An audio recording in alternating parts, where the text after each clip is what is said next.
The SEAL's Pregnant Roommate, Hartsville SEAL Heroes, Book 4, written by Leslie North. Prologue. Garrett raised his glass. "To Sebastian," he said before downing the shot of whiskey. He knew he should say more to honor his best friend, but after giving the eulogy at that morning's funeral, in a quiet cemetery in Sebastian's hometown, he felt drained of words. Their jobs were risky. As SEALs, he, Sebastian, and the other 5 men gathered in the back room of the Main Street Tavern accepted that they could be killed or injured in the line of duty. His gaze fell on his buddy Matthew's hand, still in bandages as the burns and broken bones from the same mission that took Sebastian's life continued to heal. Paying the ultimate price was always a possibility, but that didn't stop it from hurting the ones who were left behind, particularly the one who felt, painfully, down deep, that he should have prevented it, should have found a way to save his closest friend. I want to thank you all for sticking around to toast Sebastian. Now that the funeral and the formalities were over, it was time for the SEAL tradition of gathering around to commemorate the fallen and share stories of the deceased. "Got a memory to share?" Patrick asked. He was one of 3 SEALs who also called Hartsville, South Carolina, home. Patrick, Anderson, and Kenton were a few years older than Garrett and served on a different team than Garrett, Matthew, Jonathan, and Sebastian. But brothers in arms shared a common bond. Yeah, hard to pick which one, to be honest. Garrett twirled the empty shot glass between his fingers. "Sebastian and I go back almost 10 years. Teammates, friends, you know the drill. But I saw another side of him when we were working on his house on Lake Hart. There's something about taking a crowbar to old plaster walls at 3 in the morning that brings out a person's true nature. Sebastian could be a dreamer, with all these pie-in-the-sky ideas for what he could do with that broken-down old wreck." I laughed at him when he first showed it to me, telling him he'd been hosed if he'd paid more than $5 for the place. But he just shook his head and told me that he saw what it could become. Sebastian always knew how to see the potential in things, how to bring out the best in everything and everyone. Because he'd do anything for his best friend, Garrett had signed on to help bring those dreams to life. As a teen, Garrett had spent his summers working for his dad, who was a contractor, so he'd volunteered to help out in exchange for a place to live between missions. He'd always have good memories of working with Sebastian on it. It put another little crack in his heart that Sebastian would never see the home complete, fully restored. Garrett chuckled over something that happened the week before they'd left for the mission. "I kept thumping my head on the floor joists down in the basement, so Sebastian painted them fluorescent orange. Can't miss him now. Wouldn't have needed to do that if you weren't so tall." Matthew teased, and the others laughed. At 3 inches over 6 feet, Garrett was on the tall side for a SEAL, which made his job a challenge at times in tight quarters.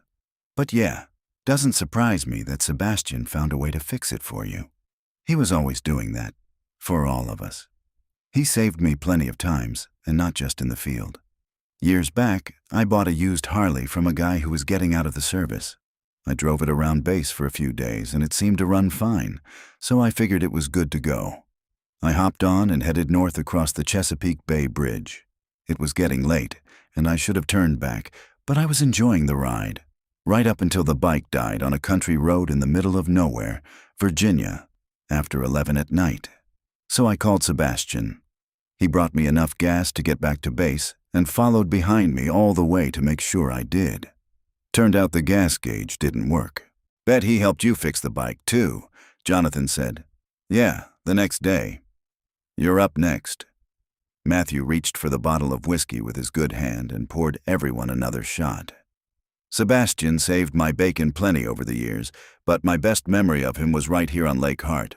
We were on leave after a mission in Afghanistan. It had been a rough one." Jonathan paused, seeming to gather himself. Garrett remembered that mission. What they saw go down at an elementary school still haunted him. He'd gone home to Idaho for 2 weeks to see his family and hug his nieces and nephews. As their team leader, Jonathan surely felt the losses of those they couldn't save even more than Garrett did. Anyway, Jonathan continued. Sebastian dragged me home with him. We hung out on his boat, drank beer, pretended to fish, and just talked. It helped. He smiled. We did manage to catch a few trout, and they were tasty when we fried them up. I'm going to miss him. To Sebastian. This time, Jonathan raised his glass in a toast. I wish we all could have known him as well as you guys did, Anderson said. My first memory of him was seeing him working at a little local barbecue stand in the summer. Sebastian was skinny and gangly, but not half bad with a football. He gestured between himself, Patrick, and Kenton. We were all in high school at the time, but we could see he was talented. That's right, Kenton said. I saw him play at the Naval Academy. He was good. You got that right, and good-hearted too, Patrick added. Did you know he helped build the new playground behind the elementary school? Garrett remembered that Patrick's wife was a teacher there. Pretty unusual to have 4 Navy SEALs working on a community project, especially in a town this size. I always told Sebastian there must be something special in the water around here, Garrett said. That's a lot of SEALs to come out of one small town. We grow 'em tough around here. Patrick grinned and flexed his arms, making them all laugh. That must be true, Garrett agreed. So, for those of us who weren't there, what happened? Kenton asked after the laughter died down. The question didn't surprise Garrett. It wasn't an easy subject, but Sebastian's other friends deserved to have the details, and they had the security clearance to get the full story. He glanced at Matthew and Jonathan. They were all struggling with the aftermath of the flawed mission in different ways. It was a disaster, Matthew said. You tell it, Garrett. Garrett didn't want to, but he would, to save his teammates from having to recount the details. We were tasked with taking down the leader of a drug cartel in Colombia.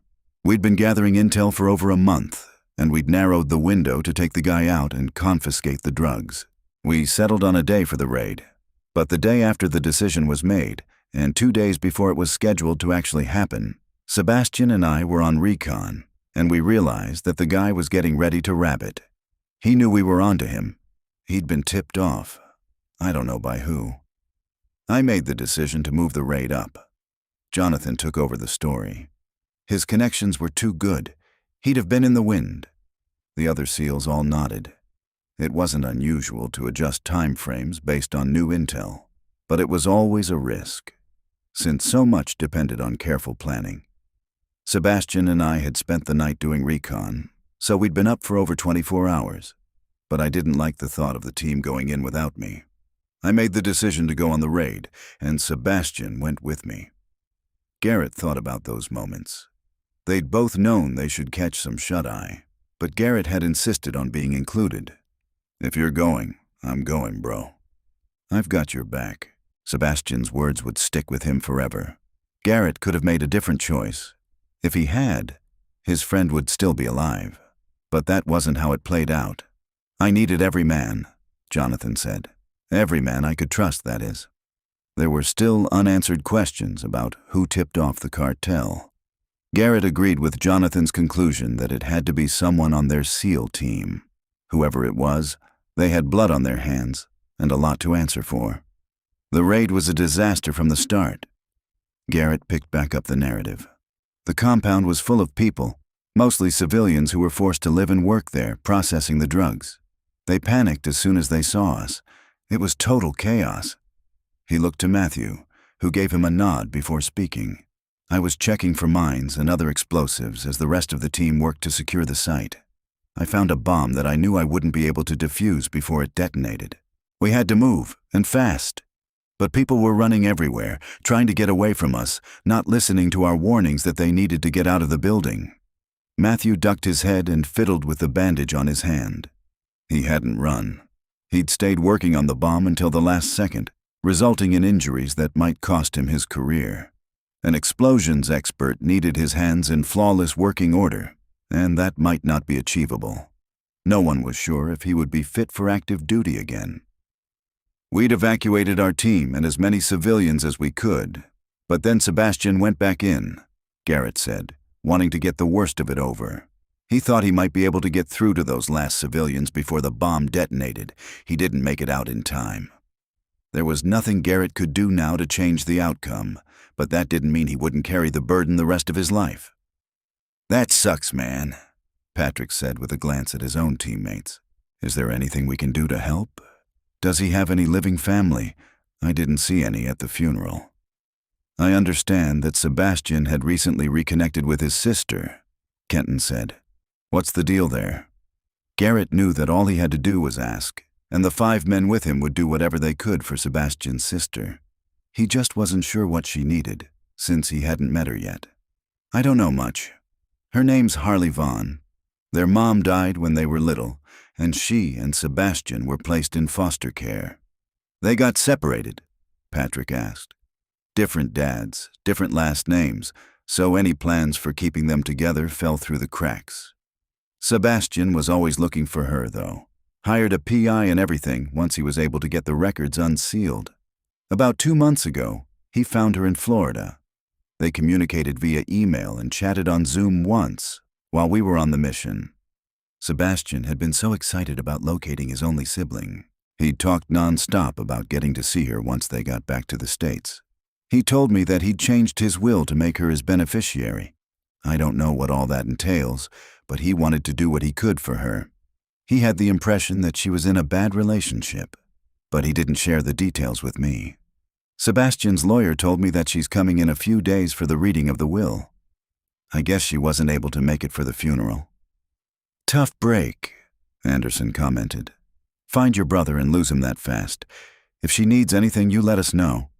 "I will," though he planned on doing as much as he could himself. It was the least he could do for Sebastian. Garrett would stick around long enough to make sure that Harley was set, and then he'd head on out of Hartsville. He liked the place, but it was a family town, and he'd never been interested in finding the right woman and settling down. He had to respect the guys like Patrick, Kenton, and Anderson, who somehow balanced their careers as SEALs with having wives and kids. But that kind of life wasn't for him. The way he saw it, he was married to the Navy. "I'd better head back," Jonathan said, standing. "I've got more questions to face." The brass were demanding answers about everything that had gone wrong on the mission, which probably explained why he'd drunk only 1 shot in Sebastian's memory. "Yeah, Matthew got to his feet as well. And I want to see what the docs say about this." He held up his hand. "Take care, Garrett. Keep us posted on how things go." "Will do." Garrett walked the rest of the men out and watched them leave after shaking hands and giving hugs all around. He'd see his teammates back on base soon enough, but until then, that was going to be the tough part. He'd be living in Sebastian's house, continuing the work they'd planned together. But his buddy was never going to walk through the door. Somehow, Garrett was going to have to come to terms with that, and with the fact that it was his fault. Chapter 1. "Hello, I'm Harley Vaughn." A woman's voice, soft and uncertain, reached Garrett through the open door as he waited in Sebastian's lawyer's office. "I'm here to see Mr. Burke for a will reading." Garrett sat up a little straighter. So here was the mysterious Harley, just a few feet away and heading toward him. He wished he weren't meeting Sebastian's sister under these circumstances. Why couldn't Sebastian have lived to welcome her to his home? The fact that he'd never get to reconnect with Harley made his death an even bigger tragedy. "Yes, hello." He had to step out to take an urgent call, but you can wait in his office, the receptionist said. "He'll be right in. The other party involved is already inside. Can I get you coffee or tea?" "No, thank you. I'm fine. Through here." Why did her voice sound so timid? Was she naturally soft-spoken? Or had Sebastian been right to think that she was in a bad relationship? "That's right, honey. Just take a seat." Garrett stood and turned toward the door, not sure what to expect. Would Harley look like Sebastian? He steeled himself to find out. Damn, she did. Dark hair, tanned skin, full lips, and wide brown eyes that met his for a second before turning downward. It was long enough for him to recognize those eyes. They were just like Sebastian's. Same size, shape, color. But they lacked the warmth and friendship Sebastian's had always held. In their place was a wariness bordering on fear. Harley was above average height for a woman, but slim, almost too thin. He studied her face. She'd carefully applied makeup, but it looked like she had a bruise near her left eye. His concerns about that relationship ratcheted up. "Ms. Vaughn," he said, "I'm Garrett Moore. I served with your brother and considered him my closest friend." He held out his hand, and she shook it so quickly that he barely felt the press of her fingers before they were withdrawn. "Maybe you should sit." He didn't want to order her to, but he feared that if she didn't, she'd either run or faint. "Thank you, and please, call me Harley." She took the chair next to his, discreetly scooting it a little farther away, and quickly crossed her legs. Long legs that her black skirt showed plenty of. He yanked his eyes away, reminding himself that this wasn't the time or place, and definitely not the person he should be noticing in that way. Focusing on her face, he watched as she nervously tucked her long hair behind her ear and then pulled it forward again. Was she trying to conceal the bruise? "I'm so sorry about your brother," Garrett said. She gave him a brief glance. "I'm sorry for you too, if you were his friend. I wish I could have made it to his funeral. I wanted to." His SEAL team was here, and others who knew him. "Do you want to hear about it?" he asked. He didn't want to relive the funeral, but she deserved to hear the details if she wanted them. "Please." He talked for a few minutes about Matthew and Jonathan, the 21-gun salute, and the playing of taps, making sure to emphasize how respected and loved Sebastian had been. When the lawyer still failed to return, he kept going and told her about Patrick and his wife Imogen, Anderson and Violet, and Kenton and Mia. If Harley was going to stay in Hartsville, she'd want friends, and his fellow SEALs and their wives were a good place to start. He knew they'd be more than happy to step up and help her feel at home. "Thank you for being there," she said when he was done, and he fought to hide a flinch. She shouldn't thank him. If she knew what had happened, the responsibility he bore for her brother's death, she might curse him. He doubted that, though, since she seemed sweet. He wanted to say the right thing to her, but he didn't know what that was. Before he figured out how to reply, the lawyer entered the room. "Sorry about that," the man said before stepping over to Harley. "Anthony Burke, attorney at law. You must be Ms. Vaughn?" When she nodded, he reached out to shake her hand. Garrett felt the tiniest bit better when she didn't hold on to the lawyer's hand for any longer than she'd held his. "I'm very sorry for your loss. Thank you for coming all this way for the will reading. I don't want to drag this out. Dealing with the death of any family member is difficult, but it's even harder when it's so unexpected. Shall we get started?" "That would be appreciated," Garrett answered for himself and Harley, who only gave a nod. Burke sat behind his desk and opened a folder. He pulled several papers from it and spread them out. "The terms of Sebastian Valenti's will are pretty straightforward. All SEALs are required to have an updated will on file at the base, but your brother took the additional step of having a signed original here in Hartsville as well." Garrett cast a glance at Harley. She looked even more fragile than earlier. "Would you like me to do the official reading or cut through the legal language to provide an overview?" Burke asked. "Just give me the synopsis, please," she said. "In short, Sebastian left everything to you, with Garrett Moore as the executor." Burke turned his attention to one page in particular, which appeared to list the assets. "By everything, I mean his home on the lake here in Hartsville, including the boat dock there, his car, the funds in his bank accounts, and his investments." He specifically named an investment that he'd made in a friend's startup company with the note that he hoped you would continue to support the business. "Oh," she breathed. "Here are copies of the most recent bank and investment account statements." He handed over a sheaf of papers. "I hadn't expected—" She bit her lower lip as she trailed off. "Your brother was a man who managed his income well." Burke's tone was gentle. "You'll also receive his life insurance and the death benefits from the Navy. All of that is in order." He caught Garrett's eye and nodded to an open box on the edge of his desk. "Mr. Moore, if you'd like to—" Garrett had placed the box there when he'd first entered the office, so he wasn't surprised at Burke's request. He took the box, knowing that what was in it would be difficult for Harley to see. "Harley, the Navy gives a flag to the next of kin during a military funeral. I accepted it on your behalf. It's in here along with Sebastian's service medals and official portrait. If you'd rather not look at them now?" "No, I'd like to," she said, drawing herself up. She still didn't make eye contact with him, but she was staring at the box as if it were the most valuable thing in the world. "I only ever saw him on that one Zoom. Since we were kids, and I can't remember what he looked like clearly. I was only 6 when we were separated." Garrett pulled out the portrait taken 2 years earlier and handed it to her. She studied it carefully for several seconds, running her fingers over the glass. Garrett had many more photographs of Sebastian on his phone.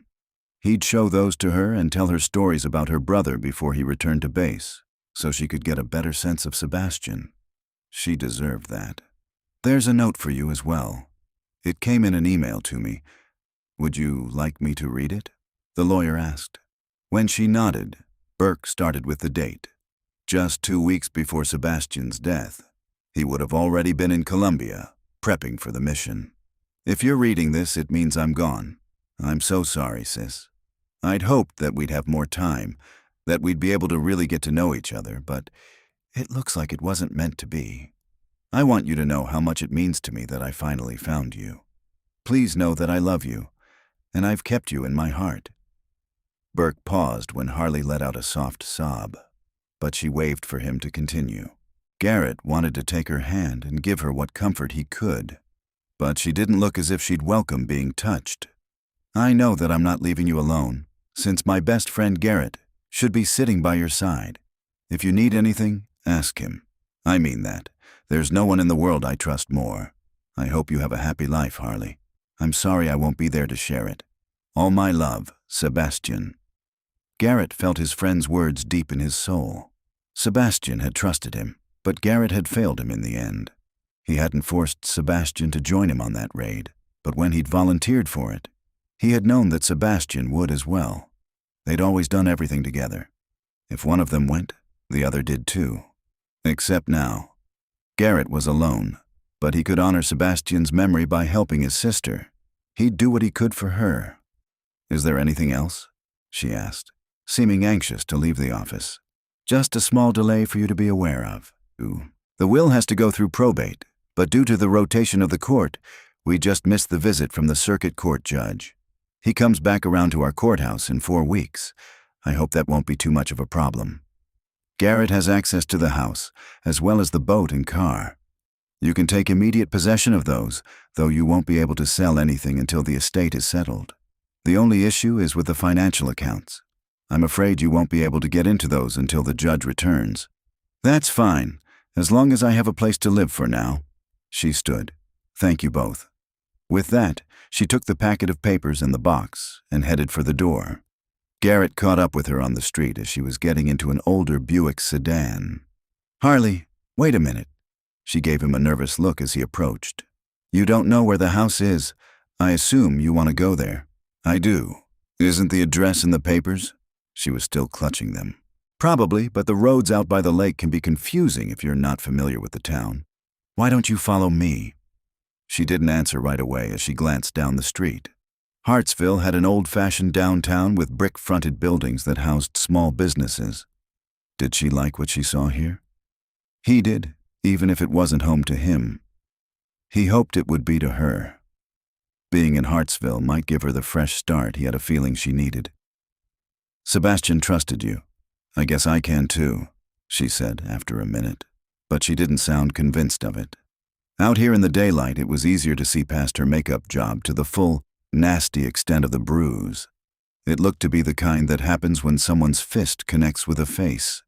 It was on the tip of his tongue to ask about it, but he didn't know her well enough yet. Despite that, every protective nerve in his body fired at rapid speed. He'd help anyone in trouble, but there was something more about Harley herself that drew Garrett in. He told himself that it was just because she was Sebastian's sister, but deep down, he wondered if it was something more.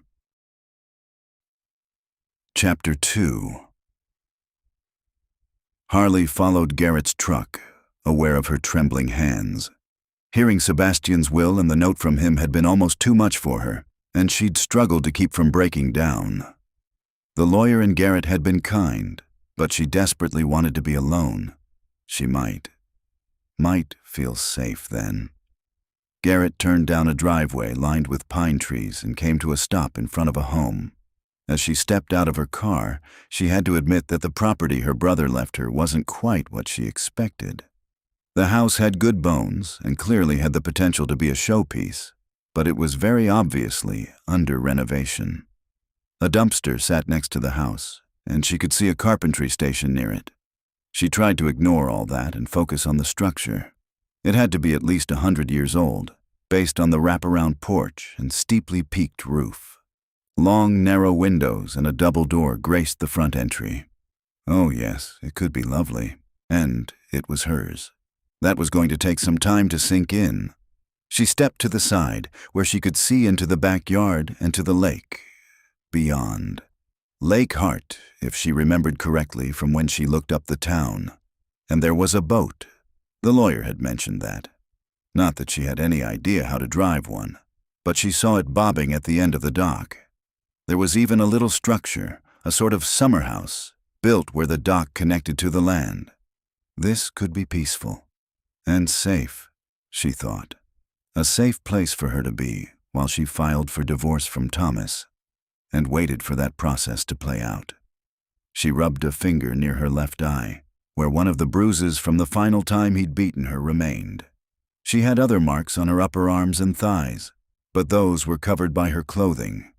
Thank goodness he hadn't kicked her in the stomach this time. He enjoyed doing that, knocking her to the floor and pummeling her with his feet. She'd been lucky. His phone had rung, distracting him. He'd taken the call, instantly turning on the facade of the charming man she thought she'd fallen in love with.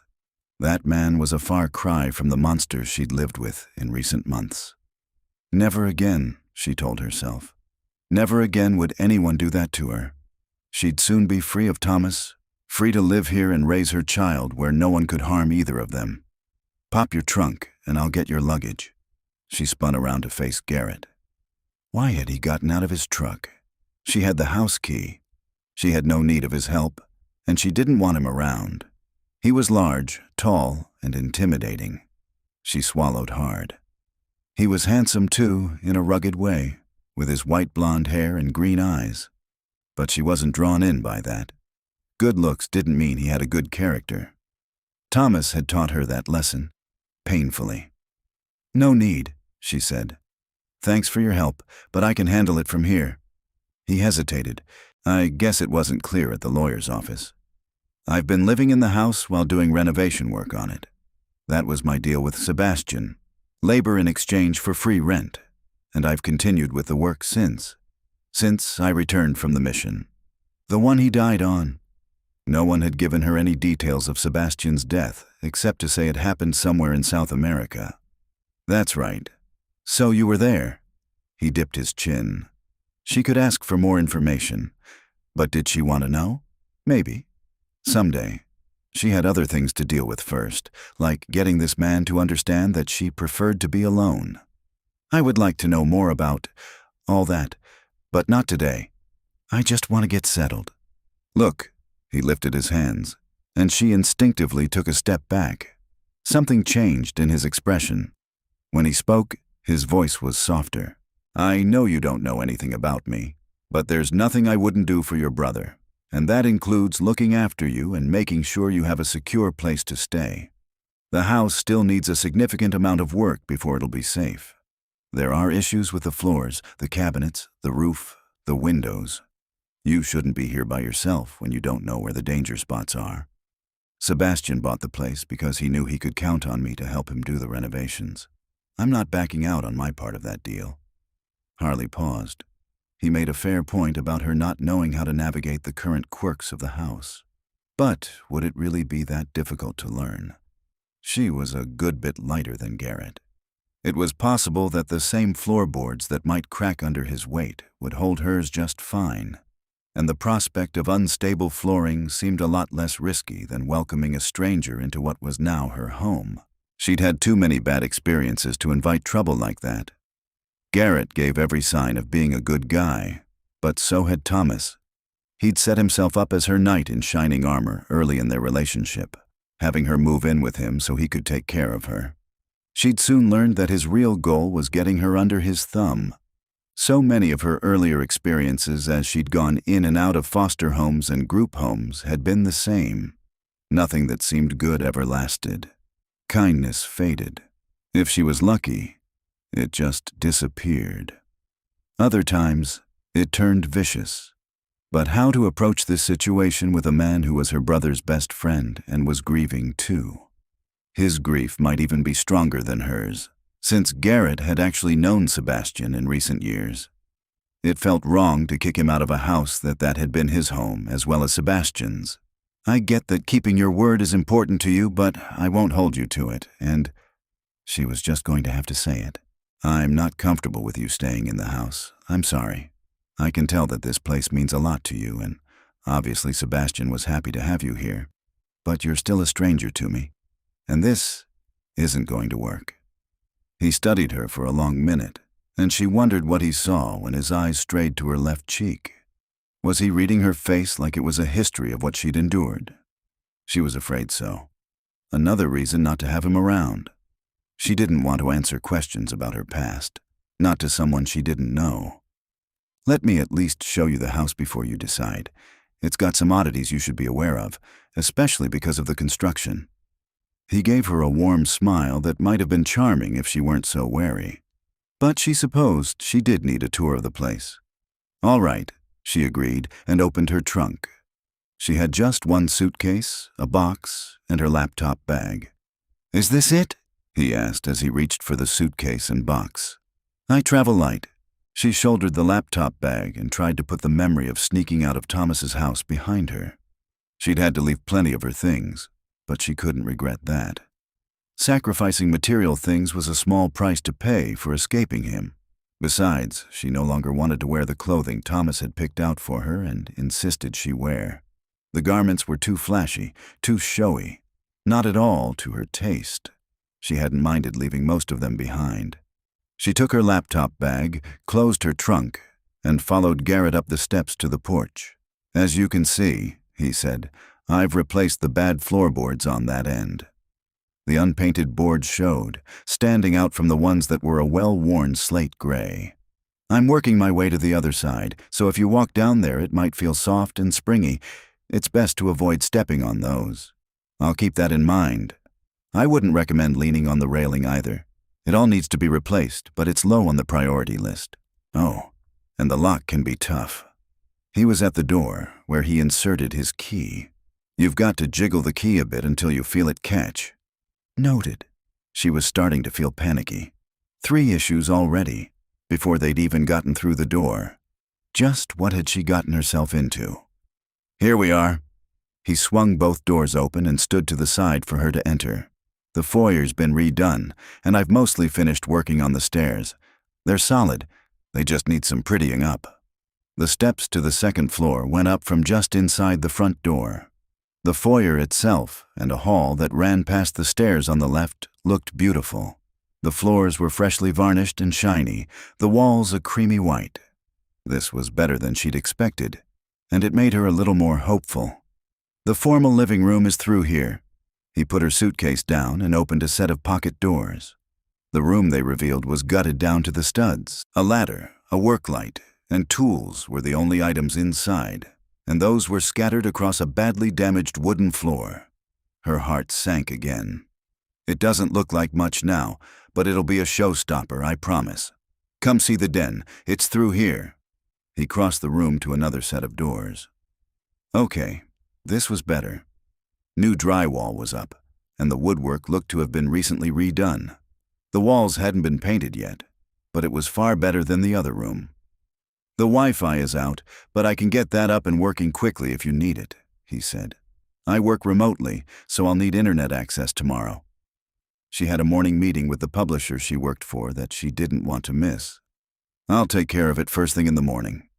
He led her through the rest of the downstairs, where the kitchen was under construction but usable.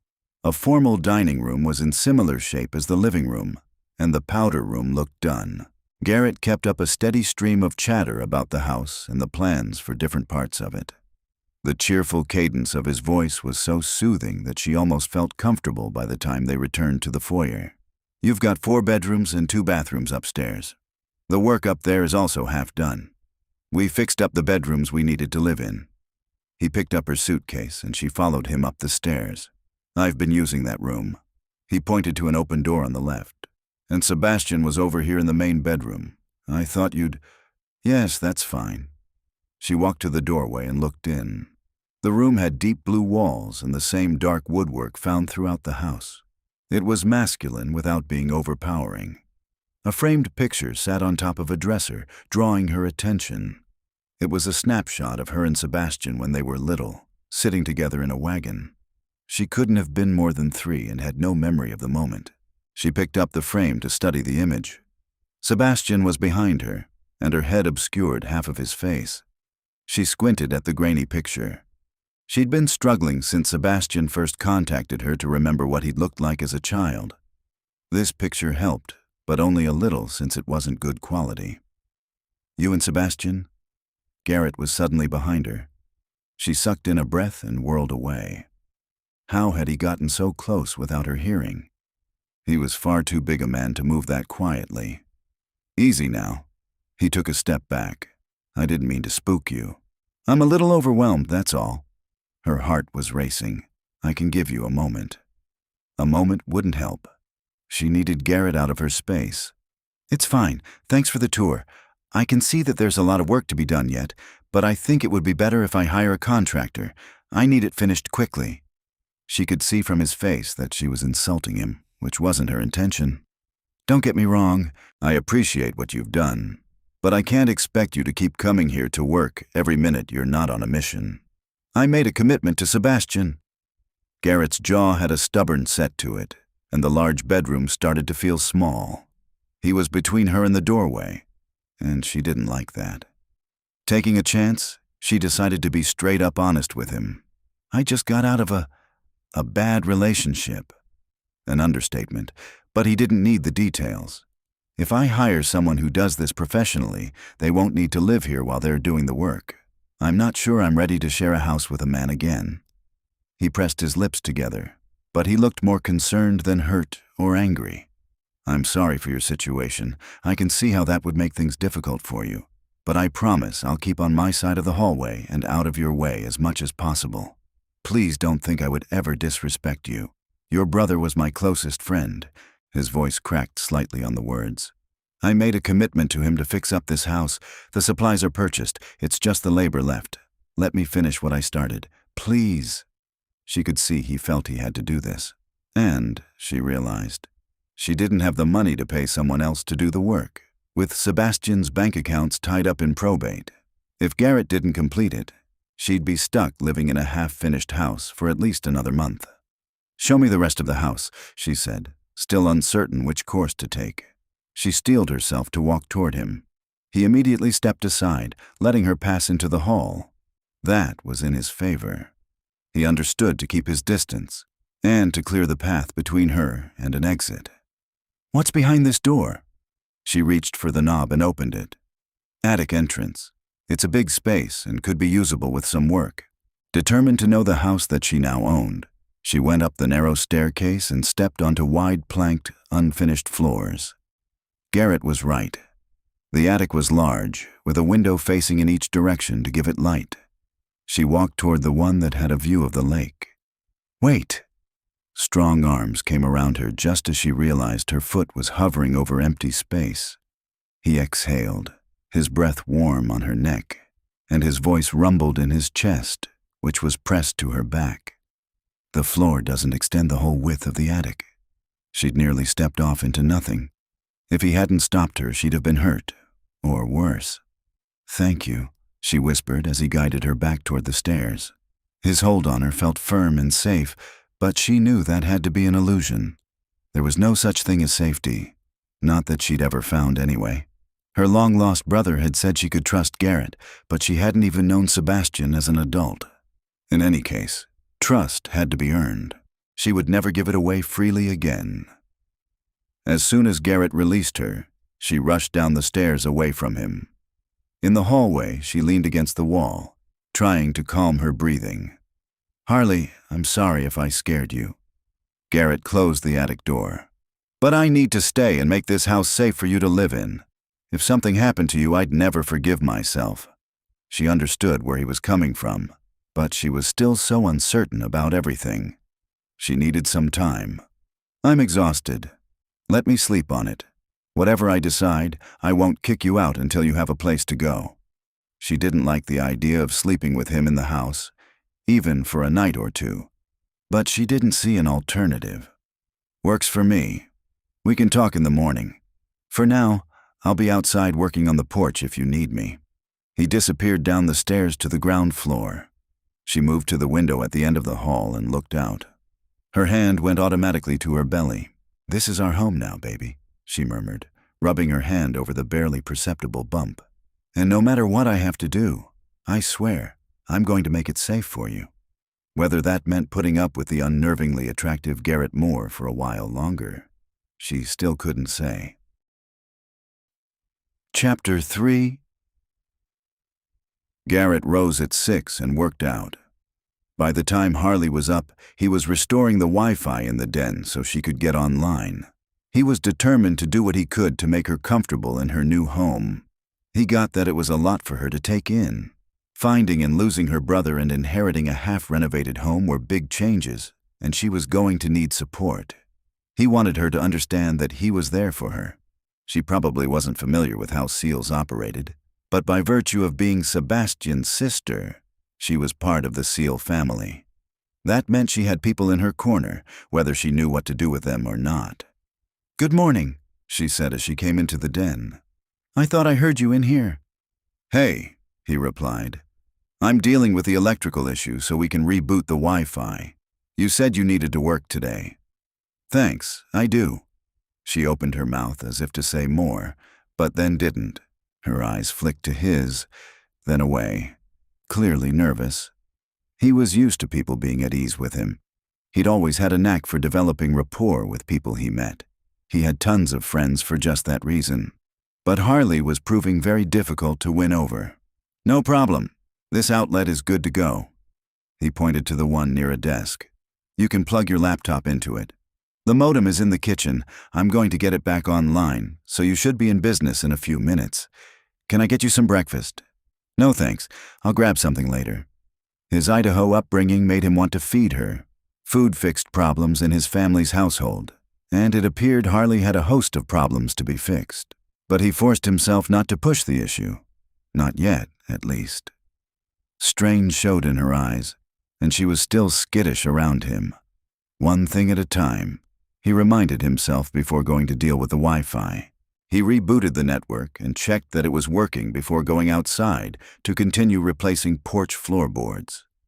He'd only been out there for 15 minutes when she came to the front door, her lips pursed. "Sorry," she said, "but there was a pop and the power went out in the den. Can you—" She gestured behind her. He left what he was doing and followed her back into the house, where he immediately caught the scent of coffee. Before he even reached the den, he had an idea what the problem was. Sure enough, her laptop and a fancy-looking little coffee maker were plugged into the same outlet. He'd told her that outlet was usable, but he should have mentioned not to overload it. "You tripped a breaker," he said, scrubbing a hand over his face. "The electricity in this room is dicey, and coffee makers pull a lot of juice when they're brewing." "Oh, I'm sorry. I didn't know." She checked the time on her phone, looking nervous. "I guess I could go someplace else with internet access to get on my Zoom. Is there a library or a coffee shop with Wi-Fi nearby?" "Sure, but I can have this fixed quickly." "You don't need to go anywhere. You'll just need to make your coffee in the kitchen instead," he explained. Addressing the problem was a simple matter of resetting the breaker and reducing the electrical load. "I can do that." She smiled then. A genuine smile.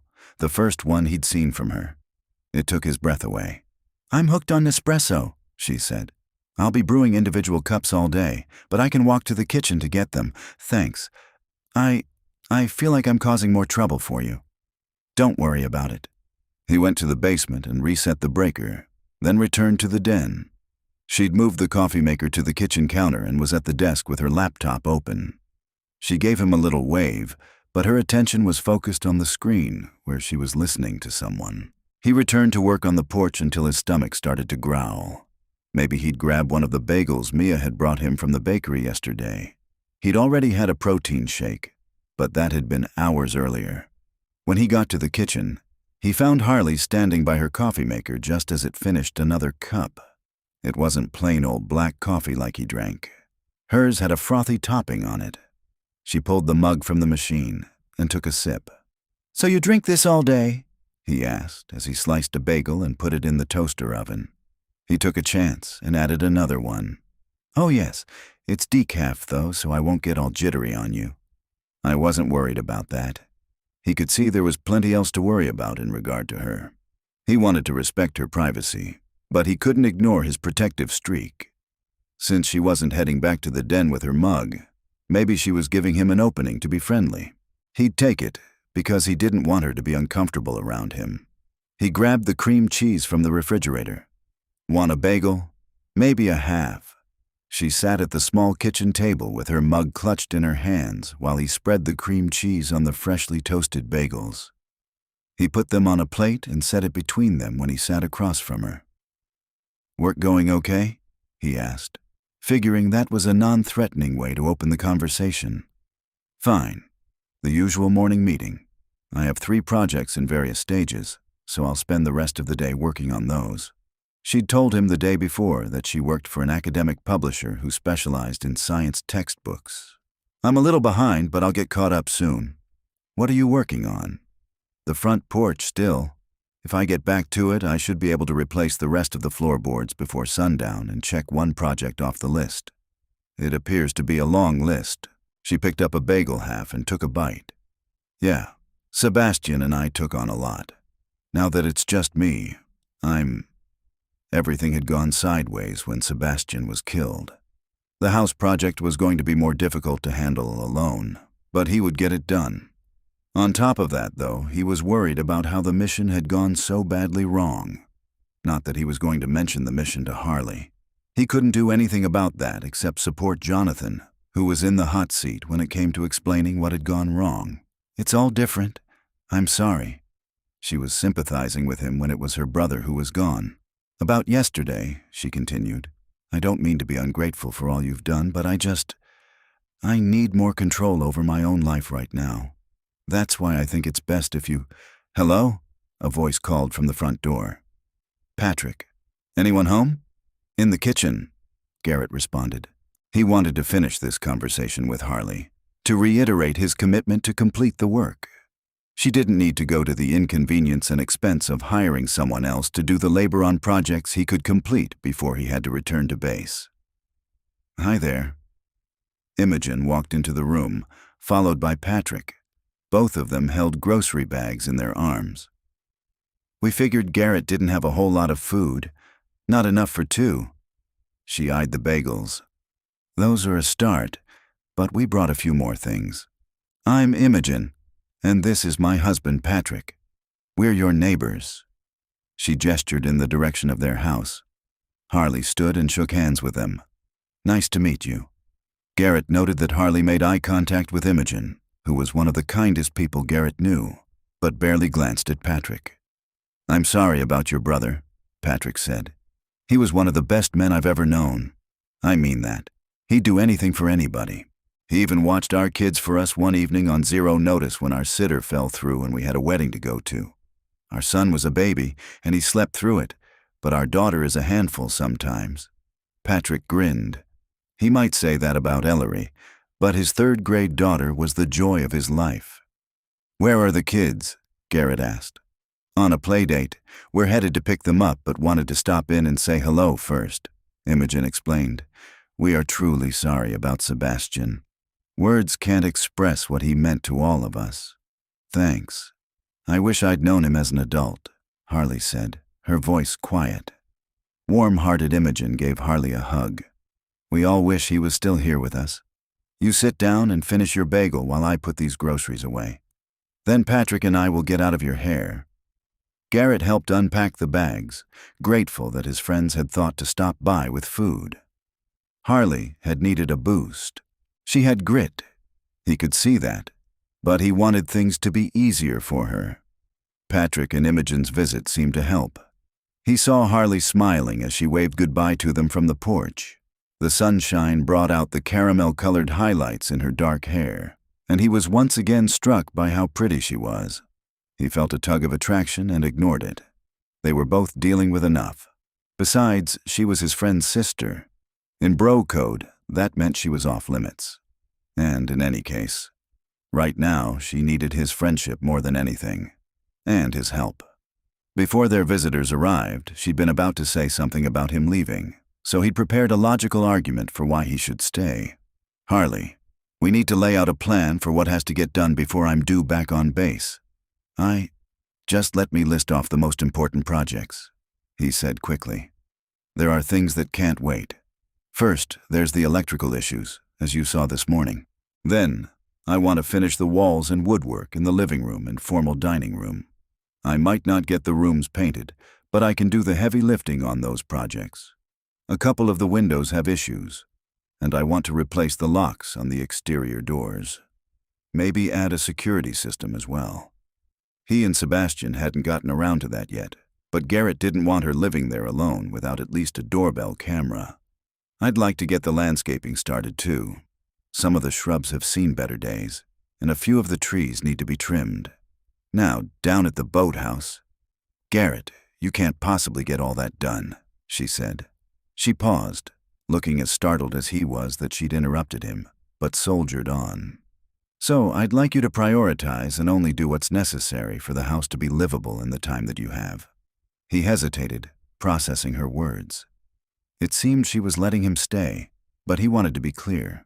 "In the kitchen, I thought you were getting ready to tell me to bug out." "I was," she admitted. "But I might have been wrong about that." She brushed a curl back over her shoulder. "I'd like you to stay and finish what you can. I know you won't get everything done." She glanced to where his workstation was set up at the end of the porch. "Once I get access to Sebastian's accounts, I'll hire someone to do the rest. I want to be clear that I don't expect you to come back between missions to do more work." "Fair enough. That works for me," he agreed. He didn't love the idea of her having to pay for work he'd gladly do for free, but he appreciated that she wouldn't want to wait for him to come by and handle projects in fits and starts. It wasn't like he was going to be able to stick around. This wasn't his town. Once he'd done what Harley would let him do, he'd move on. "Good." Her phone rang, and she pulled it from her pocket, tapping the screen to answer it. "You witch!" A man's voice snarled, audible even at a distance. "Don't think you can just walk away from me, Harley. I'll find you, and when I do, I'm going to make you hurt. I'm going to—" Harley hung up. Her hands were visibly shaking as she put her phone away. "Who was that?" Garrett demanded. Instinct had him scanning the area around them for signs of danger, even though the man had made it clear he didn't know where she was. She sighed. "My soon-to-be ex-husband." Husband?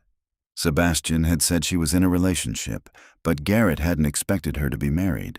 She wore no ring. But then, why would she wear the ring of a guy like that? "He doesn't know where I am, so it's okay." "It's not okay that anyone talks to you like that, ever." "Has he hurt you before?" Garrett asked. But he knew the answer. The bruise near her temple proved that. "He has, hasn't he? It's not your problem." She stood up straight and squared her shoulders. "Have you filed for divorce? Gotten a restraining order against him?" Legal measures were far from guaranteed protection, but they were the first steps in officially separating her from what was clearly an abusive relationship. "Not yet, but I will soon." Her chin was up, and he was reminded that she was tougher than she looked. "It's not safe for you to be alone." That was undeniable. A security system was a must, but that didn't feel like enough. He couldn't unhear the threat against her, nor would he if he could. "I'm sticking around until I'm sure you're settled in and safe from him." "He doesn't know where I am," she repeated. "It's not that hard to locate people. I want you to have backup if he shows his face here. and you need to do whatever you can to make sure the law is on your side." Garrett waited, giving her time to process what he'd said. He'd camp out on the lawn if she wanted him out of the house, but he would make sure she was safe. He owed Sebastian that, and he felt that he owed her, though he couldn't explain why. It could be his bond with Sebastian, but there was something about her, about the way her brown eyes met his, about the way she looked fragile on the surface but was tough at the core. Whatever it was, he wasn't going anywhere. "I suppose you're right," she finally said. "If he finds me, I do need protection." It must have cost her to admit that, but he was glad she did. "I'll be here for you." It was a pledge he could make, at least for now. Chapter 4. Harley checked her phone, dreading any new messages from Thomas. She'd blocked his number, but he was too clever to be stopped by that. He wouldn't call from a number she recognized. That was why she'd answered the phone on the porch a few days earlier, inadvertently exposing one of her secrets.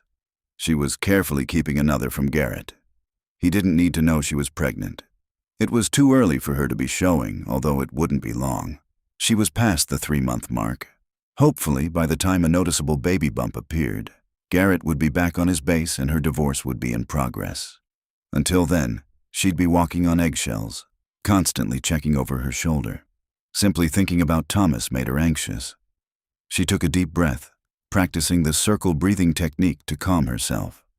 Getting upset wasn't good for the baby. She needed to focus on other things, like her work and making decisions about the house renovations. She needed to do something about this pantry, for instance. She studied the small space off the kitchen. It had shelves, but it was barely wide enough for her to slip in sideways. That would never do if she was raising a child. She'd need more storage. "Are you having another idea?" Garrett asked as he came into the kitchen and headed to the refrigerator for a bottle of water. Maybe. They'd gone through the plans that Sebastian had made for the house and sorted out what Garrett could accomplish before his leave was up. She'd had some suggestions for alterations, like for the small room off the main bedroom that appeared to have no purpose. He had thought it would make a great walk-in closet, but she saw it differently and asked him to just finish repairing the plaster walls. To her, it was the perfect space for a nursery. It had a window that faced south and got plenty of sunlight, and it was just big enough for a crib, dresser, and rocker. She could see it painted a sage green and decorated in a woodsy theme. She'd take care of the cosmetic touches after he left. "Looking for more storage?" Garrett asked, bringing her attention back to the kitchen pantry area. "Yes. Do you think it's possible to remove the bar?" Next to the pantry was a counter with space below for wine storage and a rack above to hang stemmed glasses. "If we took that out, could this area be used differently?" She indicated how she wanted it to be open to the kitchen. "Should be doable." He knocked on the wall that separated the areas. "I don't see why there would be any pipes in the wall, so it'd be an easy demo. The home improvement store has some great organizers for kitchen storage. I could install them and put in accordion doors so it could be hidden, like so." He reached around her, indicating where the doors would go. His chest bumped against her arm, making her look up. His face was so close. She saw a fleeting look in his green eyes, a look that said he was attracted to her. Did he want to kiss her? Her face heated. Did she want him to? If their circumstances were different, if she'd met him at some other time, yes, but not now. She was too unsettled. That was the story of her life. She'd get into what seemed like a good situation, only to have it fall apart.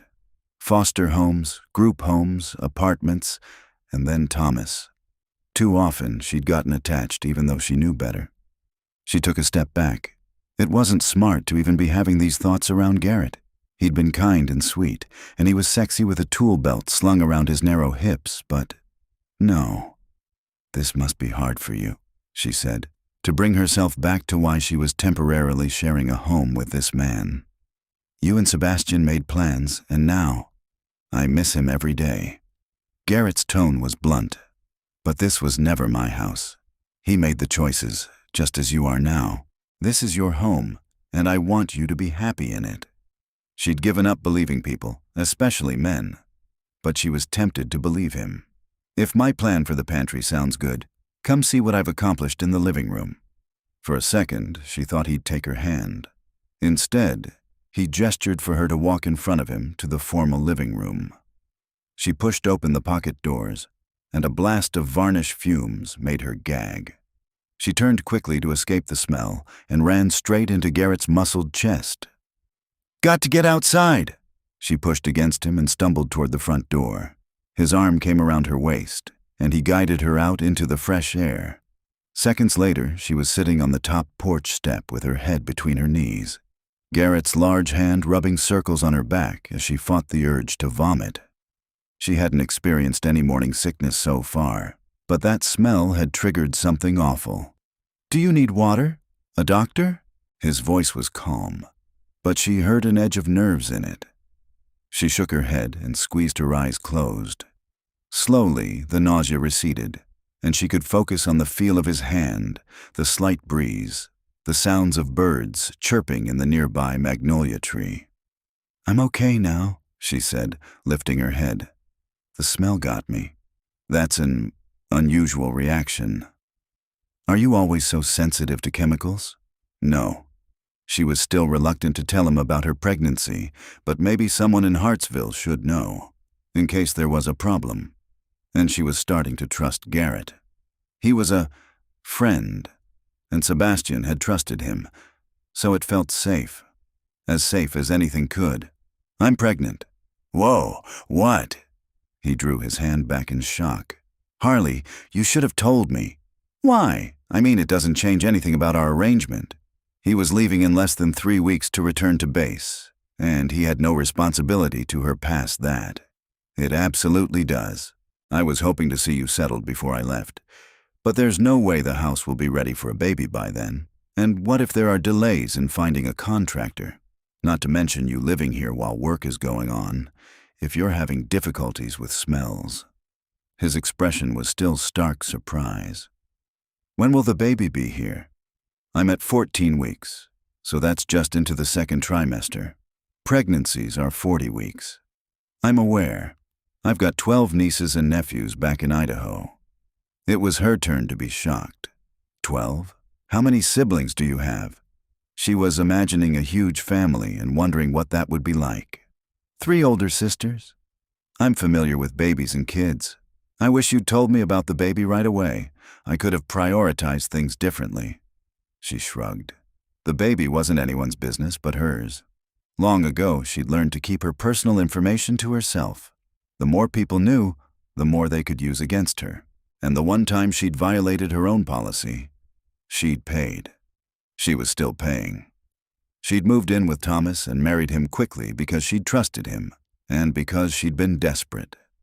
She'd lost her job at the publishing house she'd worked at since high school when they downsized to move half of their operation overseas. Between rent and car payments, her savings had gone fast. Thomas had seemed like the answer to her prayers, so she'd leaped before she looked for the first time in her life. And where that had gotten her? Pregnant, alone, living in fear. But she did have this house, which was more than she'd ever expected. Despite its current condition, it was substantial and would be beautiful. It might be too large for just her and a child, and she supposed the wise thing to do after it was renovated might be to sell it or rent it out. But she'd see about that later. She had so many decisions to make. If only she had her brother. The ache of never truly knowing him nagged at her. If only. "You can't go through a pregnancy without some support," Garrett declared. He was no longer touching her, but he'd stayed on the step with her. "Of course I can. Women do all the time." She needed to find a doctor in the area, but she had plenty of time to prepare for the birth and bringing the baby home. It wasn't going to be easy, but not much in her life had been. She'd make it work. It wouldn't be the first time that she'd faced a tough situation on her own. "Sebastian wouldn't want you to." Garrett's voice had softened. "You're not Sebastian, and you're not responsible for me," she said, because it seemed Garrett needed to hear it. "You don't owe me anything, understand?" She didn't know him well, but he struck her as the type to shoulder burdens that weren't his. She appreciated his gallantry, but she didn't need him. If he finished what he planned to on the house, that would be enough. "Does your husband know about the baby?" Garrett asked. She shook her head and was about to explain that it was better that way when her phone pinged with a message. She pulled it out, glancing at the home screen. The number wasn't in her contacts, but it was Thomas. The charming, persuasive side of his personality. It was as if he knew she was thinking of him at that moment. "Come on, baby," the message read. "Give us another chance. Miss you. Love you." She pressed the button to make the screen go dark, but the message still made her shiver. Her stomach, which had finally settled, began to quake again. Thomas had never loved her, and he certainly didn't now. It was simply part of his routine. If she didn't respond to threats, he'd try a different tactic. It had been the same in person. He'd be super sweet and loving for days, sometimes even weeks, after beating her. Just long enough that she'd begin to think he was truly sorry and that he cared about her. Then, when she started to feel safe again, he'd come home from work angry and take it out on her. She'd wanted to get away from him for months, but she'd been trapped. When they'd gotten married, she'd made the mistake of opening a joint account with him. She didn't realize right away that he was withdrawing her entire paycheck every week, leaving her with no money to call her own. When she asked him about it, he became belligerent and threatening. Without money or family, she'd seen no way to escape him until Sebastian had contacted her. Even though her brother was gone, he'd given her the means to leave Thomas. She was free. She had to tell herself that, because she kept waking in the night terrified about what Thomas would do to her and their baby if he figured out where she was. "If he finds you, I'll make sure you're safe," Garrett said, as if he needed to speak the words. He must have read the message too. Part of her was glad he was there and knew about the baby and Thomas. Still, she couldn't get into the habit of relying on him. She already was, too much, with the house, and now this. "I can take care of myself." She hadn't always done a great job of that, but she had to now. Her baby deserved better. "I will protect you and your child," Garrett insisted, and she decided not to argue with him. She stood, feeling steadier, and he rose with her, hovering without touching her. "Thank you." When she got into the house, she went to her bedroom, needing some time to herself. A window was open, and she stood near it for a minute, looking out toward the lake and enjoying the fresh air.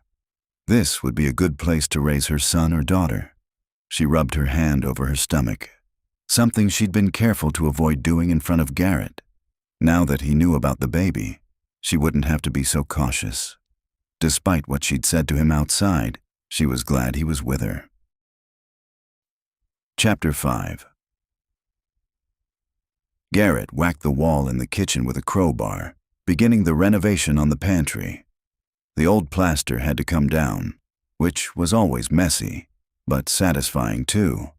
And a little destruction was just what he needed, since he was still reeling from Harley's announcement the day before. She was pregnant. He'd been concerned for her before, but now his worry had increased tenfold. How was he going to go on a mission knowing that her husband was threatening her and also was a danger to her child? He didn't have his orders yet for his next deployment, but SEAL missions tended to be long. He might not make it back before the baby was born. And then what was she supposed to do by herself in this big, unfinished house? He hit the wall again and peeled back a large section, revealing the studs but thankfully no pipes or electrical conduits. He kept at it, his body working as quickly as his mind. He'd made choices when he'd become a SEAL. He'd chosen to limit his love life to quick flings, the kind where both parties walked away, and no one got hurt because neither expected more. Being a SEAL came first for him. He'd been happy with that, knowing it was for the best if he didn't have attachments at home to worry about when he was deployed. He had no idea how his buddies with wives did it. Kenton, Anderson, and Patrick insisted that having a family was worth the struggle, but Garrett couldn't see it. He wasn't even involved with Harley. Not really, but he was twisted up about how to help her. He wanted to do Sebastian proud by ensuring that she was okay. Better than okay. She needed to be healthy and safe, and so did her baby. How was he supposed to balance that with doing his job? He smashed his crowbar into the wall again, and plaster crumbled at his feet, sending up a plume of dust. That's quite a hole. Harley must have come in while he was working. Step back, he said, not wanting her to breathe in the dust. He checked the area around where he was working. Old plaster could be unpredictable. Cracks splintered off in all directions. It wouldn't take much for more of the wall to come down. I guess you're really opening up some space. That's great, she said from near the kitchen table, which he'd draped in plastic. The pantry will be even bigger than you wanted, I guess. The dust was still sifting down, but he studied the opening. Something wasn't quite right about it. Old houses had peculiarities. There was no doubt about that. He and Sebastian had found an ironing board inside a wall in one of the bedrooms when they were doing demo upstairs. Old newspapers had been tucked under floorboards, and they discovered toy soldiers by the dozen buried in one of the flower beds. Some kid must have had quite the battle scene going on. Plenty of room for baby food and kid snacks, she said. True enough. His sister's kitchens seemed to overflow with cookies and crackers, since his nieces and nephews never stopped eating. But this hole revealed an opening that went deeper than he'd expected. Maybe he should ask Patrick to come over and give his opinion. I'm really happy you made time to do this project. Something about her voice was off. He turned to where she stood. Her knuckles were white where she was gripping the top of a kitchen chair. Was she worried about the demo, or? Her face grew paler, and he reached her in 4 long steps. You need to sit. He pulled out a chair and then knelt in front of her. She didn't look good. He might not have thought anything of it if he didn't know she was pregnant. His sisters would kick his butt if he suggested that a pregnant woman was some delicate flower, but babies could drain a lot of the mother's resources so they'd have the fuel to grow, which could leave the woman feeling run down. Plus, he didn't like the dark smudges under her eyes. She must not have slept well the night before, which was no surprise when he considered the stress she was under. As if on cue, her phone screen glowed with a message. He didn't read it, but he had seen yesterday's and got the jerk's game. He'd seen guys before who could range from loving to abusive in a second. Thomas? He asked gently. He left a voicemail earlier too, she admitted. And if her skin could lose any more color, it did. Was he calling you names or trying to woo you? It was really none of Garrett's business, but he hated that Thomas was putting her through this. Given the opportunity, he'd make sure the creep never bothered her again. Doesn't matter, she said with a shrug. She gave him a smile, but it was weak and tinged with exhaustion. Come on. In one motion, he rose to his feet and scooped her off the chair and into his arms. She needed a nap and didn't look like she had the energy to climb the stairs on her own. Put me down, she insisted half-heartedly as he headed for the stairs. Nope. You look tired enough to fall down, and I can't have that on my watch. It's nap time. I don't nap, she said, even as she snuggled against him with a yawn. Pregnant women nap, or so I've been told. His second oldest sister claimed that she'd slept through 2 of her pregnancies. Your sisters? She asked. Yep. 12 kids between them, she murmured. They must be something. Intimidating is what they are, he confirmed as he carried her into her bedroom and lay her down. He covered her with a blanket that had been folded up at the foot of the bed. Then, even though he knew he should go, he sat next to her. He could excuse his behavior as just making sure she was comfortable, but he couldn't resist stroking her cheek for a moment. Her skin was soft and smooth, and he realized he wanted to stay with her until she slept. But he had no right to do that. So he stood, putting some distance between them. I'm going to the home improvement store. He needed to pick up a few supplies. Anything I can get you while I'm out? I don't think so. Thanks, she murmured, her eyes half closed. I'd better find you right here when I come back. He let himself touch her cheek one last time before he left, but she was already asleep. He was gone just an hour, not wanting to leave her alone any longer than necessary. When he checked on her, she was sitting up in bed, reading a book. She looked better. Not entirely rested, but better. "Hi," she said, putting her book on the nightstand. "Hey." He came closer, clutching a bag from the store. "I picked up some things for you while I was out." "Oh, like what?" "Ginger chews." He handed her a package. He'd had to make an extra stop at a drugstore for those. "My sisters swear by them to help with morning sickness." "Good to know." She took them. "That was very thoughtful of you." "No problem, and I got some home design magazines too," he said. "One is about nurseries and kid spaces, and the other is for family homes." It had some good ideas for storage in a mudroom. He'd flipped through several at the store until he'd found ones he thought she'd like. She smiled as she took the magazines from him. "I didn't expect—" "If you like, you can mark pages of stuff you think you want, and I'll see what I can do." His time here was going to run out, but he couldn't seem to stop himself from trying to help her. "You never know. You might see the perfect thing for this house." "I'll do that tonight." She held the magazines and studied him. She met his eyes more often than in the first days, but he still wasn't sure how she saw him. "Good. I'm going to go back to work in the kitchen.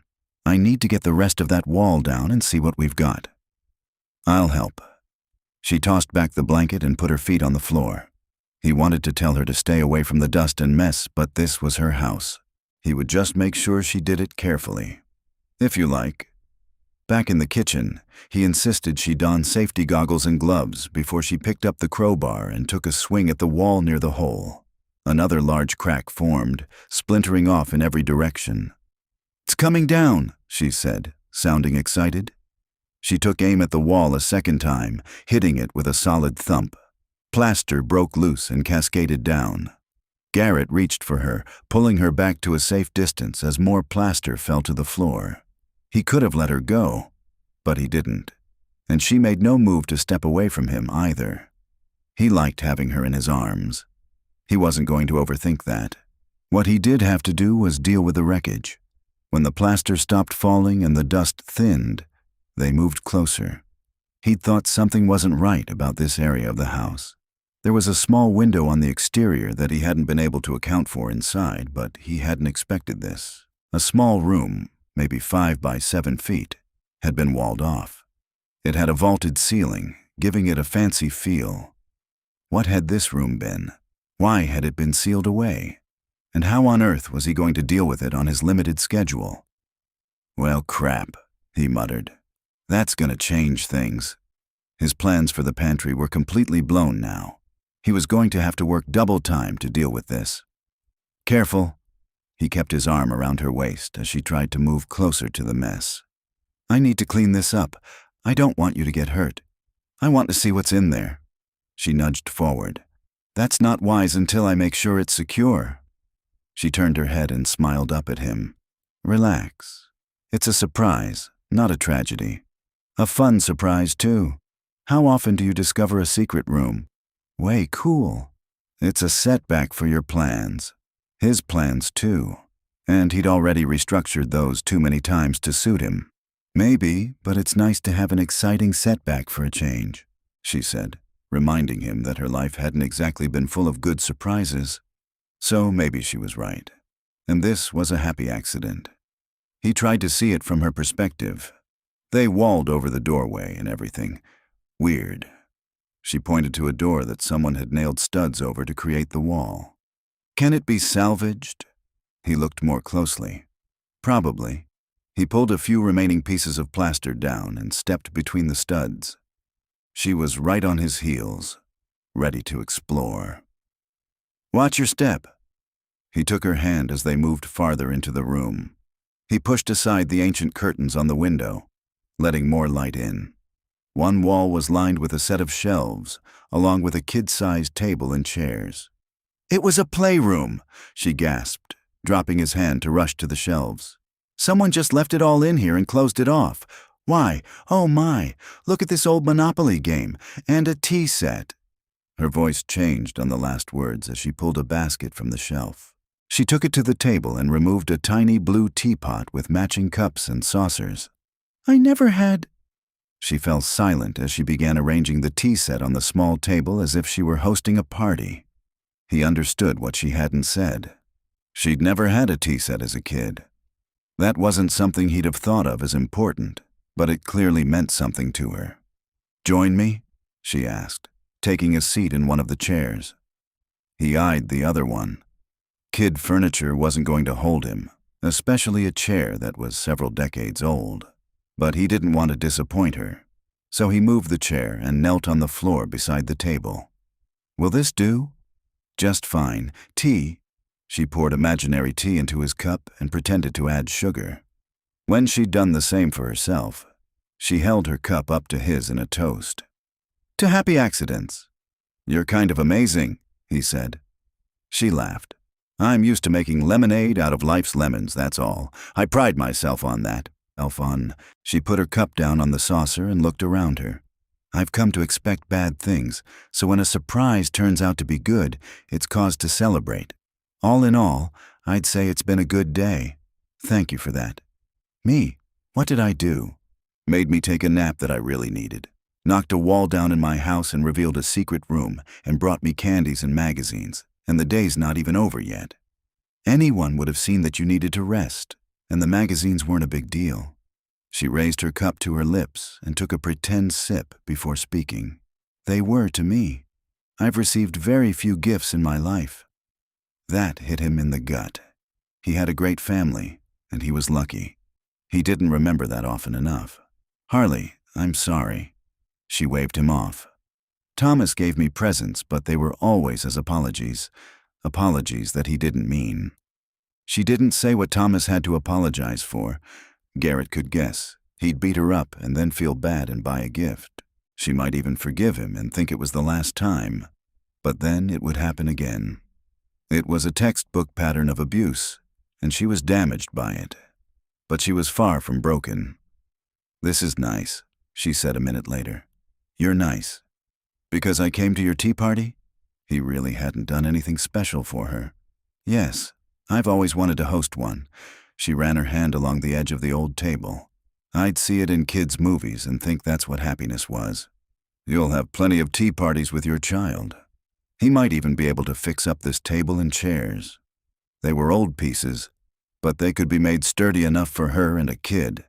"I will," she said. "Now that is a happy thought. And who knows? When the house is done, maybe you can host a tea party for adults." The lawn behind the house that led down to the boat dock would be the perfect place for an outdoor celebration. Her eyes brightened. "I like that idea. Not that I know many people in Hartsville to invite. You'll meet them, and they'll be honored to come." He found himself leaning toward her over the small table. "How about you? Will you come?" she asked, shifting closer to him. "If I can." He couldn't make guarantees about where he would be down the road. But if he was stateside, he'd be here. "I'm going to take that as a promise, whether you meant it to be one or not." She touched her fingertips to his cheek, her eyes meeting his. There were dozens of reasons why he shouldn't kiss her, but in that moment, none of them were strong enough to stop him. He pressed his lips to hers, intending to keep it short and sweet.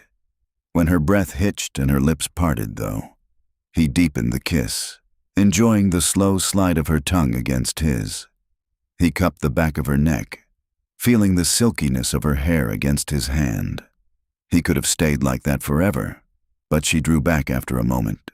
Her cheeks were rosy, her eyes unfocused. Then she blinked, and a giggle escaped her. It was the first such sound he'd heard from her. It made her seem younger, like life hadn't been so rough for her. "That was unexpected," she whispered. "Was it?" The kiss had felt right, almost inevitable. But how could that be? He wasn't going to be sticking around. Nothing could or should happen here. "I should get back to work and clean this mess up." He rocked back on his heels. "I'll help," she offered. He shook his head. She didn't need to breathe in any more of the dust. "I've got it." He stood and pulled her to her feet. "Go out on the front porch and get some sunshine and fresh air." He gave her hand one last squeeze before turning away. Chapter 6. Garrett slid the veggie omelet onto a plate and put it on the table in front of Harley. She looked up from the design magazine she was perusing. "You don't have to do that," she said with a smile. "I can make my own breakfast. My culinary skills are limited, so let me show off where I can." He'd eaten an hour earlier after working out, but he wanted to make sure that she didn't just drink coffee for breakfast.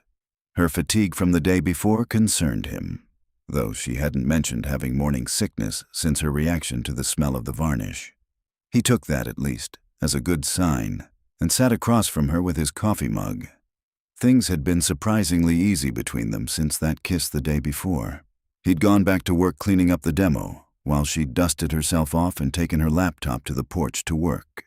They'd eaten dinner together and even walked down to the lake in the evening. They hadn't kissed again, which was just as well, he supposed.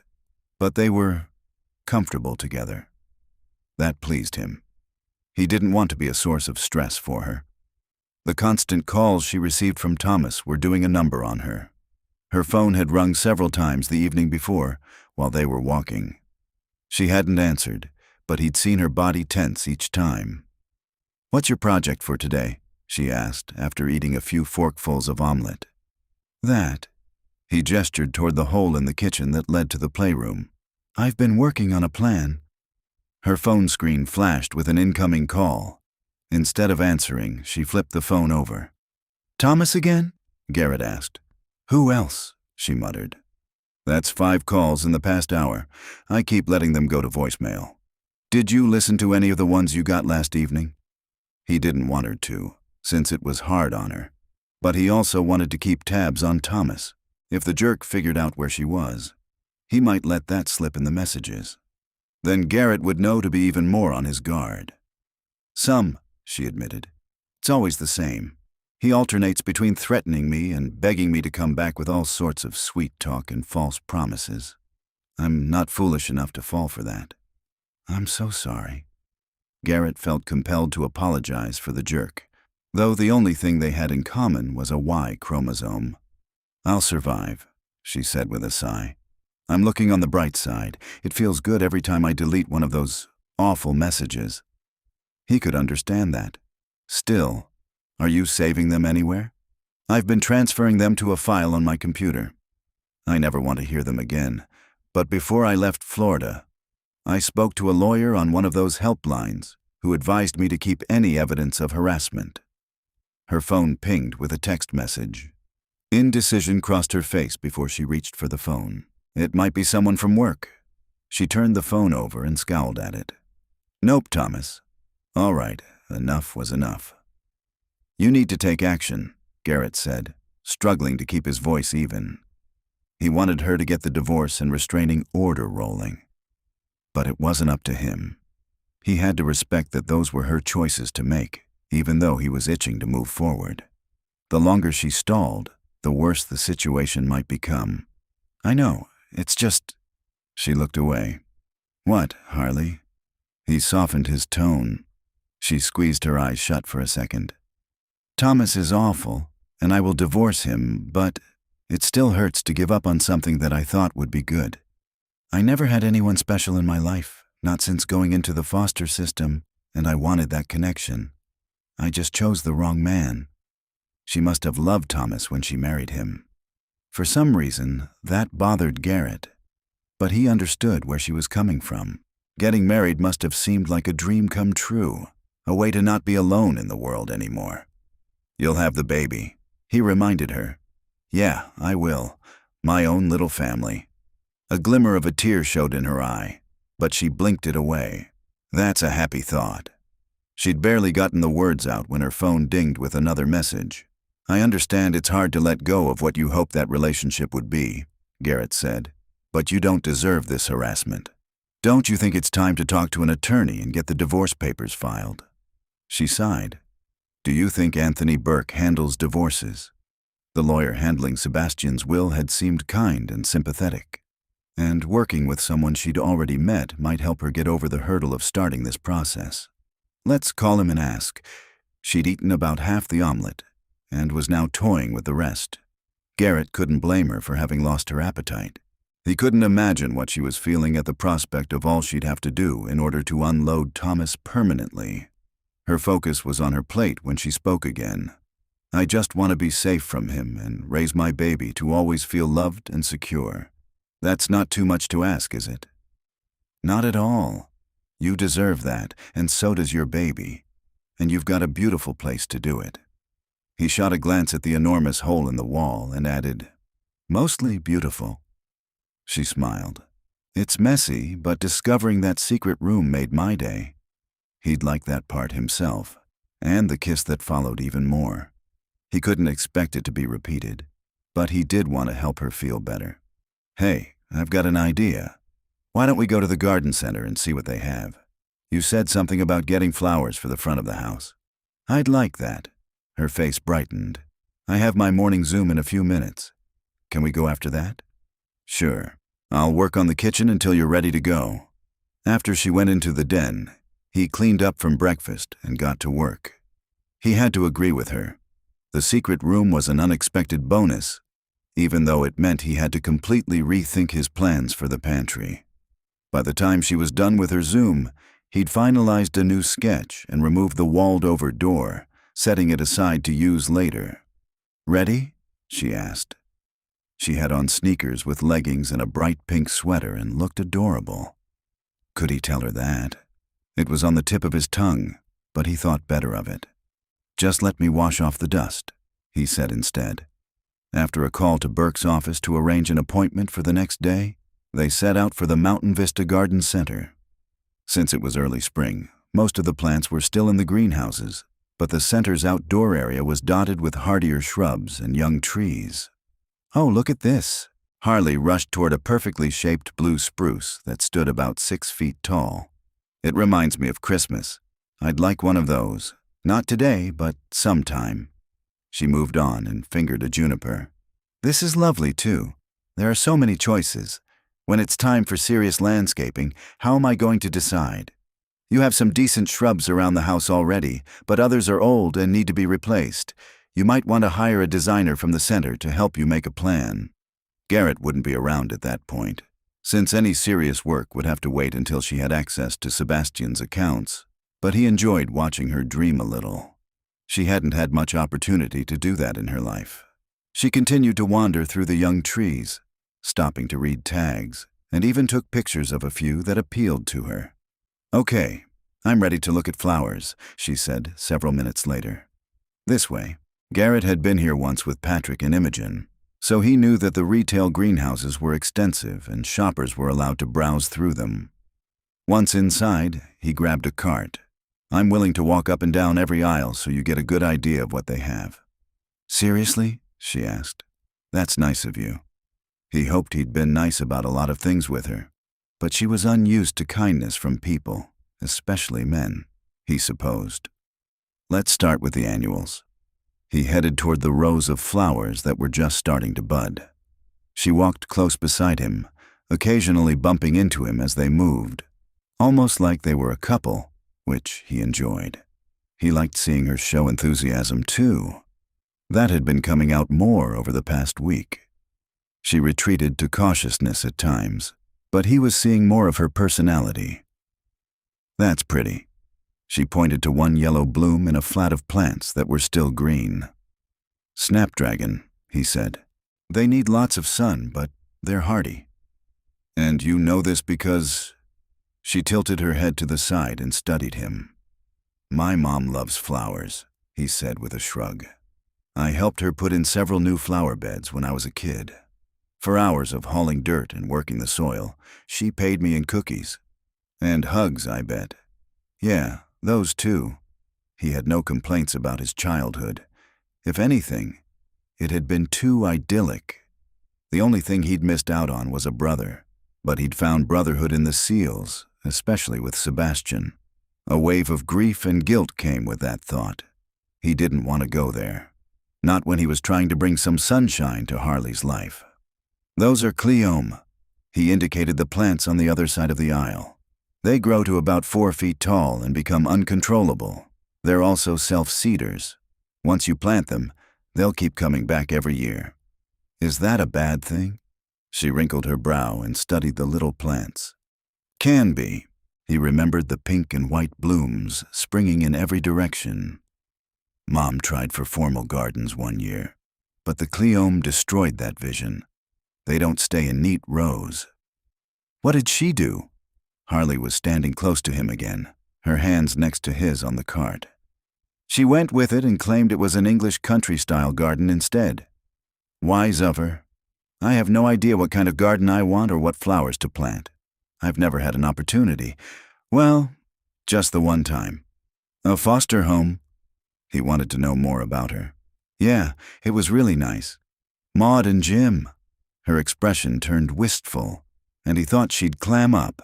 But as they started walking again, she surprised him by continuing. I hadn't been in the system long when I went to live with them. Just a few temporary places, and at that point, kids always believe that the perfect family is just waiting for them. She stopped to look at the delicate blossom of a purple pansy. He wanted to ask when that belief ended for her, but he didn't want to interrupt while she was in a sharing mood. They were great. Both had recently retired. Jim had been in the Navy, I think, and Maud was a librarian. She had so many books. I loved it. They'd never had kids of their own and wanted to foster in their retirement. I had my own room and toys that were just mine, and there was a big backyard. Maud let me help her bake cookies, and Jim taught me to throw a ball overhand. How long were you with them? It sounded like a great place for a child struggling with her mother's death and the pain of being separated from her brother. 4 or 5 months, I think. It was during the summer and fall. I remember the school was nice, and I felt like the other kids, since I had parents who cared about me. Then Maud had a heart attack, and everything changed. Jim couldn't take care of a kid and his wife, I guess, so I went to a group home. Then what? He kept his tone gentle as they stood side by side in the aisle. Other foster homes or group homes. She glanced away, but he didn't think she was seeing the plants in the greenhouse. I stopped trying to keep track of how many. I changed schools constantly, made friends just to leave again, until I stopped trying. For friends? What she described sounded like a lonely way to grow up. He'd been surrounded by family. His sisters and their friends had filled the house with life and noise. Not only friends, but any connections. I never had connections to people or communities. I got used to being on my own. She stopped, her face stony as her fingers curled around the edge of the cart. Thomas never wanted me to have friends either. He didn't even want me to leave the house unless I was with him. I should have realized sooner that he was intentionally isolating me, but I was so accustomed to being alone that it didn't register as a warning sign. I was hoping, after Sebastian contacted me. He put his hand over hers, keeping his touch light, comforting, not controlling. He could guess what she'd been hoping for. If Sebastian had lived, they would have rebuilt a sibling bond, and she wouldn't have been adrift anymore. She gave her head a little shake. How'd we get here? Next to the pansies, he asked with a gentle smile. She returned it and bumped her shoulder against his, a silent thank you for changing the subject. Is that what these are? She touched the petals. They have sweet faces. You could put some of those in pots on the front porch, he suggested. They don't mind the cooler temperatures we still have at night. Then I think I'll get some. She selected purple and yellow pansies and put them in the cart. What else will work? How about some calendulas? He pointed ahead of them to bright orange and yellow flowers. They look like daisies, but with more petals, she said, moving toward them. I can identify a daisy. I never said you couldn't. He helped her select several plants that looked healthy and vibrant. I want to grow tomatoes and cucumbers too, she commented when they were done in the flowers. Those are a little further on. He gestured ahead to a connected greenhouse. But it's too early for most vegetables to be in the ground, and you don't have a good place for a vegetable patch. Too much shade in the backyard. See? I didn't even know that. I've got a lot to learn. There must be enough sunny ground for just a few plants, though. She had a capacity for hope that kept surprising him. The tea party yesterday and her attitude now. Maybe, but you might want to keep in mind that vegetables take a lot of tending. By later in the summer, will you want to be working in the garden? You might be right about that. She glanced down. Her pregnancy wasn't visible yet, but it would be soon. We can look at the plants though, right? I just want to see, and I won't have you around forever to give me pointers. 2 more weeks, he said. She blinked as if the time frame surprised her. It shouldn't, since he'd told her from the beginning when he was leaving. I'd forgotten it was so soon. Her words made him wonder if she'd miss him when he left. He would miss her, he realized. Before he returned to base, he wanted another chance to kiss her. Their kiss over the child-sized table had swept through him, knocking him off balance. He wasn't interested in a serious relationship, and he assumed she wasn't either. But what if they could have something? Chapter 7.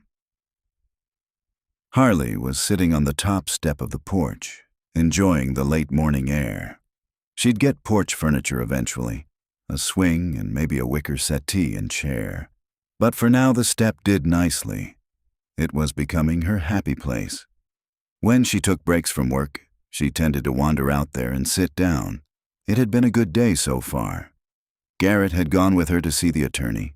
She'd begun the divorce paperwork, and Mr. Burke had suggested pursuing a restraining order for additional protection if Thomas found out where she was. Harley had agreed. It felt good to be taking action, taking her life back. She wanted to leave Thomas in her past as she built her future here. She glanced over her shoulder at the house, which was slowly becoming just the home she'd always wanted. Thanks in no small part to Garrett. She'd miss him when he left, miss his companionship every bit as much as his drive to work on the house. His kiss, though, she couldn't stop thinking about it. She cautioned herself about getting attached to him. He was kind and caring and felt safe, but he'd be gone soon. She needed to find her way back to being independent. Thomas had taken that from her, so it was up to her to regain it. She could start small. A trip to a coffee shop in downtown Hartsville might be just the thing. She went inside, got her purse, and let Garrett know she was going. He was using a shop vac to clean up the construction area in the kitchen where he'd reframed the entrance to the secret room that would become a large pantry. But he paused to give her a thumbs up and smile at her. Downtown, she found a parking space and entered the coffee shop. "Hi, welcome to the Heart of Coffee Cafe," a young woman behind the counter said. "Thanks." Harley looked at the menu and the display case full of pastries before placing her order. "I haven't seen you in before," the barista commented as she worked on Harley's order. "I just moved to town," Harley said. She didn't want to go into the particulars of inheriting her brother's home, so she kept it simple. "Welcome again." The woman smiled. "We're a friendly place." That's been my experience so far. Everyone she'd met had been pleasant. You might want to follow the town's social media pages. Oh, and the libraries too. They have some good programs.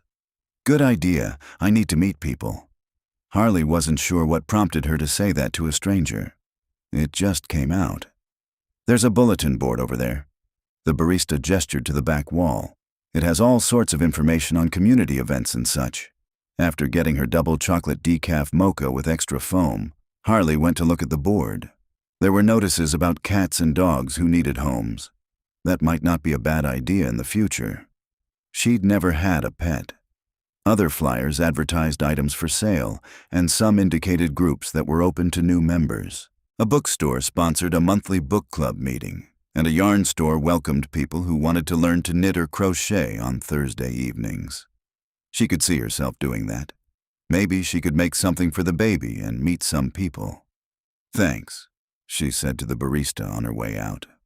"Wait, we like to give new customers a little gift." The woman handed her a mug with the cafe's logo printed on it.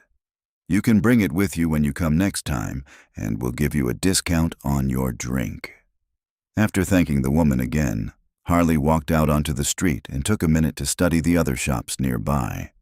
She would need to buy a few items of clothing soon and was pleased to spot a boutique that looked nice. Another day, she'd come back.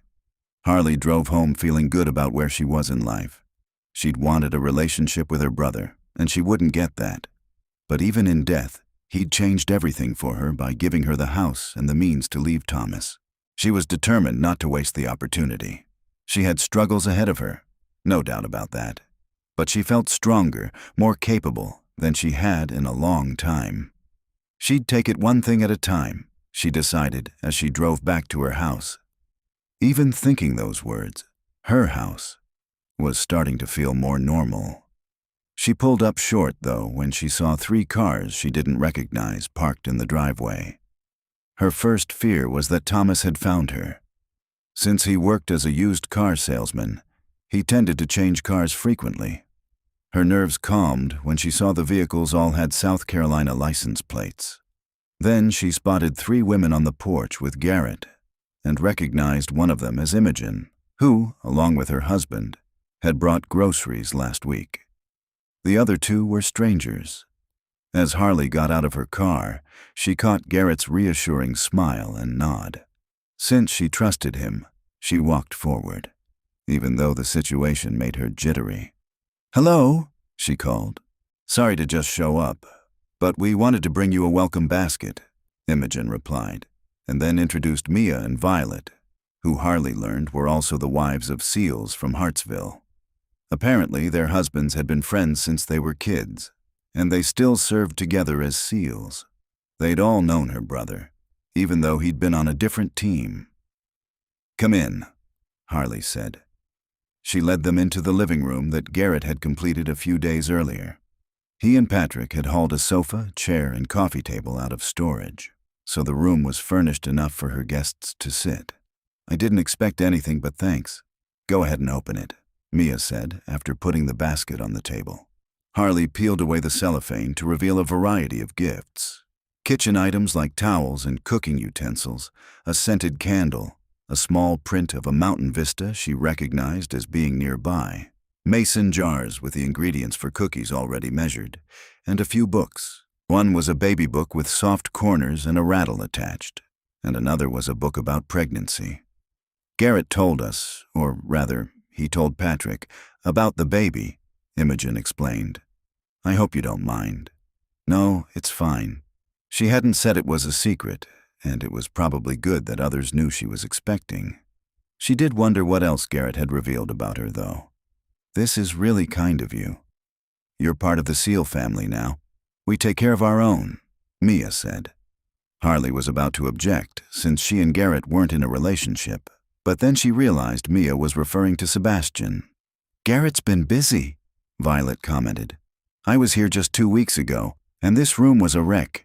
I can't believe how he's pulled it together." "He doesn't slow down," Harley agreed. "He's trying to get so many things done before he leaves." "He told us that would be soon," Imogen said. "We want you to know that you won't be alone. You'll have us, and we all have experience with babies, so we'll be happy to help out." Harley tried to thank them again, but they began chatting about pregnancy and its weird symptoms before she could. It was nice to talk with other women, and by the time they left, she felt more comfortable around them. She even accepted an invitation to a cookout and gave them her phone number. Violet immediately started a group text. The women's confident, assertive approach to friendship was a bit startling, but she was willing to give it a try. It had been a good day so far, one that gave her hope that her future would be different from her past. After she waved goodbye to them from the porch, she walked into the kitchen to find Garrett. He had a paintbrush in his hand and was putting a coat of a sunny yellow color on the wall he'd just redone. The color made her do a double take. It was beautiful, so happy and bright.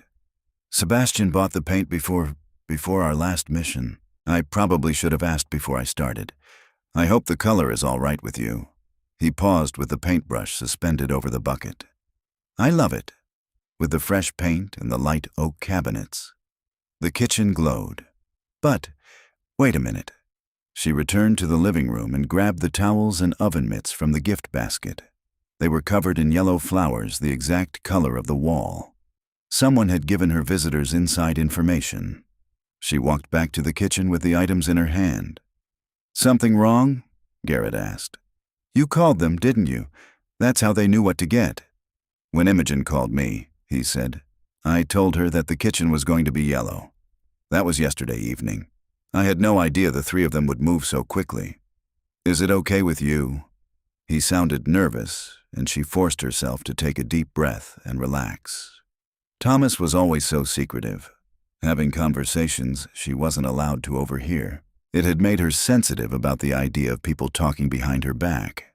But Garrett's explanation made sense, and really, what had been the harm in telling the women the kitchen would be yellow? She loved the dish towels and oven mitts they'd picked out. "Yes, it's nice. Good. I want you to be at home here. I'm starting to feel that way." She didn't add thanks to you, but it was how she felt. She kept her gaze on him. The truth of her words simultaneously scared her and made her happy. Happiness was winning out over the fear and uncertainty she'd gotten used to, and it was partly due to Garrett. She wanted him to know that, but it was hard for her to say it. She'd been burned too many times. "Objective achieved then," he said after a pause long enough for her to wonder what he was thinking. He had to be aware of the attraction between them. The kiss in the playroom proved that. But would he act on those feelings again? Paint dripped from his brush into the bucket, which seemed to bring him back to the moment. "I think I'm going to accomplish my other objectives too. Projects are getting ticked off my list pretty quickly. Because you're working so hard. I wish you'd let me help more." She'd tried to, but he was cautious about letting her take on too much. Strangely, she didn't take it as him putting limits on her. He was looking out for her. "You've got other things to worry about." He was right about that. He was right about a lot of things. She'd misjudged men in the past, but she was sure he was a good one. She took a step closer to Garrett. A spark traveled between them, and she knew she was going to kiss him. He put his paintbrush down and moved toward her. They met, and she had the fleeting idea that maybe this time, if she took a chance, things would work out. With him. She was still processing that thought when Garrett's arms went around her waist and he drew her closer. This kiss was different from their first. That one had started slow. This one exploded as soon as their lips met. She looped her arms around Garrett's neck and enjoyed the contact between their bodies as he explored her mouth like he couldn't get enough of her. She had no sense of time passing until he broke from her lips to kiss along her jaw and down her neck. It was heaven to be held safe in his arms while passion rose between them. Her fingers moved to his shoulders, where she felt his muscles through the thin fabric of his t-shirt.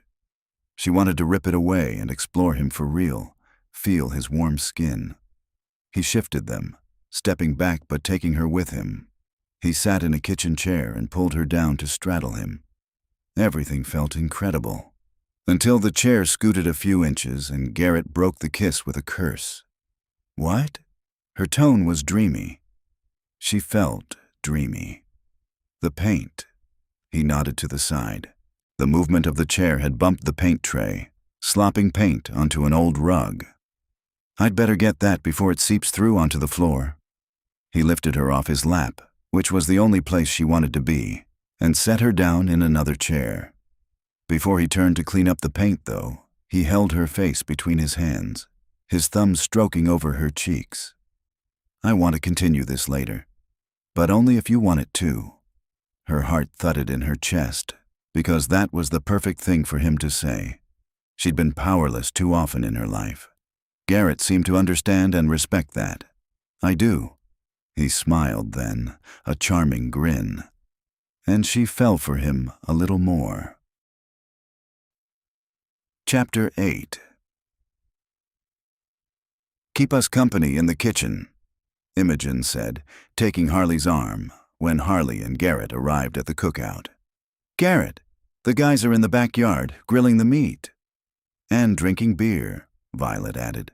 "Not too much beer, I hope, since they're in charge of the kids," Mia added. "Go on, Garrett. Matthew's out there, too. He'll be glad to see you." She took the bowl of fruit salad Garrett had brought and shooed him away. Garrett gave Harley a look, a silent, "Is this okay?" She gave him a smile, even though she wasn't 100% comfortable. These women were kind, but she had counted on Garrett sticking closer to her side. "We'll take good care of her," Imogen assured him. "I promise." Harley peeked into the living room as they walked down the hall. The house wasn't large, but it was clearly well-loved and appeared to be happily lived in. Harley particularly liked the white lace curtains and colorful mismatched throw pillows on the sofa. "I love to sew," Imogen explained. Patrick thinks we have too many pillows, but I enjoy making them. Some of the fabric is vintage, from when his grandmother lived here. The house has been in his family all that time. Having a home passed down through generations was so different from Harley's life experience. For nearly 100 years, we're thinking about adding on soon. You are? Mia asked, narrowing her eyes. Is there a reason? Imogen smiled. We're going to need another bedroom and probably another bathroom with the baby coming. Her announcement was met with squeals from Mia and Violet. Mia pulled them all in for a group hug. 2 more babies to spoil, Mia said. How delightful. Only 2.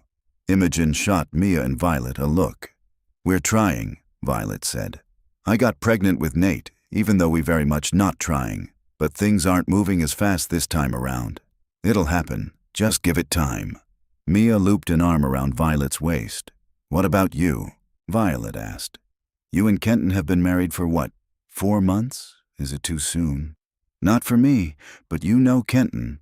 Mia rolled her eyes, but she was smiling. He has spreadsheets detailing when everything should happen. She laughed. But I'm working on him to move up his timetable. I told him I'd already disrupted his life plan so much that he might as well toss it out the window. You're good for him, Imogen said as they reached the kitchen. He needs a little chaos in his life. He got that with me and the girls. I'm raising my twin nieces, Mia explained to Harley. My sister and brother-in-law died in a car accident, and Emma and Ava became mine. I'm very sorry about your family, but your nieces are lucky to have you, Harley said. How different her own life would have been if she'd had an aunt or grandparent who could take her in. I'm lucky to have them, Mia said. I love them to pieces. Okay, what needs to get finished before we join the guys? I need to finish cutting up the vegetables for the salad, Imogen said. Do you want to arrange the cookies you brought on a serving tray? On it. Violet, can you pour the chips in those bowls and get the dip from the fridge? Happy to. What about me? Harley asked. How can I help? Just sit down and tell us how the home renovations are going. Patrick said something about discovering a room you didn't know was there. How'd that happen? Harley sat in the chair Imogen pointed to and told the story about the playroom and the items they found in there. She skipped over the kiss. These were smart women, and probably guessed that there was something between her and Garrett, but she wasn't comfortable sharing personal information. It was easier to talk about the tea set and her plans for the pantry. They asked questions, encouraging her to continue when she would otherwise have concluded quickly. It amazed her how comfortable and included she felt with these women. They were close to her age and happy to live in Hartsville. The longer she was here, the more she thought she could be happy here too. It was a friendly place, and seemed like the kind of community that valued relationships and families. The conversation soon turned to the other women's kids. They had 5 between them. She focused on remembering names and ages. Uh-oh, Ava and Emma are using Garrett like a jungle gym, Mia said, looking out the window toward the yard. We should go rescue the poor man. My girls can be relentless, and they adore him. Harley went to the window and smiled. 2 adorable girls were climbing all over Garrett while he laughed and playfully ruffled their hair. The sight made something melt inside her. Garrett saw faces in the kitchen window, but he only got a quick peek before Emma tackled him again. He was happy to get down on the ground with the girls. He liked playing with the kids and hanging with his buddies while the burgers grilled. He even liked Patrick and Imogen's giant dog, Mr. Bubblesworth, who was running circles around them, wagging his tail. At times like this, he wished he lived closer to his own family. Whenever he got back to Idaho, he had a blast with his nieces and nephews. Girls, Kenton called. Let Garrett up. Let's play house, Ellery suggested, and the younger kids ran to follow her into the small structure that Patrick had built for his daughter. Garrett got to his feet and went to sit next to Matthew at the picnic table. Those girls have a ton of energy, his teammate said. Matthew was staying with Mia and Kenton while he healed from his latest surgery and waited to see what would be in store for physical therapy and rehabilitation. That they do, Garrett agreed. Have they been running you ragged? You look tired. His voice dropped lower to give them a bit more privacy for the conversation. "Is it your hand? Have there been any new problems?" Matthew shrugged. "Nothing new, just the same pain and stiffness. But it'll heal."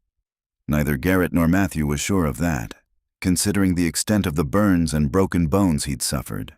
"I'm not giving up. I'm going to deal with this and be back on the team, but it's hard waiting around. I like it here in Hartsville, but it's not where I want to be." "I get that." Garrett felt the same way. He'd gotten comfortable in the small town, but it wasn't home to him either. Soon enough, he'd be headed back to base, which brought on a different set of worries. He didn't like the idea of leaving Harley on her own. He told himself that he was simply concerned about Thomas finding and harming her because Sebastian would want him to make sure she was safe. After the kisses he and Harley had shared over the past few days, though, that might not be the whole truth. They'd kept it to just kisses so far, even if he'd been tempted to do more. He wanted her, but he was leaving soon and she was emotionally fragile, which wasn't a good combination. "Hey guys, I need a favor," he said. "Anything," Anderson responded, speaking for the group. "I'm worried about Harley's safety after I leave Hartsville." "Has she gotten more threats from her loser ex?" Patrick asked. Garrett had filled them all in about the calls and messages Harley kept receiving and how she was pursuing a divorce and a restraining order. "They keep coming," he said. "I put in a doorbell camera last week, but it's not enough. She needs a sophisticated security system, and that's not my area of expertise. I've got some experience with those and know a few guys I can call on if needed," Patrick volunteered. "I can give you a hand with installation," Matthew said, lifting his uninjured one. Singular, not plural. Matthew's humor was dark, but they all chuckled. I'd appreciate that. Garrett knew they'd come through for him. "We can all look out for her while you're on base, too," Anderson offered. "Her husband still doesn't know where she's at, right?" "So far, and I hope it stays that way, but I don't trust the situation. If he comes after her—" Garrett didn't need to finish the sentence, because they all knew it would be ugly. "She's Sebastian's sister, man. We've got her back," Kenton said. "And yours too, if you need it." The door from the kitchen opened just then, and Harley followed the other women out. Garrett saw the reluctance on her face. She'd gotten comfortable with him, but she still distrusted strangers, particularly men. Of the group gathered, she'd only met Patrick so far. Garrett went to her side. He was tempted to take her hand, but they weren't exactly a couple, so he settled for a light touch on her arm before introducing her to Matthew, Anderson, and Kenton. All three of them turned on the charm and had Harley smiling quickly. "Okay, guys, round up the kids and let's eat," Imogen called. There was a flurry of activity for a few minutes, but soon everyone was seated at a table, heaping plates in front of them. "How's it going?" Garrett whispered as he sat next to Harley and handed her a bottle of water. "Fine, everyone is so nice." He hated that she sounded so surprised about that. The world hadn't been kind to her, but he saw that changing here in Hartsville. He might not be around to see it, though. The thought of leaving Hartsville gave him a pang. He was reluctant to go because of Harley, but he'd gotten attached to the sense of community here, too. He'd had that growing up and hadn't realized how much he missed it. "You'll have a lot of friends in Hartsville," he said. "Guess so." She glanced around at the other couples. "It doesn't seem quite real to me." Anderson and Violet's son made a break for it just then and dashed across the yard with his dad chasing after him. Anderson scooped up the boy and tickled his belly until he shrieked with laughter. "It's real," Garrett said, turning back to Harley. "You've landed in a good place." He didn't let himself think about how it would feel to leave this place, and her, behind. Chapter 9. Garrett took her hand as they walked home from the party that evening. The early spring air had a chill to it, but her fingers felt warm in his. She squeezed, letting him know that she was glad to be with him. "Did you have fun?" he asked. "It looked like you were enjoying yourself." "I did." After eating, they'd lingered at the table and talked. She'd held Patrick and Imogen's son while he'd fallen asleep, which had been the sweetest moment of the day for her. She couldn't wait to hold her own child. She'd been excited about the baby before, but seeing the families made her long for that life even more. She'd have it, or at least part of it. She and her child would be a family. She stole a look at Garrett from under her lashes. What if she could have more with him? She shouldn't be thinking that way, but after a glimpse of a different life, it was tempting to dream. And why not dream big? I don't think I've ever been to a party like that before, she mused. Thomas would sometimes take me to the club where he was a part-time bouncer, but that was only ever about showing off and one-upping the other guys. She'd hated those nights. He wanted me to dress a certain way, do my hair and makeup, so I looked the part of the perfect wife. He didn't let you talk to anyone, though, did he? Garrett was almost too perceptive. Not really. She'd made that mistake one night and gotten into a conversation with a group of friends celebrating a birthday, a mix of men and women. Just when she was starting to feel comfortable with them, Thomas had swooped in and declared they were going home. She shuddered when she recalled what happened as soon as they were in the car. Garrett must have sensed her reaction. He stopped walking and pulled her into a gentle hug, running his hand down her back to soothe her. She rested her head against his shoulder, feeling safe in his arms rather than trapped. "He hurt you," Garrett murmured. "I hope you know I never will." He kissed her hair, but she could only nod. She couldn't voice the words she was feeling. Her regret for having not seen what Thomas was to begin with and then not leaving him once she knew. It was too late for regrets now. All she could do was move forward and make better choices. Like being with Garrett. She was grateful for the opportunity to make her own decisions now. That made her feel younger, more hopeful. She tilted her face up to Garrett's. "Thank you for taking me to the cookout today." He chuckled. "Like I could have shown up without you.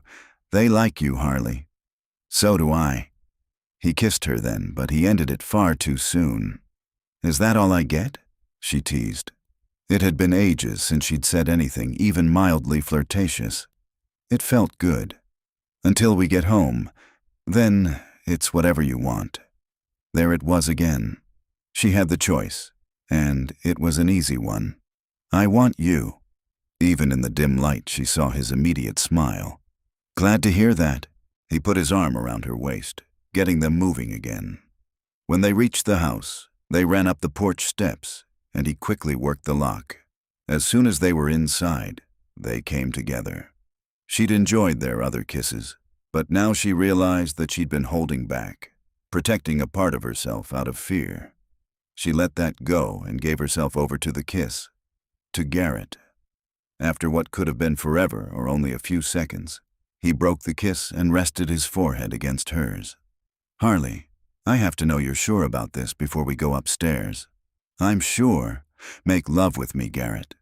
He looked at her a long second, and his eyes held emotions she didn't even know how to name. Before she drew another breath, she was cradled in his arms as he headed for the stairs. Afterward, with his heat curved against her back, she dozed off, safe and content. She didn't know how long she slept before Garrett's voice woke her. "Are you hungry?" he asked. His hand was flat on her stomach. "I can feel rumbling in there." Just then, her stomach growled.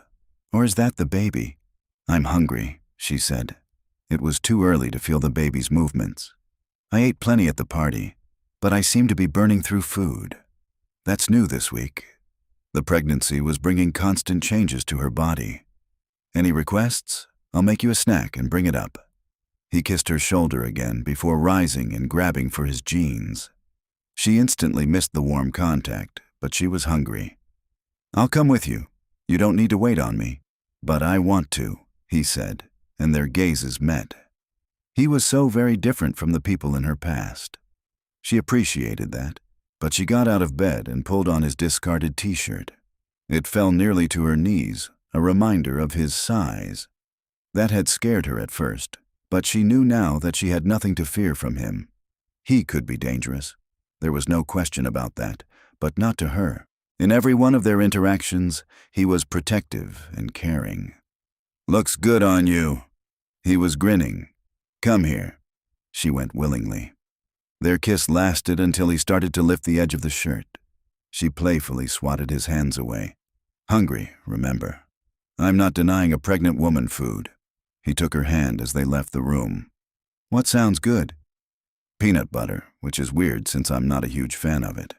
But she'd found that her tastes had changed. In the kitchen, they cut up apples and celery to dip in the peanut butter. While they ate, she opened the home decorating magazine dedicated to nurseries that he'd brought her. She'd marked a few pages and flipped back to those to take another look. Imogen and Violet had given her numerous suggestions about setting up the nursery, and she was anxious to do some planning. I like this. She turned the magazine to show Garrett a built-in unit that included a diaper-changing area and several small drawers, perfect for storing baby clothes. He studied the image for a minute. You still plan to use the small room off your bedroom? I think it's the perfect space for a nursery. It could be a lovely space, and the convenience couldn't be beat. I could build that for you, he said, and I'd make it so it could be converted to more traditional closet storage when the baby outgrows the nursery. That's a good idea. I'd love that, but you don't have time before you go. His departure date was looming closer and closer, a fact that she didn't wish to dwell on. I've got to report in just over a week, he said, but I'm not being deployed overseas. You're not, she asked, feeling instantly hopeful. He hadn't mentioned anything about that. I got an email this morning with my new assignment. They've got me training recruits. His brow wrinkled when he said the words. You don't want to do that? Training is fine, but this isn't about my skill in running drills. I'm being kept on American soil because the investigation into my last mission is ongoing. They just won't say that's the reason.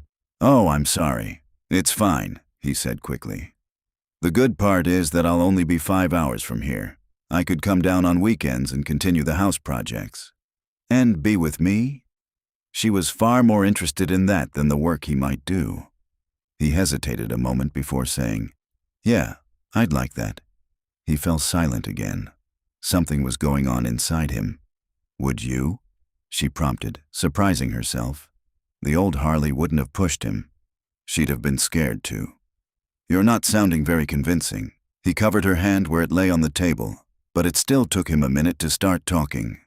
My last mission. He paused and looked away. I'm sorry, Harley, but it's my fault Sebastian died.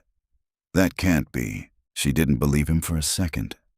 While she waited for him to tell the story, she turned her hand over and gripped his in silent encouragement. He was like a brother to me. We trained together, served together. He was the best man I've ever known, and I'm proud to have been his teammate and friend. There's no one I trusted more, and I think he felt the same about me. He swallowed. And that's what got him killed. Tell me what happened. She'd known Garrett was on that mission, but she hadn't asked for details. She hadn't been ready to hear the story. Truthfully, she wasn't sure she was ready yet, but Garrett seemed like he needed to talk about it. Well, I can't tell you much about the specifics, he began, but Sebastian and I had been up for more than 24 hours doing recon for a planned raid. When we got back to our team and reported in, they'd gotten new intel that moved up the time frame. I wanted to be involved when we moved in, even though he and I were both tired.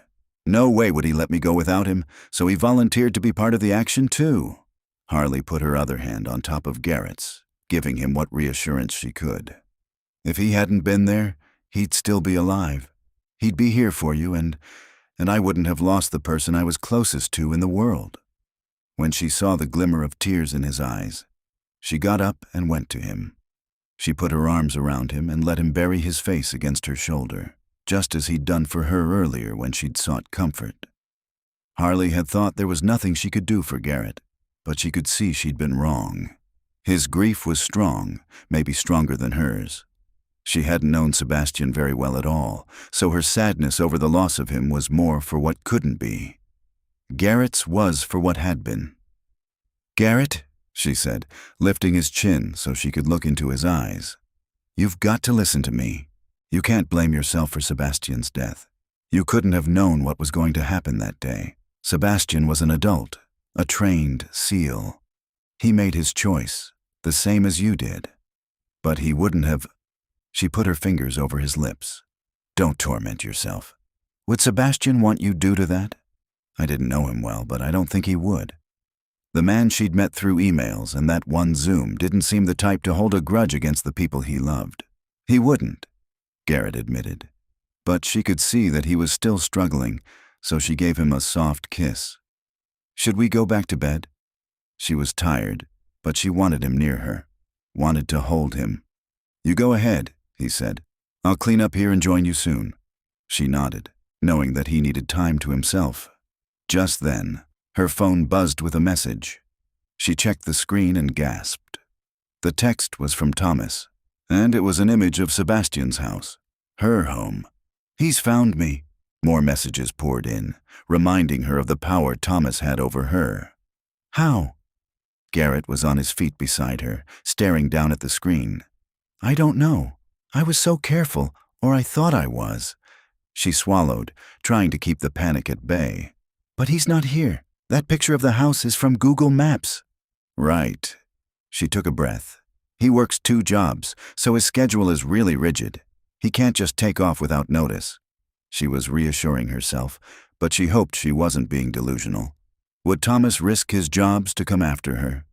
His work was important to him, but he could be unpredictable. No one knew that better than she did. His mood could swing from loving to violent in seconds. But he will come. The messages made that clear. He's still technically my husband. Every doubt she'd ever had about escaping from Thomas returned. You've started the divorce. You are legally separated. He has no power over you. Garrett's voice was calm, but it didn't temper her fear. And I made plans this evening with Patrick and Matthew to put in a sophisticated security system here. It'll help keep you safe. She knew he'd protect her if he could, but he wouldn't always be around. He had to return to his base, and even if he came back on weekends, there would be long stretches without him. She wanted to trust in the safety Garrett offered, but Thomas had shattered any sense of safety she'd managed to find before, and she very much feared he was about to do so again. Chapter 10. I like this better than what we saw at the last place, Matthew commented, pointing to one of the security systems on the shelf of the big box store. I did some research and looked over the materials Patrick sent. This one offers better video quality and can be adjusted to be more sensitive to movement. Patrick had told him the best way to get a system in place quickly was to buy components and build one, versus contracting with a company that might not be able to install it right away. Patrick had promised to help out and call on his connections to make sure the system operated seamlessly. We'll want that, Garrett agreed. I don't want anyone sneaking up on the house. I'm worried about the trees in the yard, though. Will they throw off the sensors if it's windy? Yeah, they could, from what I've read, Matthew said. That's why Patrick recommends one like this that picks up body heat as well. It's more expensive, but it's worth it. I don't give a crap what it costs. Garrett glanced at Harley, who was farther down the aisle. She'd stopped to look at baby monitors, which gave him an idea. Is there a way to integrate baby monitors into the system? Probably. It might be tricky to control it all from the same app, but I suppose it's possible. Matthew balanced a box from the system they were looking at on his good hand so he could read the specs more carefully. He seemed to be adapting to his injury, but Garrett knew that he wasn't happy about it, nor the fact that his career was hanging in the balance. Have they decided on a physical therapy regimen yet? Garrett asked. Not yet, Matthew answered. They say it's too soon. Need to heal more first, yada yada. It's frustrating, all the waiting. You know I'll do whatever it takes, if they just let me get started. He was always the positive force on their team.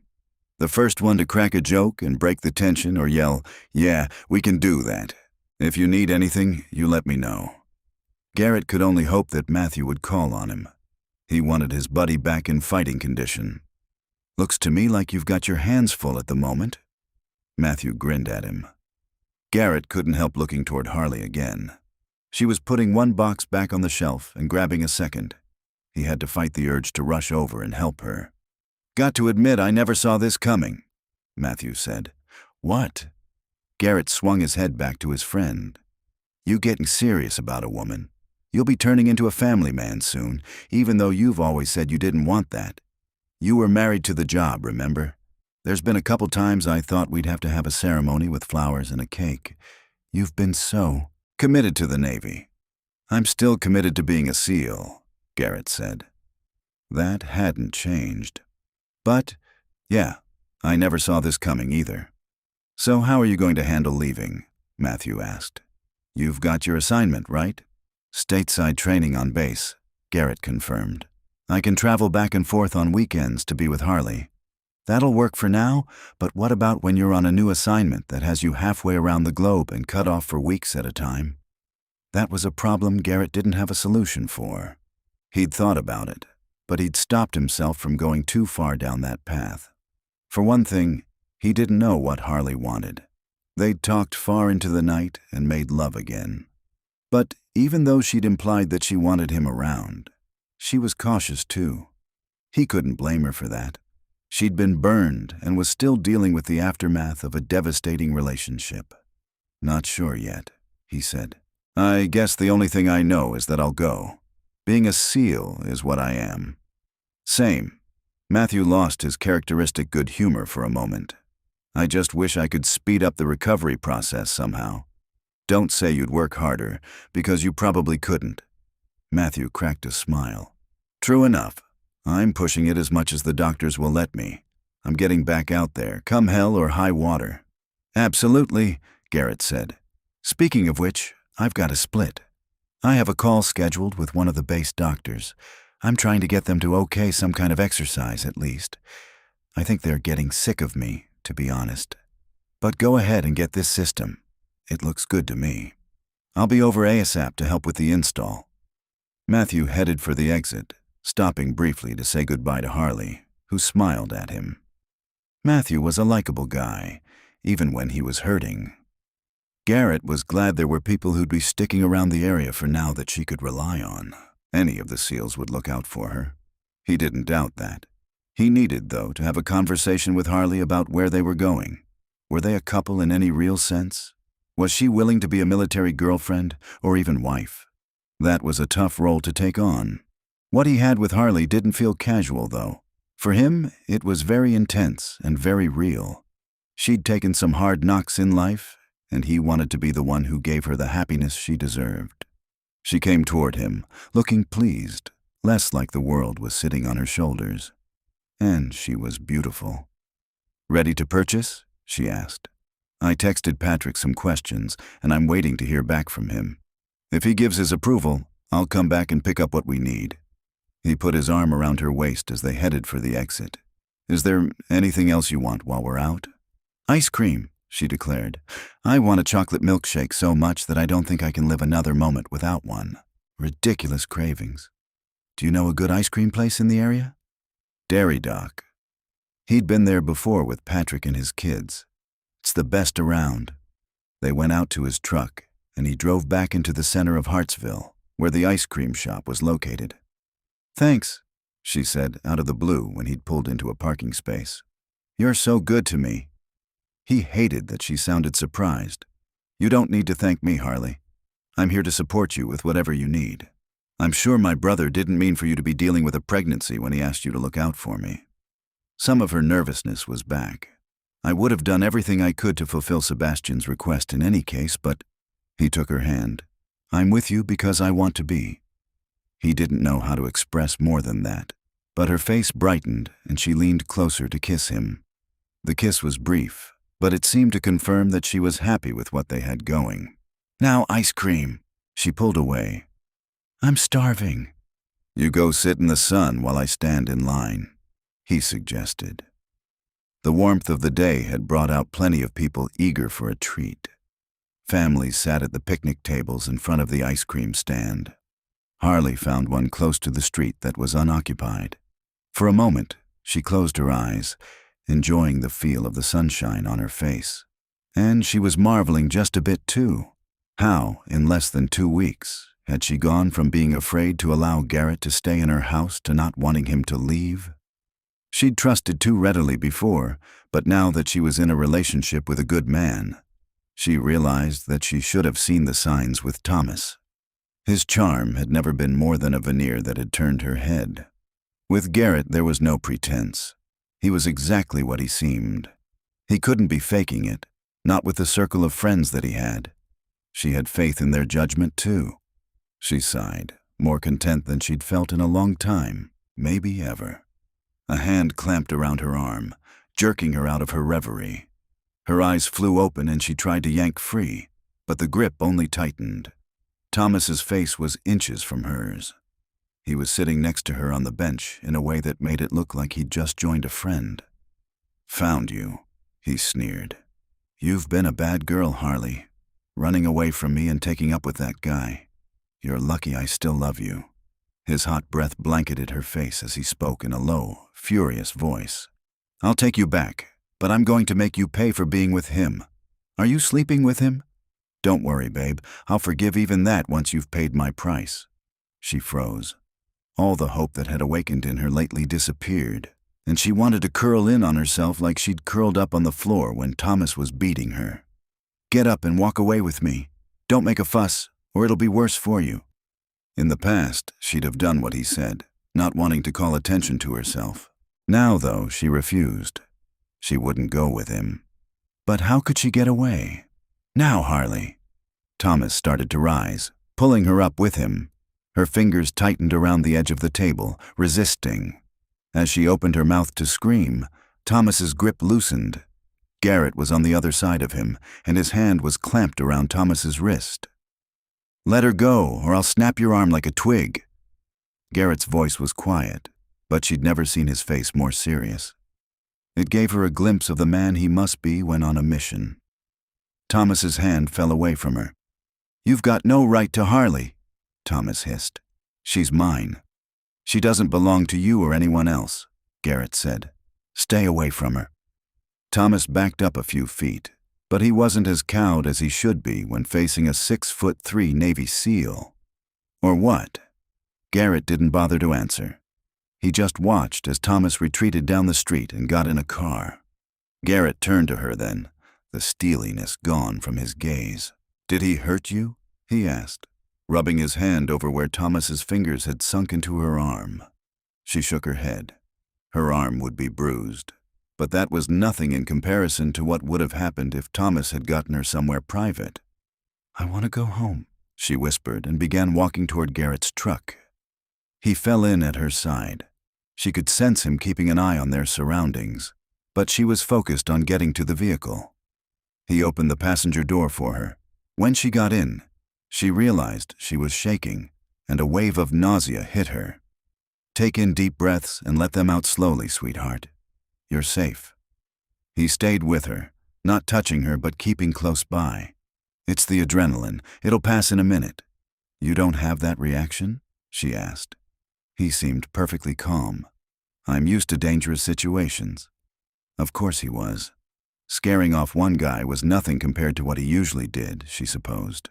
"I didn't know what to do." That had scared her too. Part of her had come close to complying because she simply hadn't been able to think of any other option. Yell, scream, draw attention to yourself. "I know that's not in your nature, but it's what you've got to do," he said. "People would have stepped in to help you. Most people are decent. Thomas is the exception to that." Fear was starting to be replaced by anger. Her life was headed in a good direction, but one encounter with Thomas threatened to suck her back down. No, she wouldn't let it. She straightened, meeting Garrett's eyes for the first time since he rescued her. She saw concern there, and something else that she couldn't identify. He blinked, and whatever it was disappeared. What had it been? Her own emotions were in too much turmoil to figure it out. Chapter 11. "This one is done. Ready for you, Violet." Imogen handed a curtain to Violet, who was ironing them after Imogen finished putting in the hems, while Mia was on a step stool drilling holes in the wall. The women had shown up with their husbands and Matthew and Imogen's sewing machine that morning. The men were setting up the security system, and Imogen had insisted that she had plenty of extra fabric to make curtains for the bedrooms that hadn't been decorated yet. Harley was in knots about the whole thing. These women were putting themselves out on her account, and she appreciated it. But she wasn't sure how to accept graciously. No one had ever done so much for her, even on the rare occasions when she'd asked for help. "It's a good thing I love ironing," Violet quipped. "I can do that," Harley quickly volunteered. "No, seriously, I enjoy ironing, especially curtains. It's just long, steady strokes. It gives me time to think," Violet said. "Not like doing shirts with collars and cuffs." "Do you iron Anderson's uniforms?" Harley asked. "Guys in the service know how to iron, or they quickly learn," Violet explained. "Wrinkles during an inspection will get them in trouble." "Oh, I didn't know." She was so ignorant about Garrett's life in the military.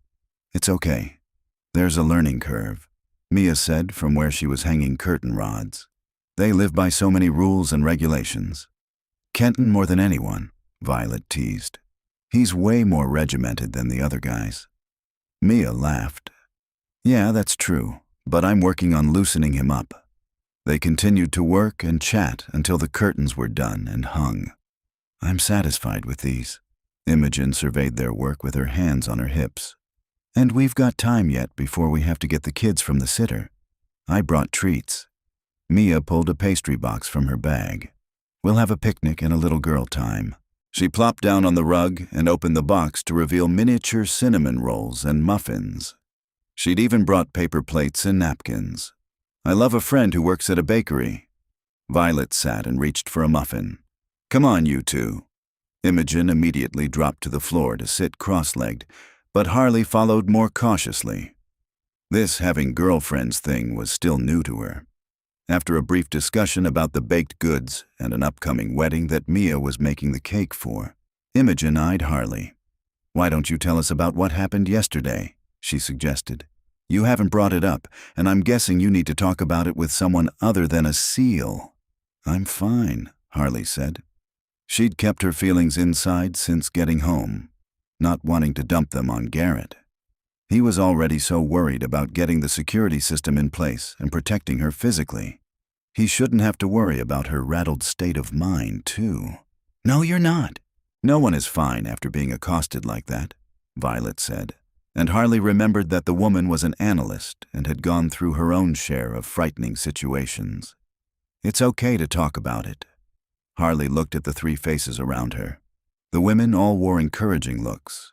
Maybe she could share, even though it felt awkward. "I don't know where to start." "Wherever feels right," Mia encouraged. "I guess I feel guilty because I completely let my guard down. I was just sitting there, soaking up the sunshine. I wasn't paying attention to anyone around me. I wasn't even looking." She'd had her eyes closed, for heaven's sake. "There's nothing wrong with that. You deserve to be able to relax," Maya said. Harley didn't know about that. She'd made poor choices in her life, her relationship with Thomas being the worst. Anyway, Thomas was there before I knew it, sitting right next to me. "Did he hurt you?" Imogen asked. In answer, Harley pushed up her sleeve to reveal the bruises on her upper arm. "Garrett couldn't have been happy about that," Mia observed. "He wasn't. He hadn't said anything, but his eyes had stayed glued to the bruise when she was changing for bed the night before. He had wrapped his arms around her and held her all night. That had been comforting. Still, she wondered if she was making more bad decisions by being with him, by staying in this house. "What else?" Violet prompted. "Did Thomas talk to you at all before Garrett scared him off?" She repeated the threats Thomas had made and saw their eyes widen with surprise and sympathy. "You poor thing. I'm so sorry you had to go through that," Mia said. "He sounds awful." "One thing is for certain. That man made a mistake by coming after you." Imogen reached for Harley's hand and gripped it. "You're safe here." "Am I?" That got right to the heart of all Harley's fears. She wasn't safe from Thomas. He'd gotten to her once, and she was convinced he could and would do so again. Garrett would protect her to the best of his ability, as would his friends, but they shouldn't have to. This was her problem, her mess to deal with. She didn't need to drag other people into it. "Of course you are," Violet said. "The guys will get the security system in place, and nothing will get past Garrett. Remember, their job is to deal with threats and protect assets." "I'm not an asset?" I feel more like a liability. Maybe I should run, take off and try to get away from Thomas that way. That had been in the back of her mind since the middle of a sleepless night. She didn't have much money, since Sebastian's accounts weren't available to her yet. She had enough to get few hundred miles, though, and if she used Sebastian's SUV, Thomas wouldn't recognize it. The women shared a glance before Mia spoke. Before you do anything like that, you have to talk with Garrett. Tell him how you're feeling and what you're thinking. He'll listen. I'm so sorry to have gotten him into this mess, Harley said. It's not fair to him. He's not going to see it that way, Violet assured her. Talk to him. Today. Harley knew they were right. She couldn't just take off on Garrett. That wouldn't be right either. Before she could respond, Patrick appeared in the doorway. We're at a stopping point until we get the bandwidth expanded and get some other components we need, he announced before stooping to snag a cinnamon roll. He popped the treat in his mouth. We should get out of your hair, Mia said as they all stood. But Harley, please think about what we said and call us if you need anything. We mean that anything. Thanks, Harley said, still having a hard time believing that they were all so willing to help her. It seemed they were, though, and she had to admit that she needed people like them in her corner. And thanks for the curtains. That's what friends do for each other. Imogen gave her a hug before joining Patrick, who had stepped into the hall. A few minutes later, everyone was gone, and Harley went to find Garrett. He was in the den, sitting down with a laptop and his phone open to an app. Did it go well? She asked. Patrick said you still need some items. Yeah, we located them in Canfield, and he's gone after them. I'm still not totally satisfied with what we've got, though. His attention shifted from the laptop screen to the app. It's not coming together the way it should. I'm sure it'll be fine. It has to be just right, he said, though nothing is going to function at 100% until we get an upgrade on the bandwidth. I called the internet provider, but they can't get to it for a few days. In the meantime, I'm piecing as much of it together as I can, but I can't be sure. She touched his arm, stopping his words. Maybe this was the time to tell him that she was thinking of leaving Hartsville.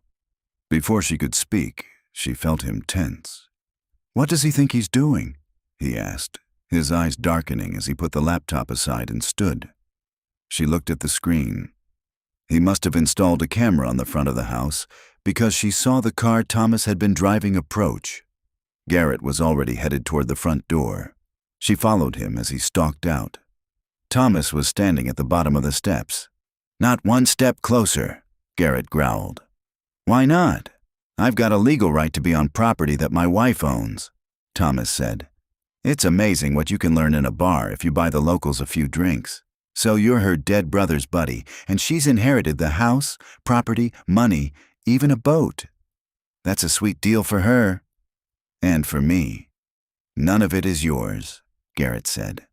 What's hers is mine. Thomas shifted his attention to Harley. She'd wrapped her arm around a post on the porch, needing to anchor herself against the fear going through her.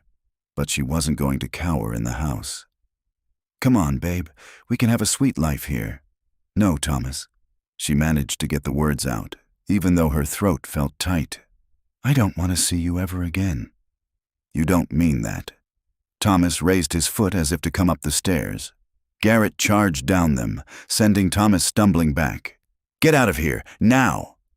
Garrett didn't raise his voice, but his size and intensity had Thomas retreating toward his car. You're mine, Harley, and I'll have what's coming to me, Thomas called before getting in the vehicle. But I can be patient while you get rid of this bozo.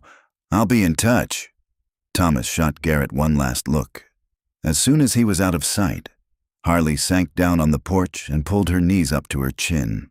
She was never going to escape Thomas. All her dreams of living safely and happily in this house with her baby were unrealistic. Nothing in her life had worked out for the best. Why had she thought it could this time? Garrett knelt in front of her. Don't let him get to you.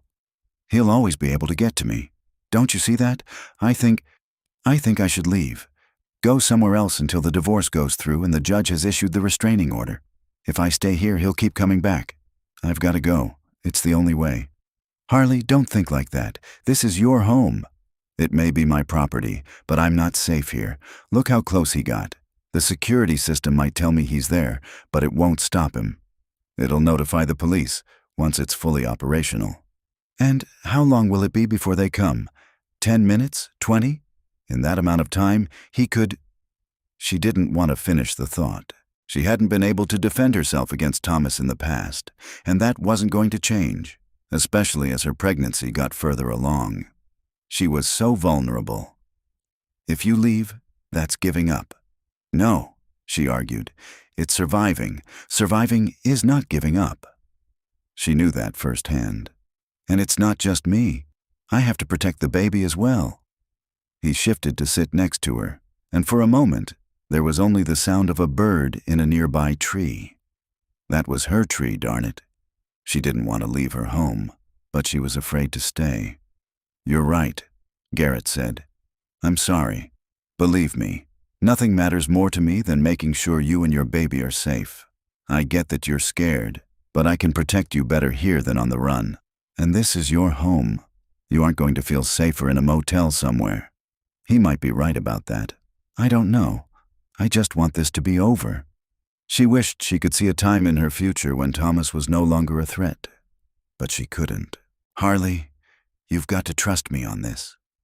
Garrett found her hand and took it. This is what I do. It's my area of expertise. I'll get the system running, and I will make sure you and the baby are protected. I promise you that. I won't leave you to deal with this on your own. She did trust him. Once he committed to something, he'd see it through. Look at the work he'd done on the house.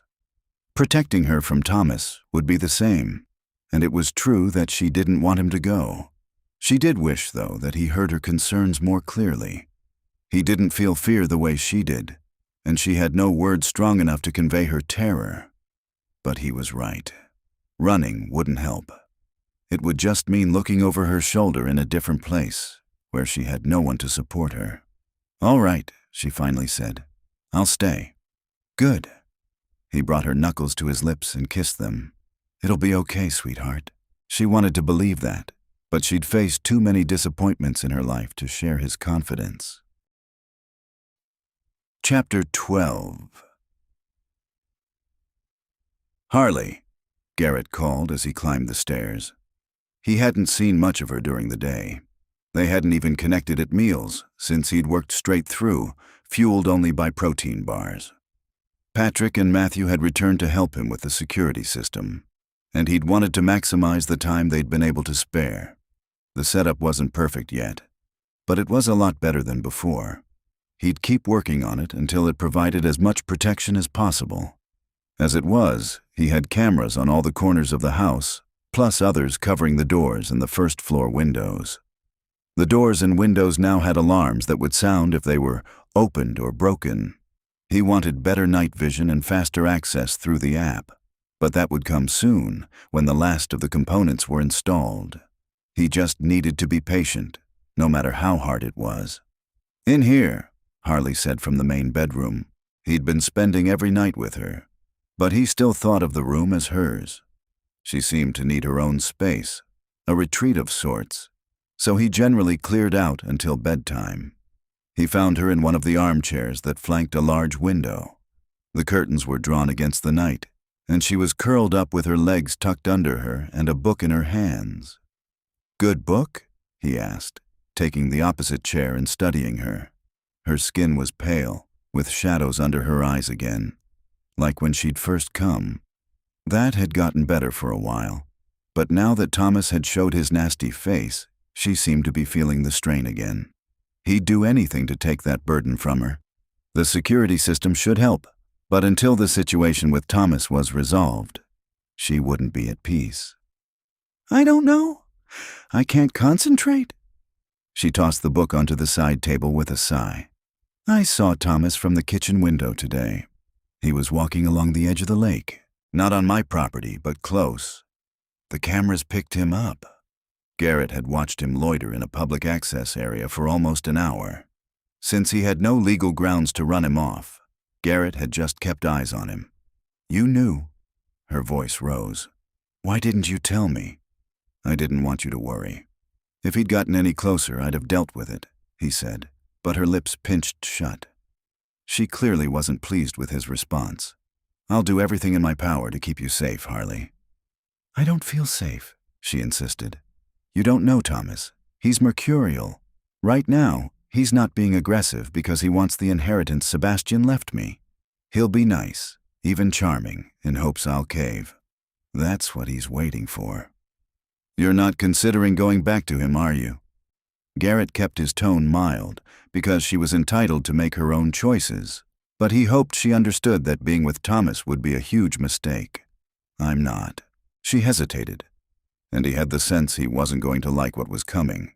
But I've been thinking that it might be better if I delay the divorce process until he's back in Florida.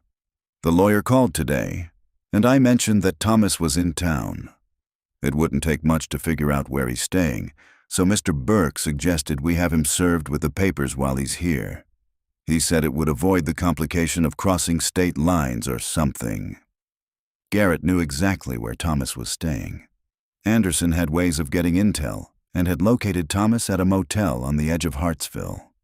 But I don't want to do that, she continued. Once he's served and he knows that I'm really going through with the divorce, he'll be angry and unpredictable.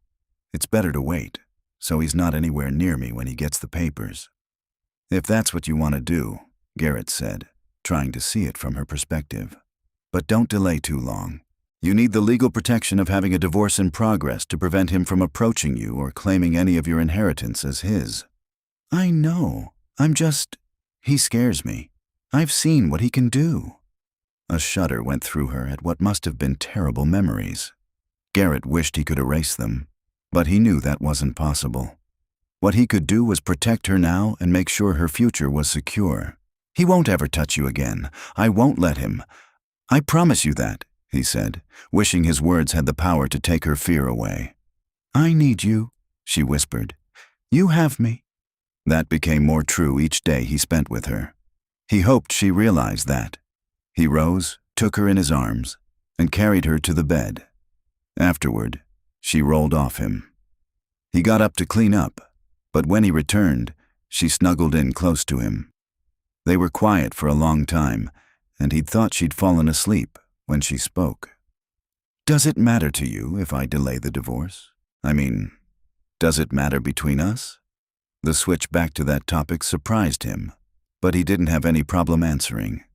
The timing of your divorce won't change how I feel about you. Her divorce was a formality. Nothing more than that. He wanted to be with her. That was all he knew. She was silent for a long time. Okay then, she finally said. I'm going to wait a little while on it. He didn't love her choice, but he could live with it so long as he was with her. The restraining order was a different story, though. He didn't want to bring it up now, but he felt he had to. You still need the restraining order, so you've got legal recourse if Thomas approaches you again. She sighed. Mr. Burke said it's always slow getting those in place, especially since I never called the police on Thomas in the past. No paper trail.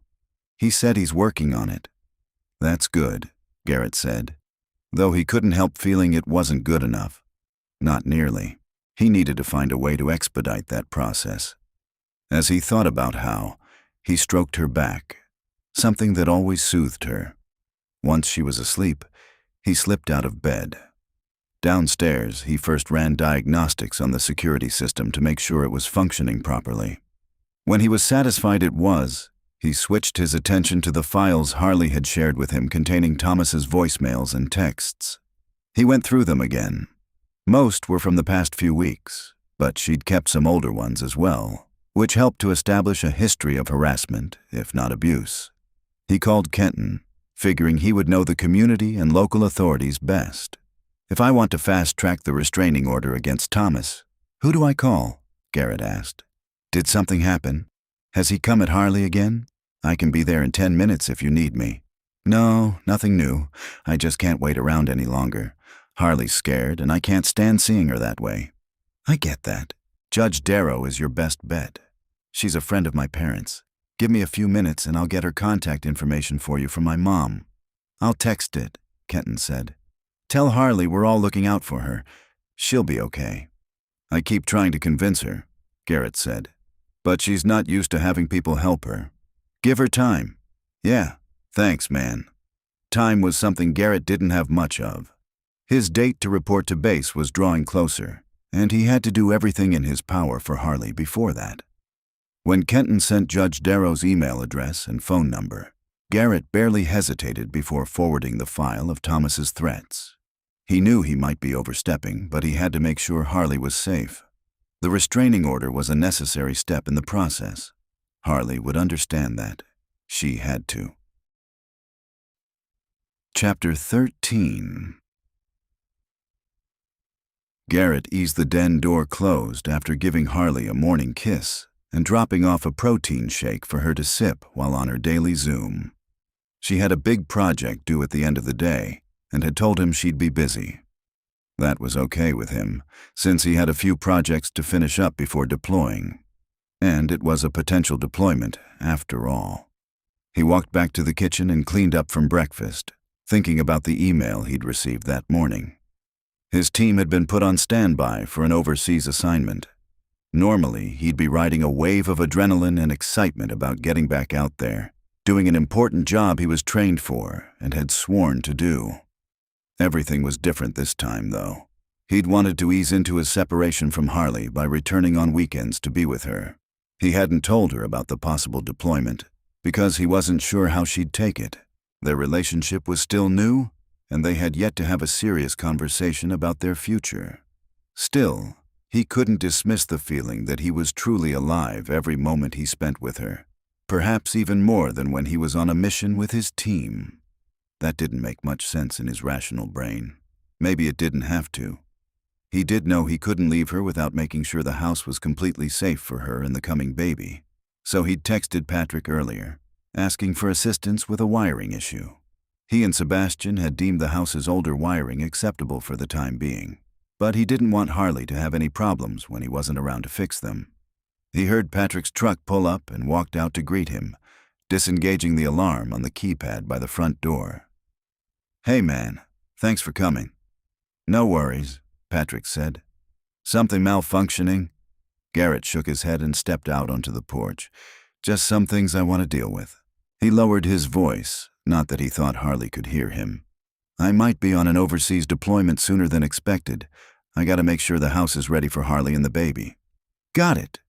Of course Patrick would understand that need. He left Imogen and their kids on missions that could last for months. Before they could go inside, a delivery van pulled into the driveway. "You order something?"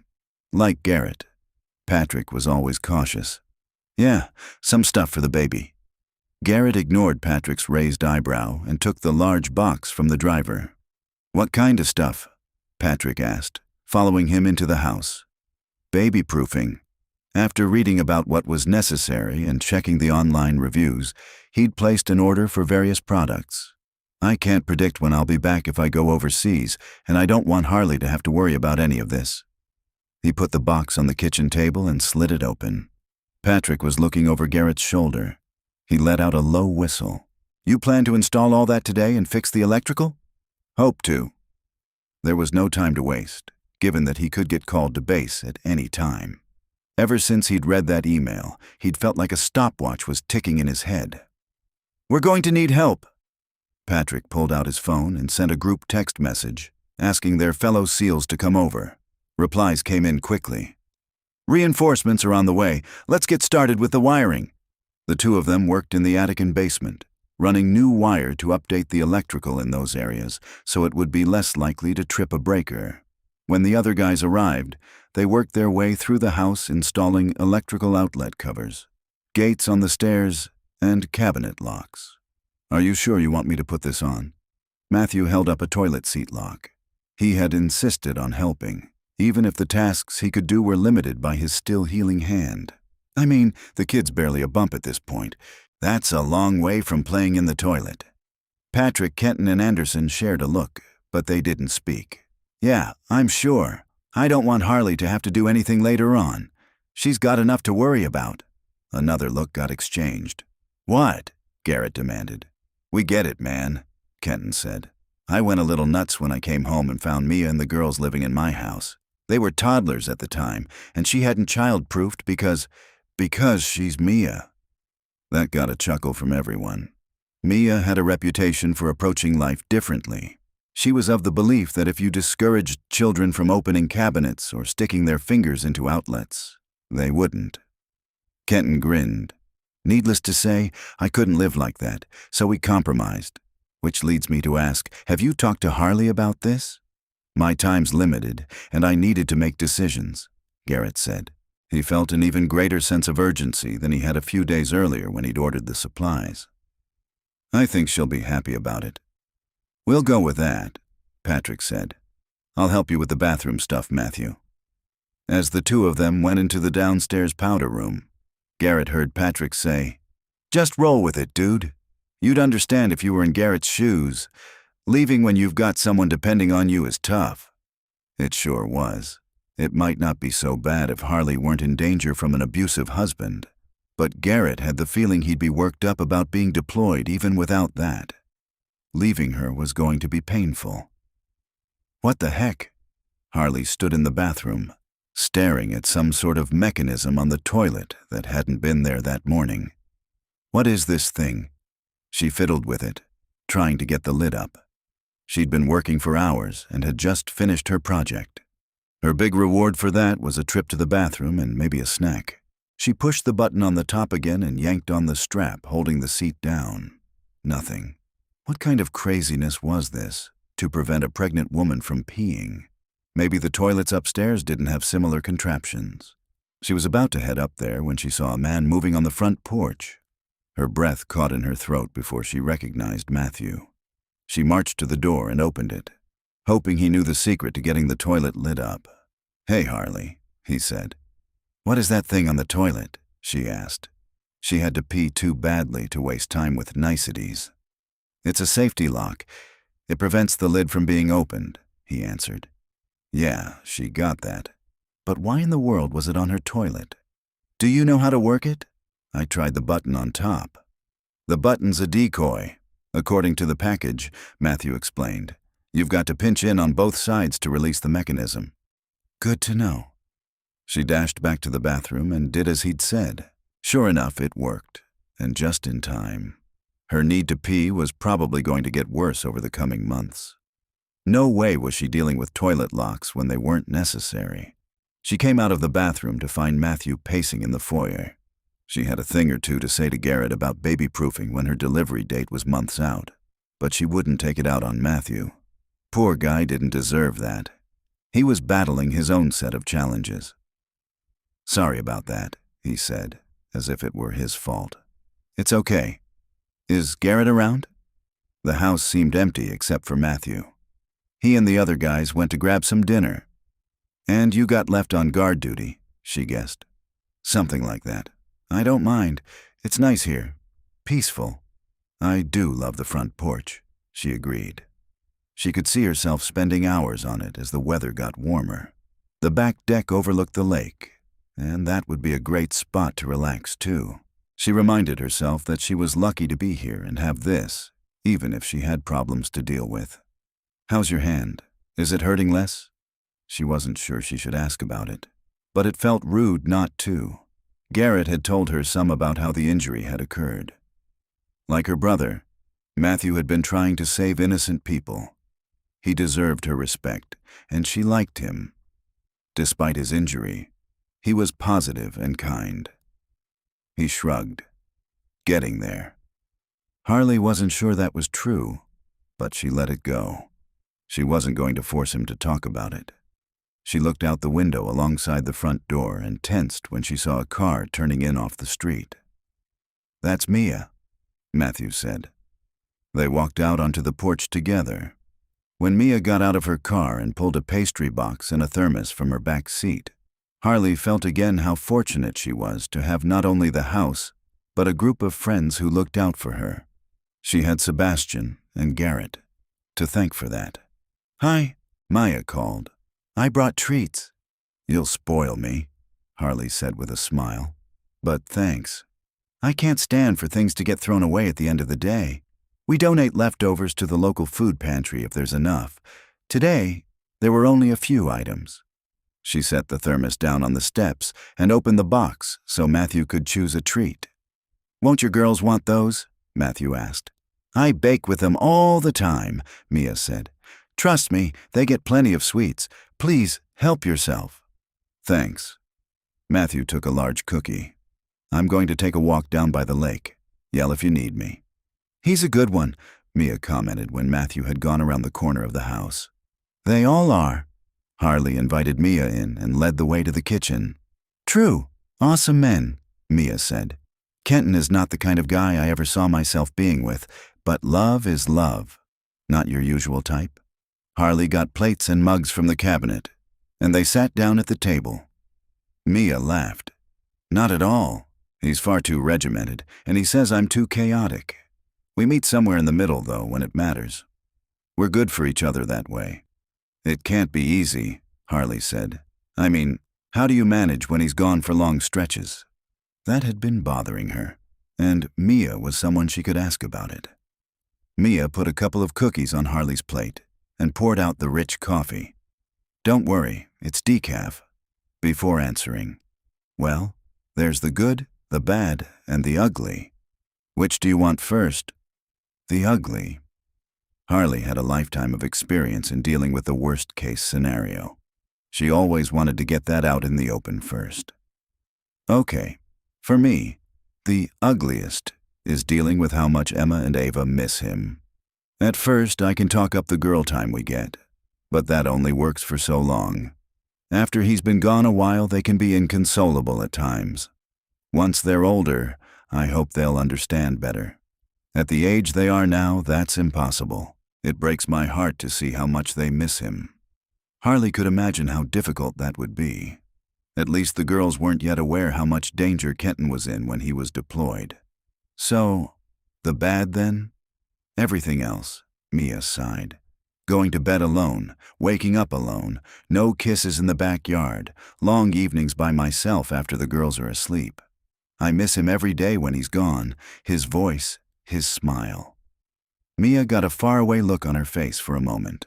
"And then there's managing everything. If the car breaks down or the sink backs up, he's not there to help. I have to deal with whatever. His parents are great. All I have to do is call them. But it's not the same." She took a sip of coffee, pausing for a moment before going on. "There's no one to make decisions with. That was one of the things that surprised me after we got together. I'd lived alone for years, taken in the girls on my own, and thought I was fine. But after being with Kenton, I found I didn't want that anymore. We're a couple, a partnership. It's just that sometimes we're on opposite sides of the globe." Like Mia, Harley was used to being alone, but she'd started to rely on Garrett more and more in the short time she'd known him. She had serious concerns about how she'd go on when he left, and not just because she needed his protection. It was him. She wanted him around, or just plain wanted him, more than she would have thought possible. Sure, he went overboard sometimes, like with the baby-proofing, but his heart had been in the right place. "So what's the good part of being with a SEAL?" she asked. Mia's smile flashed wide. "When he walks in the door after a mission, it's like falling in love all over again. The girls dash for him first. After they get their hugs and kisses, it's my turn. And I don't let go quickly. The first night when he's back is magical." Nights with Garrett were already that way. Harley couldn't imagine how good it would be after a separation. So that was everything. The good, the bad, and the ugly. But she had to ask. Does the good outweigh the bad and the ugly? It has to. Mia answered with a lift of her shoulders. Because I can't give him up. That's unfathomable, so we make it work. Do I sometimes wish he worked a job that allowed him to be home every evening? Of course I do, but being a SEAL is an integral part of him. I can't ask him to change. Harley understood that, since the same seemed to be true for Garrett. She appreciated Mia's honesty, but she had to wonder if she could deal with it as well as Mia, Imogen, and Violet did. It couldn't be easy on them or their relationships. Despite that, the couples appeared happy. The question was whether she had what it took to be with a SEAL, though maybe she was getting ahead of herself by even worrying about it. Garrett hadn't said anything about continuing their relationship beyond the upcoming weekends when he planned to visit her. Still, their connection felt special, worlds apart from anything she'd ever experienced. She'd always longed for a true connection with a man, a relationship in which she was loved and valued. And she could envision that growing with Garrett. Despite all the challenges being with a SEAL would pose, she couldn't help hoping that they could have so much more than a short-term fling. Chapter 14. Harley punched in the code on the security keypad so that she could walk out onto the porch. She'd just finished her work for the day and wanted to be outside. The spring weather she could see from the den window had been calling to her throughout the afternoon. She needed a walk, needed to stretch her legs and feel the warmth of the sunshine.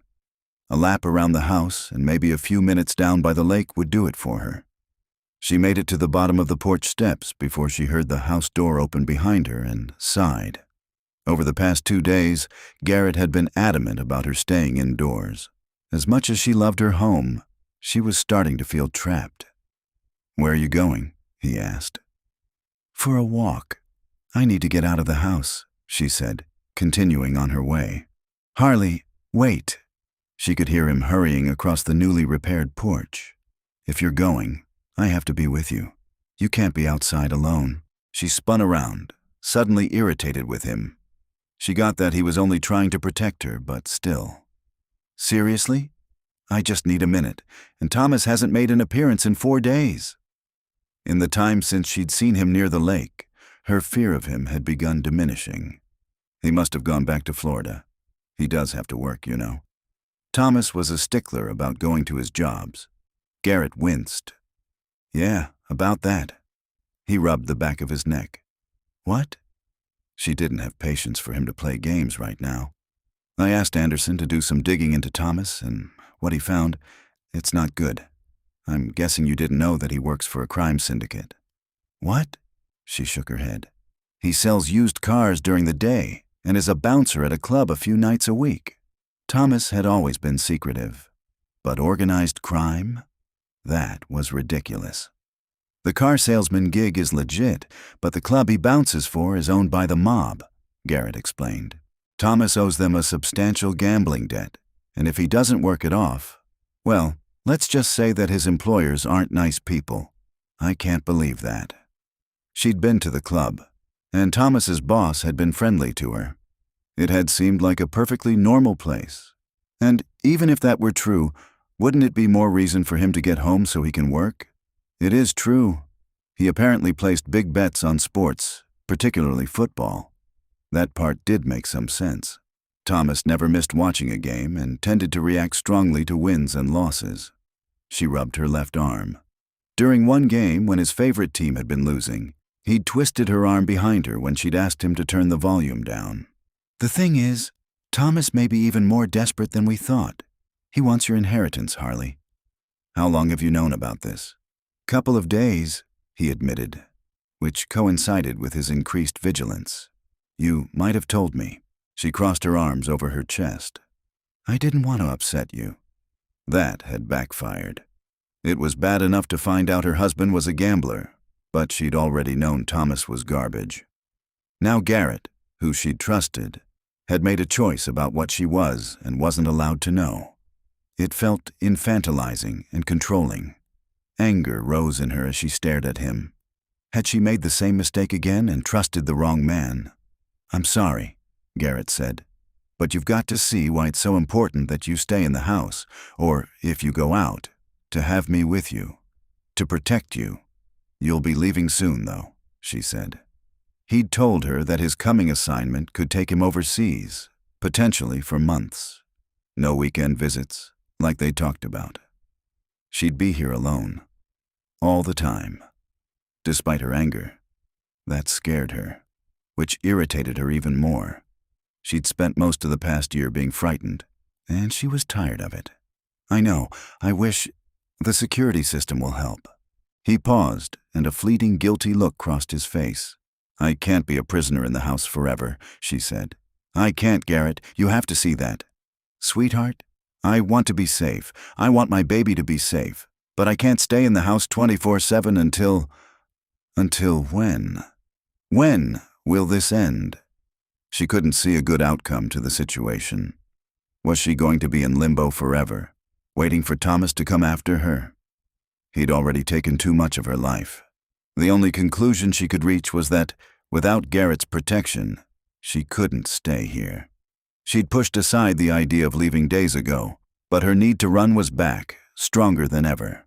Going somewhere Thomas couldn't find her felt like the only option. Once she had access to Sebastian's bank accounts, she could take off, make a new life for herself elsewhere. "I don't know," Garrett said. I'm leaving," she declared, cutting him off. "I can't be here any longer. I'm going to find a place where I'm safe and stay there. I'll be more cautious this time and not leave a trail for Thomas to find." She was thinking aloud. There must be a way to disappear. People did. They moved across the country and started over. She could do that. Maybe a city on the West Coast, where no one would notice someone new. She'd quit her job and find another. Her skills and experience were transferable. "You can't do that," Garrett said. "Why? What's more important than me and the baby being safe?" Did Garrett have some personal reason he wanted her to stay?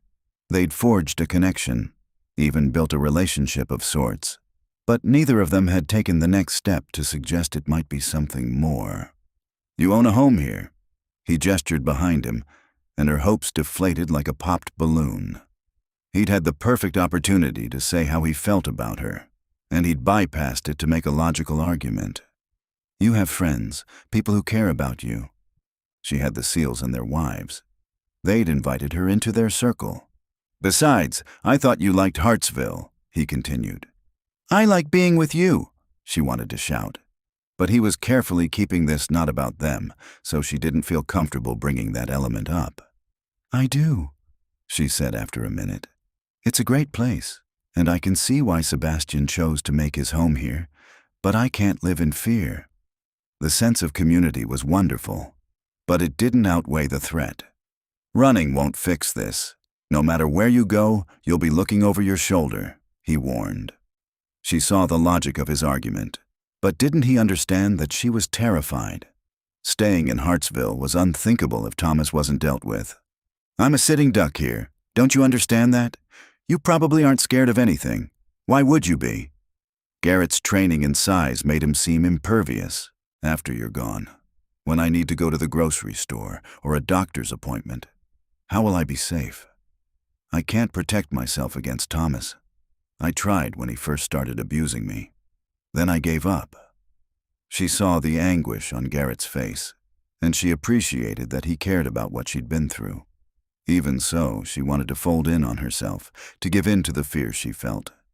She couldn't do that, though. It wasn't just about her anymore. She had a baby to protect, a little life to love. There was no choice, as she saw it. She had to leave Hartsville. She was about to say that when her phone rang. She glanced at the screen, determined not to answer if the number was unknown. She couldn't take hearing Thomas's voice right then. It would break her. But the caller ID showed the Hartsville police station, so she accepted the call. "Hello?" "Good afternoon. I'm Officer Beckwith with the Hartsville PD. Is this Harley Vaughn?" "Yes." Could Thomas possibly be in jail? It would be just like him to have her be his phone call. "I'm calling to inform you that the judge has approved your restraining order. It's in effect as of today, and Thomas Vaughn has been notified of the consequences should he approach you." "The restraining order?" she asked, her eyes on Garrett's face. That guilty look she'd seen earlier reappeared. "Yes, ma'am," the officer said. "We'll make sure extra patrols go past your house. If you see any sign of Mr. Vaughn, call 911 immediately. That's important. A lot of people in these circumstances, when it's family, hesitate to call the authorities because they believe they can reason with the person. That's never a good idea." "I understand. Thank you for the advice." She hung up and turned on Garrett. "You did this, didn't you? You pushed it through." "I had to, Harley," he said. "It had to be done, so I sent your voicemails to the judge." Her world crumbled at his words. She'd trusted him to respect her wishes to wait. Garrett had acted anyway, with no regard for her opinion, and hadn't even told her. because he was so sure he knew best. "Thomas will be furious now. I told you that. I thought you understood," she said. Her voice cracked, betraying her emotions, but she kept going. "You've made the situation worse. Harley, the restraining order is the best way to protect you after I'm gone." His tone was pacifying, as though he were talking to a child. "I couldn't leave here without knowing you had the legal protection it provides. That was my choice to make. I'm not arguing that, and I'm sorry I upset you, but I had to take action. I had to." He took a step closer. "Harley, I'd do anything to keep you safe. You have to know that I can't stand the thought of something happening to you. That would kill me. I won't risk your life, or let you risk it. But you'll keep me safe by making decisions for me," she argued. Part of her wanted to give in. Let Garrett hold her, curl into his strength. She refused, forcing herself to stand strong. "You violated my trust, took advantage of information I shared with you. That's the worst thing you could have done to me. You know what I've been through. The choices you made." She shook her head, afraid of what she was about to say, but knowing she had to say it anyway. "Those choices make me question what's between us." She recognized that his motives were good. They came from the heart, but that wasn't justification enough. Not anymore. Being with Garrett and seeing his friends' marriages had changed her perspective. For the first time in her life, she understood what it meant to be in a loving, equitable relationship, and she didn't want one where she wasn't respected. She had to pull back, end things before she fell for him anymore. "You should go," she said, drawing on all her resolve to get the words out. His brows rose in surprise. "Harley, that's not wise. I can't leave you like this." "It's my house, Garrett. My house. And I'll make the decisions. Get your stuff and go. Please." If he argued with her, she'd waver, so she needed this to be over quickly. "Now." He moved his hands as if he were going to reach for her, but she walked around him and up the steps onto the porch. "Can we talk about this, please?" His hands were on his hips, and he was looking up at her. "Did we talk about handing over my personal files to a judge?" He dropped his head before going past her into the house. Through the open door, she watched him go up the stairs.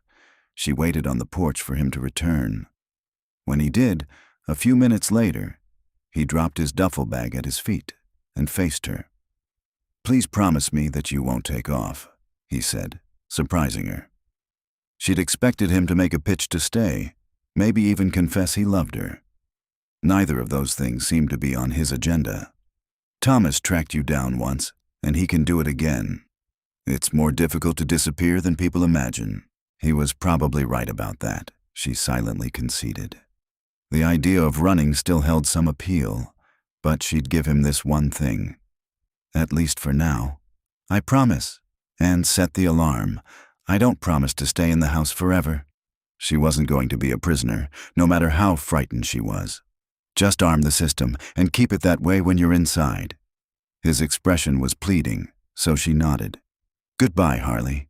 She opened her mouth, but nothing came out as her emotions hit her. She was forcing a man she cared deeply about to leave her.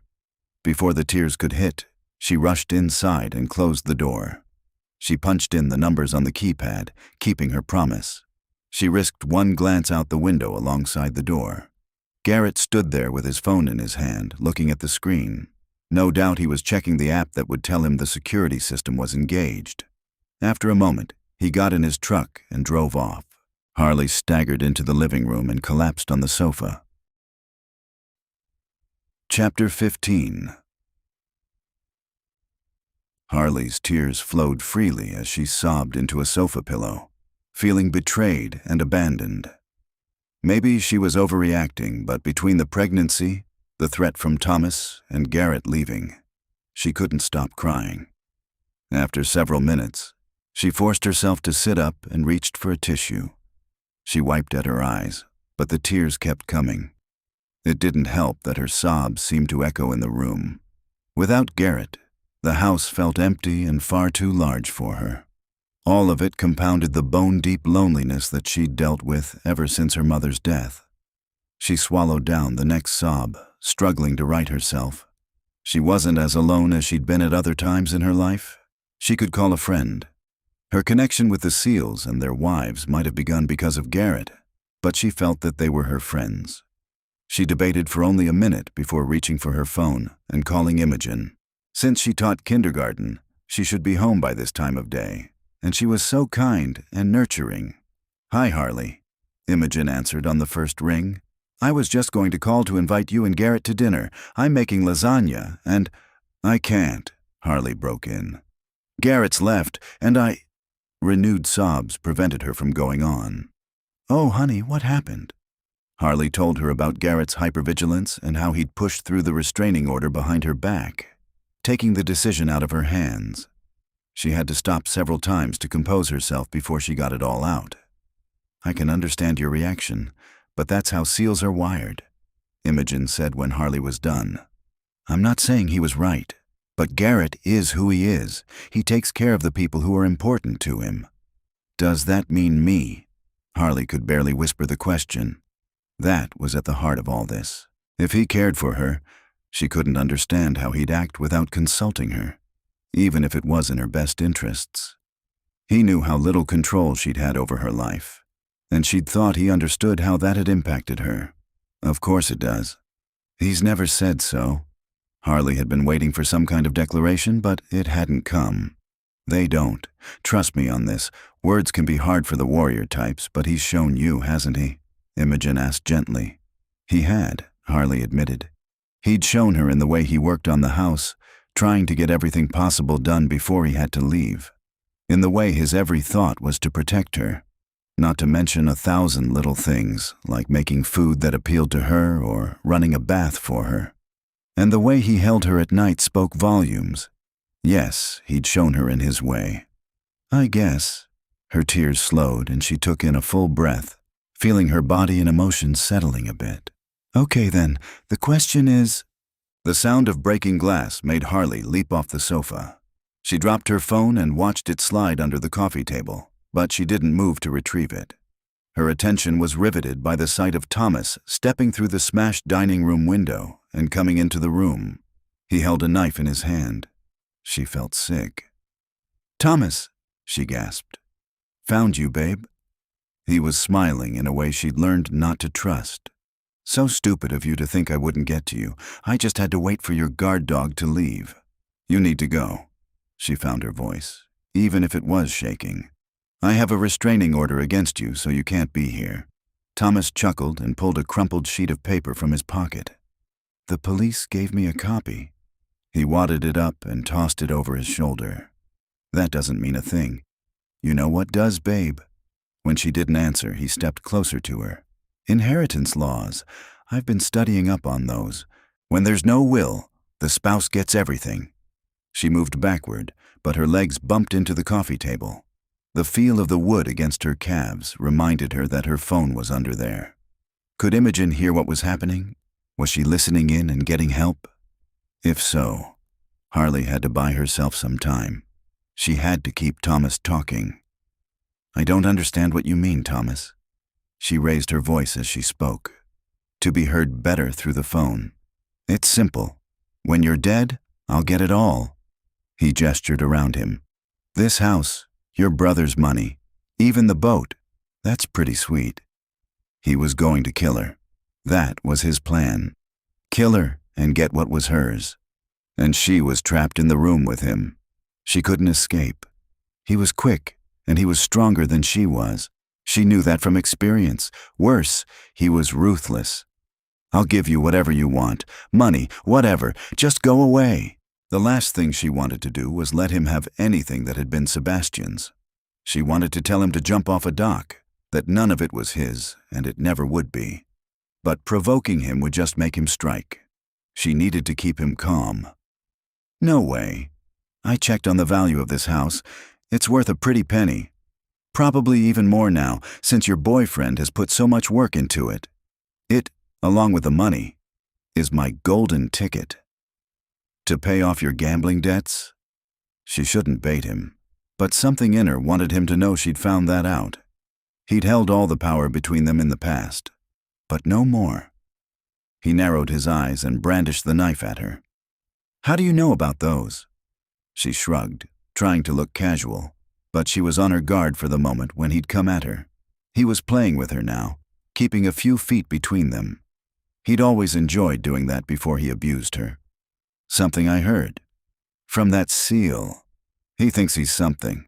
I'd like to take a stab at him, too. Think I will, after I'm done with you. Thomas took another step toward her, keeping the knife held in front of him. I'll be quick if you don't fight me. Thomas, think about this. Her knees were quaking, but she held her ground. You won't get away with it. There's security on the house. Cameras showing you're here. It's broad daylight, for goodness sake. The police are probably on their way already. At least she was praying they were. Praying that Imogen had called for help. She saw a kind of madness in his eyes that she'd only glimpsed once before. The day after her birthday, when he'd physically and verbally abused her so horrifically. Thomas was beyond reasoning with, but she had to make one last effort. So she said the only thing she could think of that might slow him down. I'm pregnant with your baby, she blurted out. Nice try, he snarled. But you know I used protection. Early in their marriage, he'd promised her that children would come later, claiming that he wanted it to be just the two of them to start with. Not always. We didn't on my birthday, she reminded him. They hadn't had sex for at least 2 months before that night, but Thomas had turned on the charm for the celebration. He'd been the man she'd thought he was when they first got together. He'd taken her out to a fancy dinner and given her a beautiful necklace. Briefly, foolishly, she'd hoped that he'd changed, and that their marriage could be a good one. The next day, though, the nightmare had begun again. He'd hit her and torn through the house, turning over furniture and emptying the contents of the kitchen cabinets onto the floor. He'd made her clean it all up to show her gratitude to him for the gift. That had been the day she decided she had to escape. But it was only when Sebastian contacted her that she saw a way of making that plan a reality. Oh yeah, you're right about that. So you're knocked up? The malicious smirk she'd learned to fear was on his face. It's funny you'd think I'd care about some kid nobody can even see yet. Garrett had cared. She bit her tongue to keep from saying it. He'd baby-proofed the entire house, even if it hadn't been necessary. It's your child, she said instead. Doesn't that mean anything to you? It didn't. He'd made that clear, but talking about the baby had gained her a few minutes and added to her resolve. She had to protect her child. She needed to run. Could she sprint away from him and make it out the back of the house? If she did, where would she go?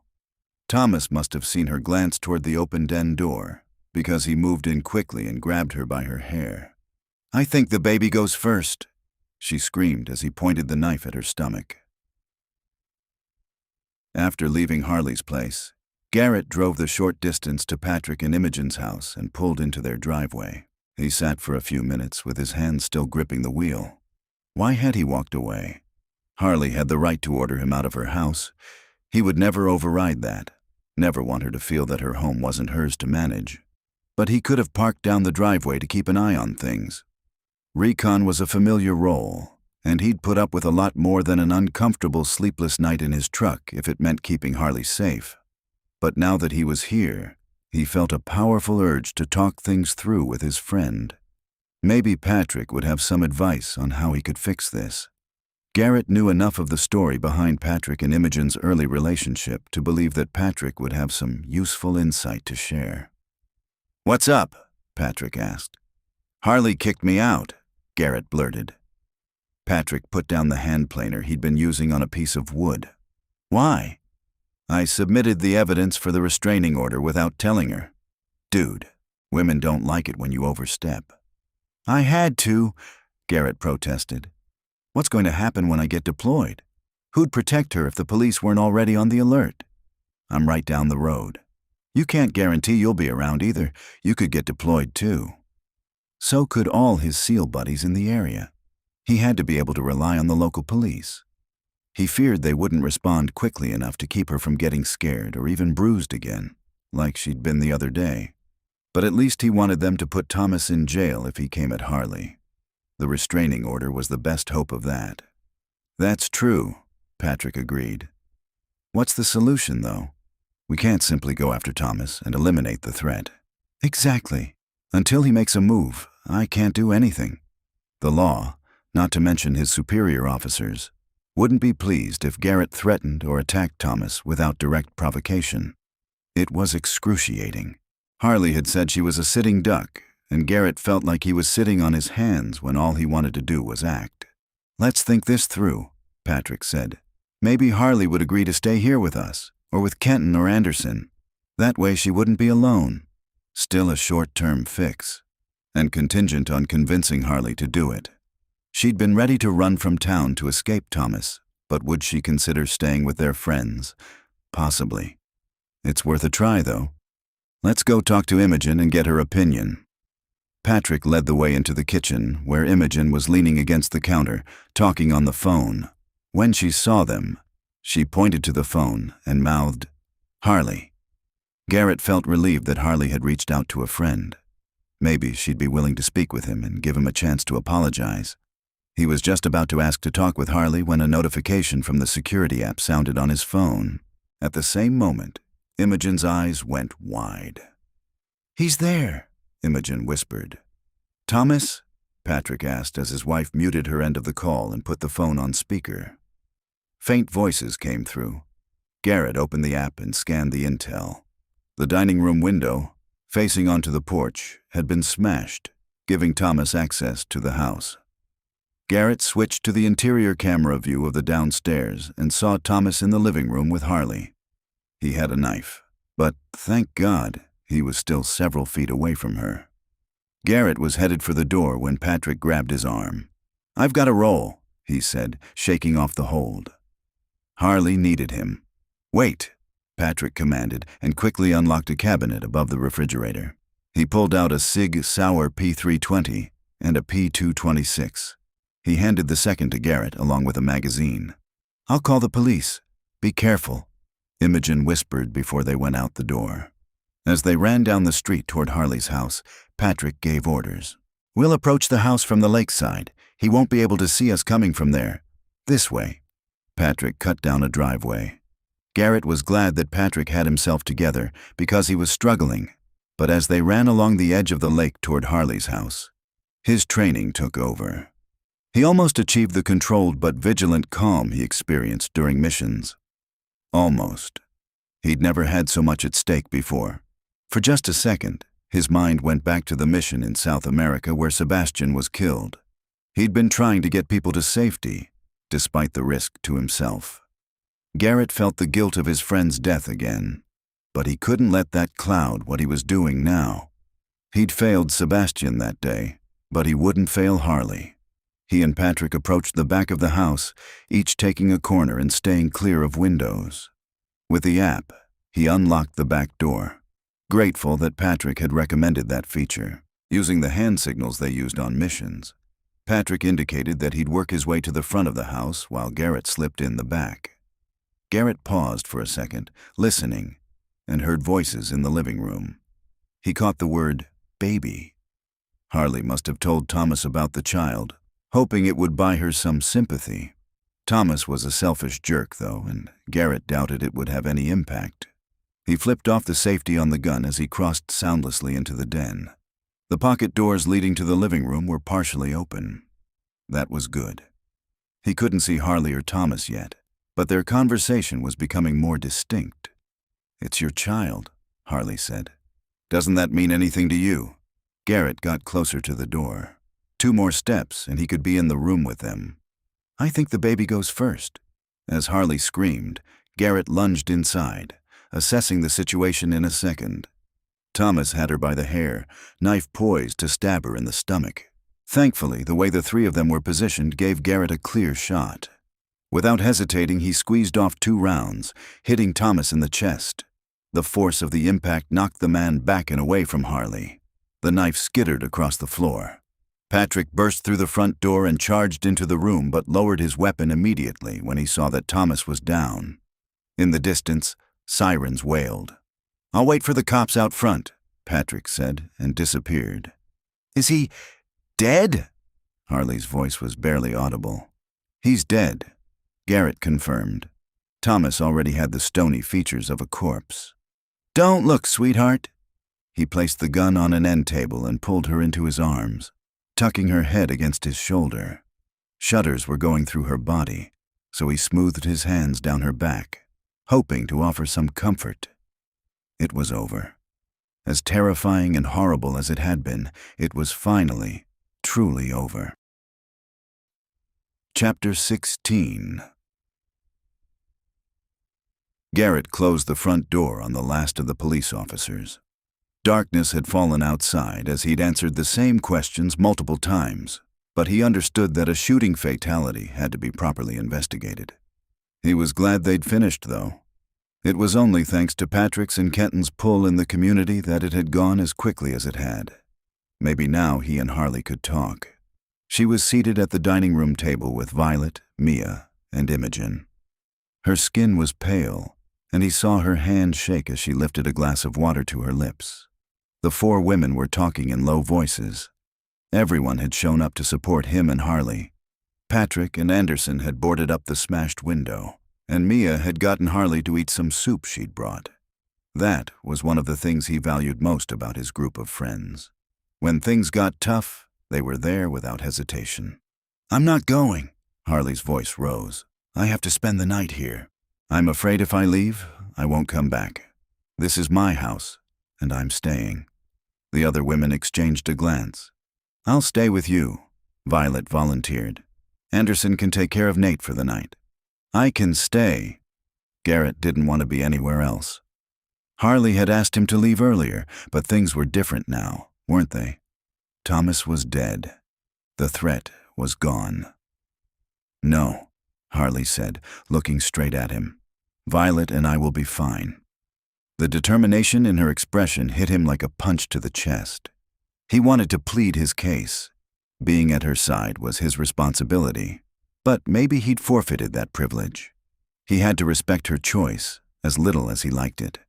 "If that's what you want," he said. "Thanks for coming, ladies." He nodded to the women and walked out onto the porch. "Need a place for the night, Garrett? I need to get home so our sitter can leave," Patrick said from where he stood in the shadows. Once the work inside was done, the other men had gone out to the porch to avoid crowding Harley. Guess so. It was surreal to think he was right back to where he'd been when he went to Patrick's earlier. Harley was safe now, though. If he couldn't be with her, at least he could take comfort in that. "Come on over," Patrick said, and then turned to the other SEALs. "You guys are welcome too. I've got a good bottle of bourbon that I've been saving. Violet's mother is watching Nate, and I'll need to take over from her at some point. But I could come over for a bit," Anderson said. "My mom has the girls, and I expect Mia will be heading home soon," Kenton said. "What about you, Matthew?" "My time is my own." Like Garrett, Matthew didn't have the responsibility of a family. Garrett had always believed the two of them and Sebastian had the better approach to life, but now everything was different. "See you all there then," Patrick said. Garrett went home with him and Imogen and walked out into the quiet backyard while they checked on their kids. Patrick had a good thing going here. A nice house and a loving family. Garrett had started imagining having those things with Harley. Now that dream had slipped away, leaving him crushed.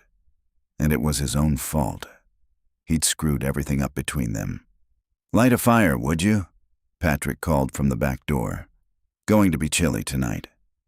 Garrett wondered if Patrick realized he needed a task, something to keep his mind from going in circles. As he gathered wood from the pile alongside the garage and stacked it symmetrically in the fire ring, he thought about how the day's events had unfolded. He didn't for 1 second regret shooting Thomas.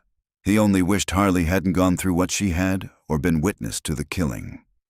As the fire started to crackle, his buddies came outside and gathered around. Patrick handed out glasses and poured bourbon for everyone. "This wasn't an official mission, but we can still toast its success. Harley's safe, and that jerk won't be hurting anyone else either," he said.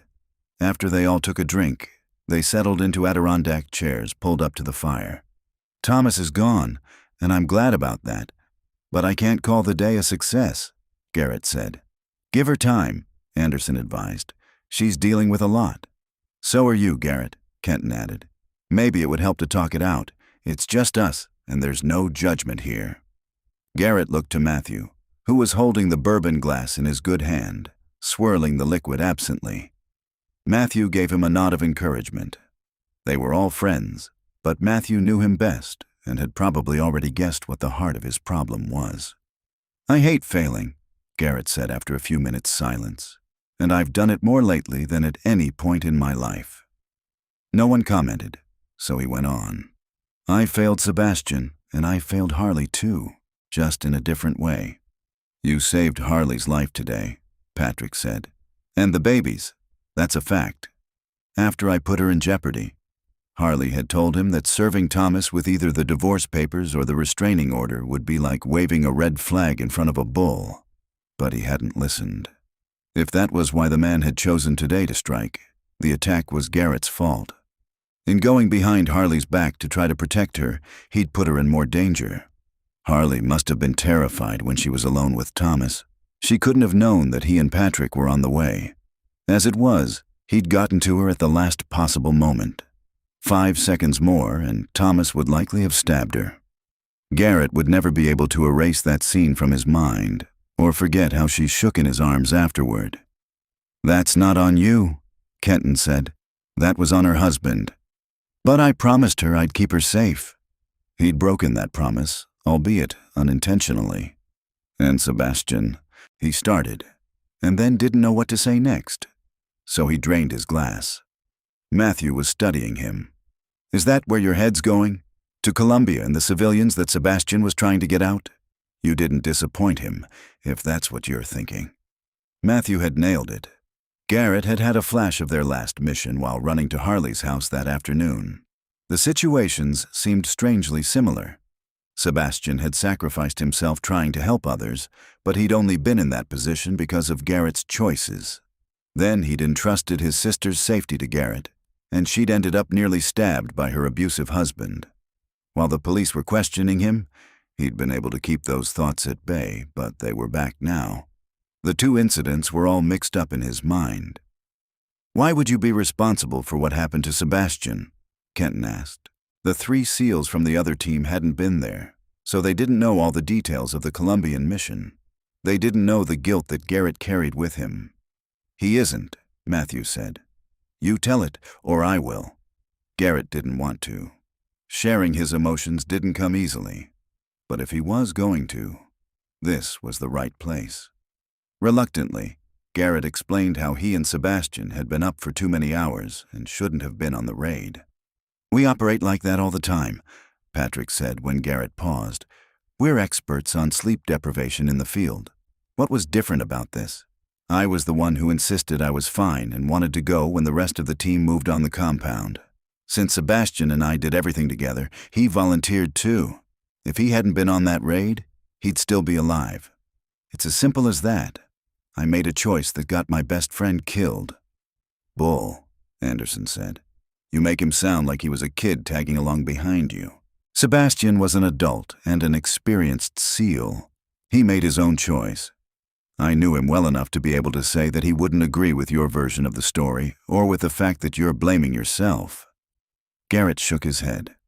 Yeah, Anderson's reasoning was logical, but it didn't mitigate how he felt, and the situation with Harley compounded everything. "I tried to tell you that weeks ago," Matthew said, "when you visited me in the hospital." Matthew and the other injured SEALs had been medically evacuated ahead of the rest of the team. Once Garrett was stateside, he had gone directly to the hospital to visit Matthew. He remembered that conversation, but he'd been more concerned about Matthew than about delving into his own feelings. And that hadn't changed in the time since. "Look," Kenton said, "the things we see as SEALs don't make for polite dinner conversation. It's some messy stuff, and we each deal with it in our own way. As Mia likes to remind me, I make a plan and a contingency plan for everything, from a complex mission down to what to have for breakfast. It's my way of mentally managing things that are often uncontrollable in reality. I try to bring order to chaos. It doesn't always work, but it's how I handle what we do. We've all got something like that, but even with all those coping strategies, sometimes you've got to just let those feelings boil over and come out. And that can take time. You need to give yourself that time. I'm not sure it will help. Nothing's going to change what happened." Garrett didn't want to let loose what he was feeling because he feared it would overwhelm him. That's the point. What happened, happened. You've got to accept it, Anderson said. Your issue is that you think in extremes, Matthew said. Either something was wholly successful, or it was a failure. There's not much room in between for you. Most of the time, you get to put stuff in the win column. You're lucky. So where do I put Sebastian's death? He couldn't just put it in the loss column and forget about it. That's a question you gotta answer for yourself. The mission happened, and there's nothing we can do to change how it played out. But it wasn't a total failure. Lots of civilians were saved, lots of drugs were kept out of circulation, and the aftermath led to you meeting and saving Harley. Despite the things that went wrong, and you know I'm not minimizing those, that part's a win. And I'm going to say it again, Sebastian made his own choices that day. Period. It was weird to hear Matthew, who was usually ready to joke about anything, talk in such serious and gritty terms. But he was right. There had been good and bad results from the mission, and Garrett needed to accept both, which meant trying to put aside his guilt over Sebastian. That wasn't going to happen overnight. Garrett swore out loud. Yeah, Matthew agreed. You know, Sebastian would be upset if he saw you beating yourself up like this. He'd tell you to go live your best life. Garrett could hear Sebastian saying those words. He'd believed in helping his friends and enjoying every moment, if his life hadn't been cut short. But that was what Garrett was still wrestling with. Not gonna be easy. Got that right, Matthew agreed. Not easy for any of us. Our lives changed that day. Matthew had a physical reminder of that flawed mission, one that might prevent him from continuing in the career he loved. So much had been lost in that compound in Columbia, and none of them could explain exactly what had gone wrong. You need more time, Patrick said a minute later. You should talk to your CO about staying stateside and doing the training gig for now. He'd contacted his CO earlier in the evening to inform him of what had happened with Thomas. There would be more questions to answer as the Navy investigated the shooting. But Garrett wasn't worried about the outcome, since the security footage clearly showed he had discharged the weapon to defend Harley. Patrick's suggestion had merit, though. Garrett did need time to come to terms with Sebastian's death. He couldn't just stuff it down deep. He might wish he could, but that sort of thing would come back and bite him at the worst time. And falling apart at the worst time for a SEAL could mean more people would die. And then there was Harley. Working at the base would keep him in the area, which might give him a chance with her. She was angry about what he'd done to push through the restraining order. He got that, and he understood her position. She'd had so little say in her own life, and her whole world was in turmoil. But now that he accepted that he'd been wrong, there was a chance that maybe, after a while, her irritation would fade. Maybe they both needed time, and then he'd see if they could find a way back to each other. Because he wanted that. He hadn't realized how much until she'd sent him away. Chapter 17. Harley tucked some ginger chews into the outside pocket of the bag she'd packed for the day trip and walked down to the dock. Her boat bobbed on the water. She was going to have to make a decision about it once the probate was complete. Since she didn't know how to operate it, she should probably sell it, but she didn't think she could bring herself to do that. Like the house, it was part of Sebastian, and she wanted to cling to anything that had been his. And that included his best friend. She sighed. She hadn't seen Garrett in a week. He was still in town, staying with Patrick and Imogen, but he hadn't approached her. He'd sent a few text messages asking if she was okay or needed anything. But that was all.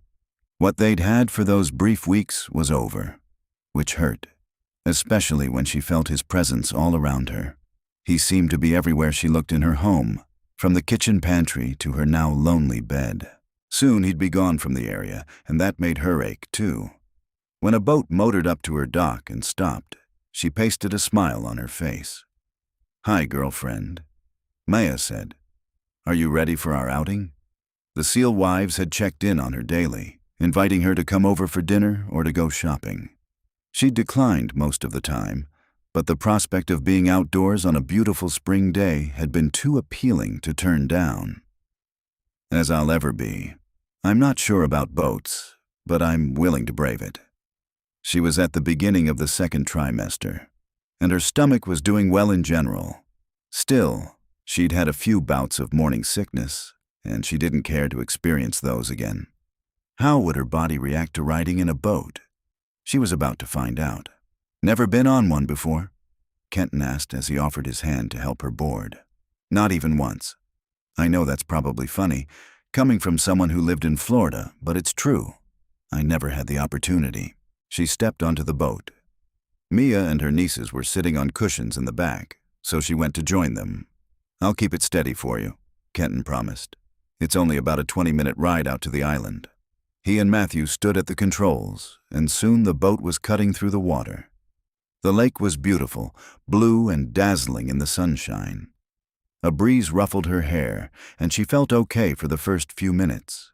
Then a wave smacked the boat, rolling it from side to side. Harley gulped in some air as she felt her stomach churn. Okay? Mia asked, touching her arm lightly. Yeah, I think so. She reached for one of the ginger chews that Garrett had bought her and popped it into her mouth. Other times, when she'd been queasy, they'd helped. Unfortunately, they also made her think of Garrett and how caring he'd been. She wanted to sigh again, but she didn't let herself. I'm glad you're coming with us today, Mia said, seeming to sense her shift in mood. I couldn't say no. Today is too nice, and I had to get out of the house. It's a big place to live in by yourself. There's that. Harley felt brave for going on a boat ride, but the true test of bravery would be moving on after the deaths of her brother and husband. She didn't grieve for Thomas, but it was still a traumatic event. And then there was the loss of Garrett from her life. Somehow, even though he was still alive and well, his absence was more poignant than Sebastian's. Is it Garrett? Mia asked quietly, so Kenton and Matthew couldn't hear her. Harley winced. She didn't really want to talk about it, but Mia was so kind that she found herself doing just that. Yes, I don't know how to think about what we had. Was it a true relationship, or just a fling because of our shared grief over Sebastian and the fact that we happened to be living in the same house? But you miss him. Yeah, I do. So much. The boat swayed just then, and a little spray came up over the side, misting over them. Sorry, Kenton said, turning from the controls to address them. The wind's shifting, but I'll get us to smoother waters. No worries, Mia called. You're lucky. He's a good one, Harley said with a nod toward Kenton. They all are, including Garrett. Mia gazed at her husband, love clear in her expression, then turned back to face Harley. I'm just going to say this. SEALs can be tough to love at first because they don't do anything by half measures. If there's a problem, they pursue a solution relentlessly. If they need to protect, they do it with everything they've got. But they love that way too. Mia smiled. I have to remind myself of that sometimes when I get irritated with Kenton for being over the top. Harley saw the truth in that. Garrett was definitely the all-in type, and that had its benefits. The vast number of projects he'd completed on the house in a few short weeks proved that. But that trait had also led him to take away something precious to her, her control.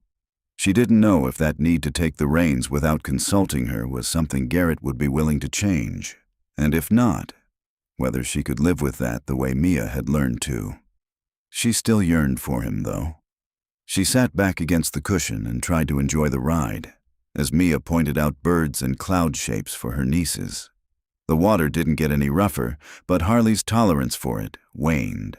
She was grateful to reach the small island, where she saw another boat was already docked. She'd thought it was just going to be their group. How'd you like the ride? Kenton asked as he helped her off the boat. I'll leave being in the Navy to you. I think I'm a landlubber. She kept her tone playful, but she was thrilled to be on stable ground. Being on boats is definitely not for me. She turned when she heard laughter behind her, a deep chuckle that she recognized. Garrett was standing farther down the dock with Patrick, Imogen, and their kids. His white blonde hair shone in the sunshine as he met her gaze. He looked so good she wanted to run to him and wrap her arms around him. But she couldn't do that, and she couldn't leave either. Somehow, she was going to have to spend the day with him. The worst of it would be managing her emotions with so many eyes on her. She felt the weight of the others' expectations. They were all hoping for a happily ever after for her and Garrett. "Ahoy!"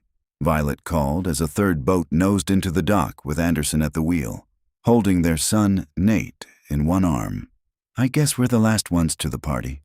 Harley moved to greet them, glad both to have attention shift away from her and to see Violet, who stepped onto the dock and pulled her into a hug. "It'll be okay," Violet whispered. "We're all friends here. Just enjoy yourself." "I'll try." She forced a smile. She'd do her best to have fun, and it was a big enough group that she wouldn't be alone with Garrett. She didn't even have to talk to him directly if she didn't want to. Did she want to? The answer to that question was irrelevant. What they had was over. They just happened to be at the same party. No big deal. To avoid her uncomfortable feelings, Harley turned her attention to helping unload the boats. No one would let her pick up the heavier coolers, but there was still plenty for her to do as they transported the picnic supplies to a small beach area. The guys set up a volleyball net while Harley and the other women spread out picnic blankets and unpacked food. But then, as Harley was opening one of the coolers, Garrett came toward her, reaching for a beer. Without thinking, she scrambled away. Her escape was blocked by the water behind her, and she almost panicked. Then she saw Ava and Emma on the beach, so she seized the opportunity to go play with them. "What should we draw?" she asked the girls, trying to sound casual. They each had a plastic trowel and were carving patterns in the sand. "A flower," Ava said. "No, a heart," Emma replied. "Flower." Ava's chin jutted out. "Heart." Emma's hands went to her hips. Oh, Harley might have gone from the frying pan into the fire. She had no idea how to diffuse the disagreement between the girls, but she couldn't walk away either, because 6 feet 3 inches of Navy SEAL was between her and the other adults. "Ask Harley to draw you a heart with a flower in it," Mia called from where she was preparing sandwiches. Bless her, Harley thought. "Can you?" the girls said in unison. "I think so." Harley dropped to her knees and carefully drew the outline of a heart. "Good. Now, a flower. Right there." Ava pointed to the center of the heart. Harley wasn't a great artist, but she did her best to draw a flower that looked like a daisy. When she looked up for the girls' approval, Garrett still stood only feet away, staring at her. She dropped her head, letting her hair hide her face. "Garrett, can you move this for me?" That was Imogen's voice, and Harley said another word of thanks for kind friends. Sure, they'd tried to toss her and Garrett together, but they'd also picked up on how uncomfortable she was.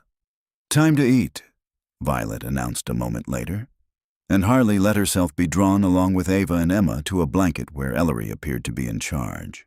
The grade school-age girl carefully arranged their plates, cups, and napkins. She was doing exactly what Harley had always wanted to do as a child, except the food at this little party was real. Her mind flashed back to when Garrett played along with her imaginary tea party in the secret room and then leaned over the table for their first kiss. Involuntarily, her eyes went to him. He was sitting on a log next to Matthew, smiling at something his friend said. He seemed to feel her attention, though, because he looked over and caught her staring at him. Their gazes held, the seconds ticking away, as longing filled her. She didn't know what to do. Fortunately, before she had to decide, one of the girls asked her a question and brought her focus back to safer subjects. Throughout the afternoon, she kept busy playing with the kids or talking with everyone but Garrett. As the hour grew later, she grew more confident that she could get through this. "Last game, everybody plays," Anderson announced. Various groups had played volleyball over the course of the day, but Harley had only played once, during the time when Garrett had gone on a nature walk with the kids. "I can spike." Matthew held up his good hand with a lopsided smile. "Take your position near the net," Anderson said, and directed the others onto teams. "Okay, Mia and Harley, you're with Garrett and Matthew. That puts Imogen, Violet, Patrick, and me on a team." "I don't need to play," Harley said. "I can watch the kids." Anderson pointed to a blanket under a shade tree where the younger kids were sound asleep, and Ellery was reading a book. She looked up with a wave and a smile. We've got that covered." With no graceful way to get out of it, Harley took her place near the net, conscious of the fact that Garrett was directly behind her. He served, and the volley began. The action went quickly, forcing Harley to stay on her toes. She managed to bump and spike without getting too near Garrett. "Match point," Anderson yelled a little while later as he served for his team. The ball was headed in her direction but slightly over her head. She could leap for it. As she started to, she realized that Garrett was going for it too, and she pulled back to avoid contact with him. "Got it," he said, and spiked the ball. His angle was off, sending the ball out of bounds and giving the other team their final point. "That's what I'm talking about." Anderson and Patrick did a victory dance on their side of the net. "Sorry," Harley murmured, knowing that she could have prevented the win if she hadn't been so jumpy around Garrett. "Listen up," Kenton called. "We need to pack up and be on the boats at 1800 hours so we're off the water and home before dark. That's 20 minutes from now. Here are your assignments." He gave orders to everyone. When he got to Garrett and Harley, he said, "You two are in charge of outdoor equipment. That gets stowed on Anderson's boat. I'll gather up the balls and sand toys," she volunteered. "Mia's got that as part of kid duty." Garrett pointed to where Mia was having the kids put their play items in a basket. "Help me take the volleyball net down." Since she didn't see an alternative, she worked with him in silence for the first few minutes. But that seemed even more awkward than stilted conversation would be. "When do you deploy?" she finally asked. She had the irrational hope that things would be easier for her once he was gone. At the same time, she dreaded that he'd be far away and in danger. It was an emotional seesaw that she didn't know how to balance. "I'm not deploying," he said. "I've requested the training position stateside." "And that was granted?" She'd always been under the impression that he'd have to go wherever the Navy decided to send him. Under the circumstances, yes. What circumstances? Did he mean because his previous mission was still being investigated? Or was it something else? "Harley," Garrett started. "Tick-tock, people, let's get loaded," Kenton yelled. Harley glanced at Kenton in time to see Maya put her hand on his arm, as if to cut him off. But it was too late. Garrett was already turning away, shouldering the bag that contained the net. Whatever he had been going to say was lost. Chapter 18. Harley connected her Bluetooth speaker to her phone and blasted her favorite tunes as she cleaned up the kitchen. The music banished the house's silence, but it did nothing to fill the space. She did a little twirl after putting the freshly washed dishes away, trying to pump herself up. But it was pointless. She was lonely, and she didn't like it. It made no sense.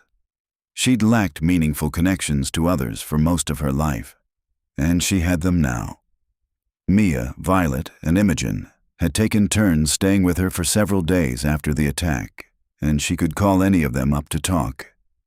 But it wasn't enough. Not anymore. The song shifted to something slower and romantic. It was a piece she'd loved when she was younger and full of hope that she'd find forever love. Thomas had taught her a hard lesson about that, but then Garrett had come into her life, and for a while, everything had changed. He'd filled her home with his strong, loving presence, and she'd come to rely on him.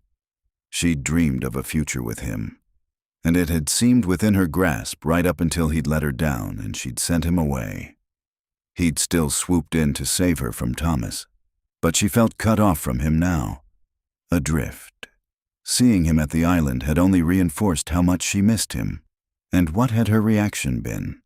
To avoid him, which was stupid. She should have taken the opportunity to talk with him and to judge if he felt for her what she did for him. She'd come home that night and been unable to sleep. She'd wandered the house in the quiet darkness, wrestling with her own feelings and wondering what he had been about to say to her as they were packing up. Before the sun rose, she'd arrived at a truth. She was in love with Garrett, but she wasn't sure how to reach out to him. And she was chicken. She'd been rejected so many times in her life, and she feared she wouldn't be able to take it if she poured out her heart, only to learn that Garrett didn't share her feelings. So she'd done nothing except let more time pass. She tossed the kitchen towel down in annoyance. She needed to see him. Now. It couldn't wait any longer. If he said there was no room for her in his life, she'd find a way to accept that. But at least she would know. She shut off the music and went to dial his number. But in the sudden silence, she heard the pounding of a hammer outside. The contractor she'd hired to finish up a few projects wasn't there that day, so the sound surprised her. With a sudden swelling of hope, she rushed to the front door. She disengaged the alarm and stepped onto the porch. There he was, assembling a large wooden box. She felt her heart thud in her chest. In the bed of his truck, she saw bags of topsoil and flats of little plants. She took all that in one sweep before returning her attention to Garrett. Garrett. She couldn't get out more than that. He'd come to her, and she needed to know why. "Hi, Harley." He put his hammer down. Usually he had an easy smile, but that was gone. His expression was uncertain. I'm making your garden." "My garden?" "Yeah, you said you wanted to grow vegetables, and I talked you out of it." She remembered that conversation at the nursery. "I was wrong about that. You have plenty of sunshine if you choose the right spots in your yard, and I'm building you raised beds so you won't have to bend over so far to tend your plants." "That's sweet of you," she said. "It means a lot to me." He took a few steps toward the porch. "I was wrong about other things too. I should have listened to what you wanted and not been so focused on doing what I thought was right." That's who you are. She'd come to understand that, with some help from her friends. SEALs were SEALs. They were wired a certain way, but that didn't mean they couldn't learn to compromise. Was this his gesture to show he could? Oh, how she hoped it was. "It shouldn't be," he said. "Not when it comes to you. Harley, I'm so sorry. I got so caught up in fixing the house and keeping my word to Sebastian and then dealing with the threat from Thomas that I didn't even realize I was falling in love with you. I am in love with you." "You are." Her voice was a whisper. All those years of being alone and isolated melted away at his words. "Completely. But I get it if I have to earn your trust again. I'll do whatever it takes to get back to where we were." He drew even nearer, until he was on the bottom step looking up at her. "I don't want to control you. I want to love you. I want to live in this house with you. I want to live my life with you so we can share everything. The good, the bad, and all of it in between. If you'll give me the chance." His expression was so earnest that she started to smile, and that seemed to give him the ability to go on making his case. "I want to be with you when this garden produces tomatoes and cucumbers. I want to build a swing set in the yard. I want to be here when the baby's born, and I want to give him or her brothers and sisters." The baby she was carrying wasn't Garrett's, but she felt confident there would be no difference to him between this child and those the two of them might have together. "I want all that, but I also know it's not easy being with a SEAL." Doubt crept back into his expression.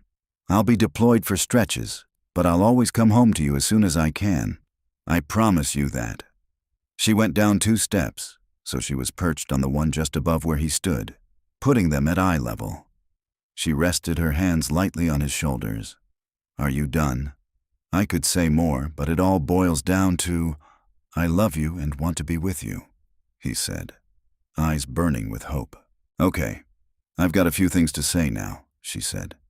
"I want you to know that being with you has opened up my world.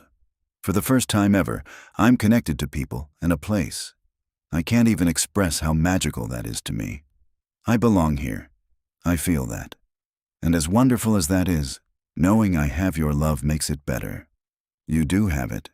He smiled for the first time since they'd started talking, and his hands came to rest on her waist.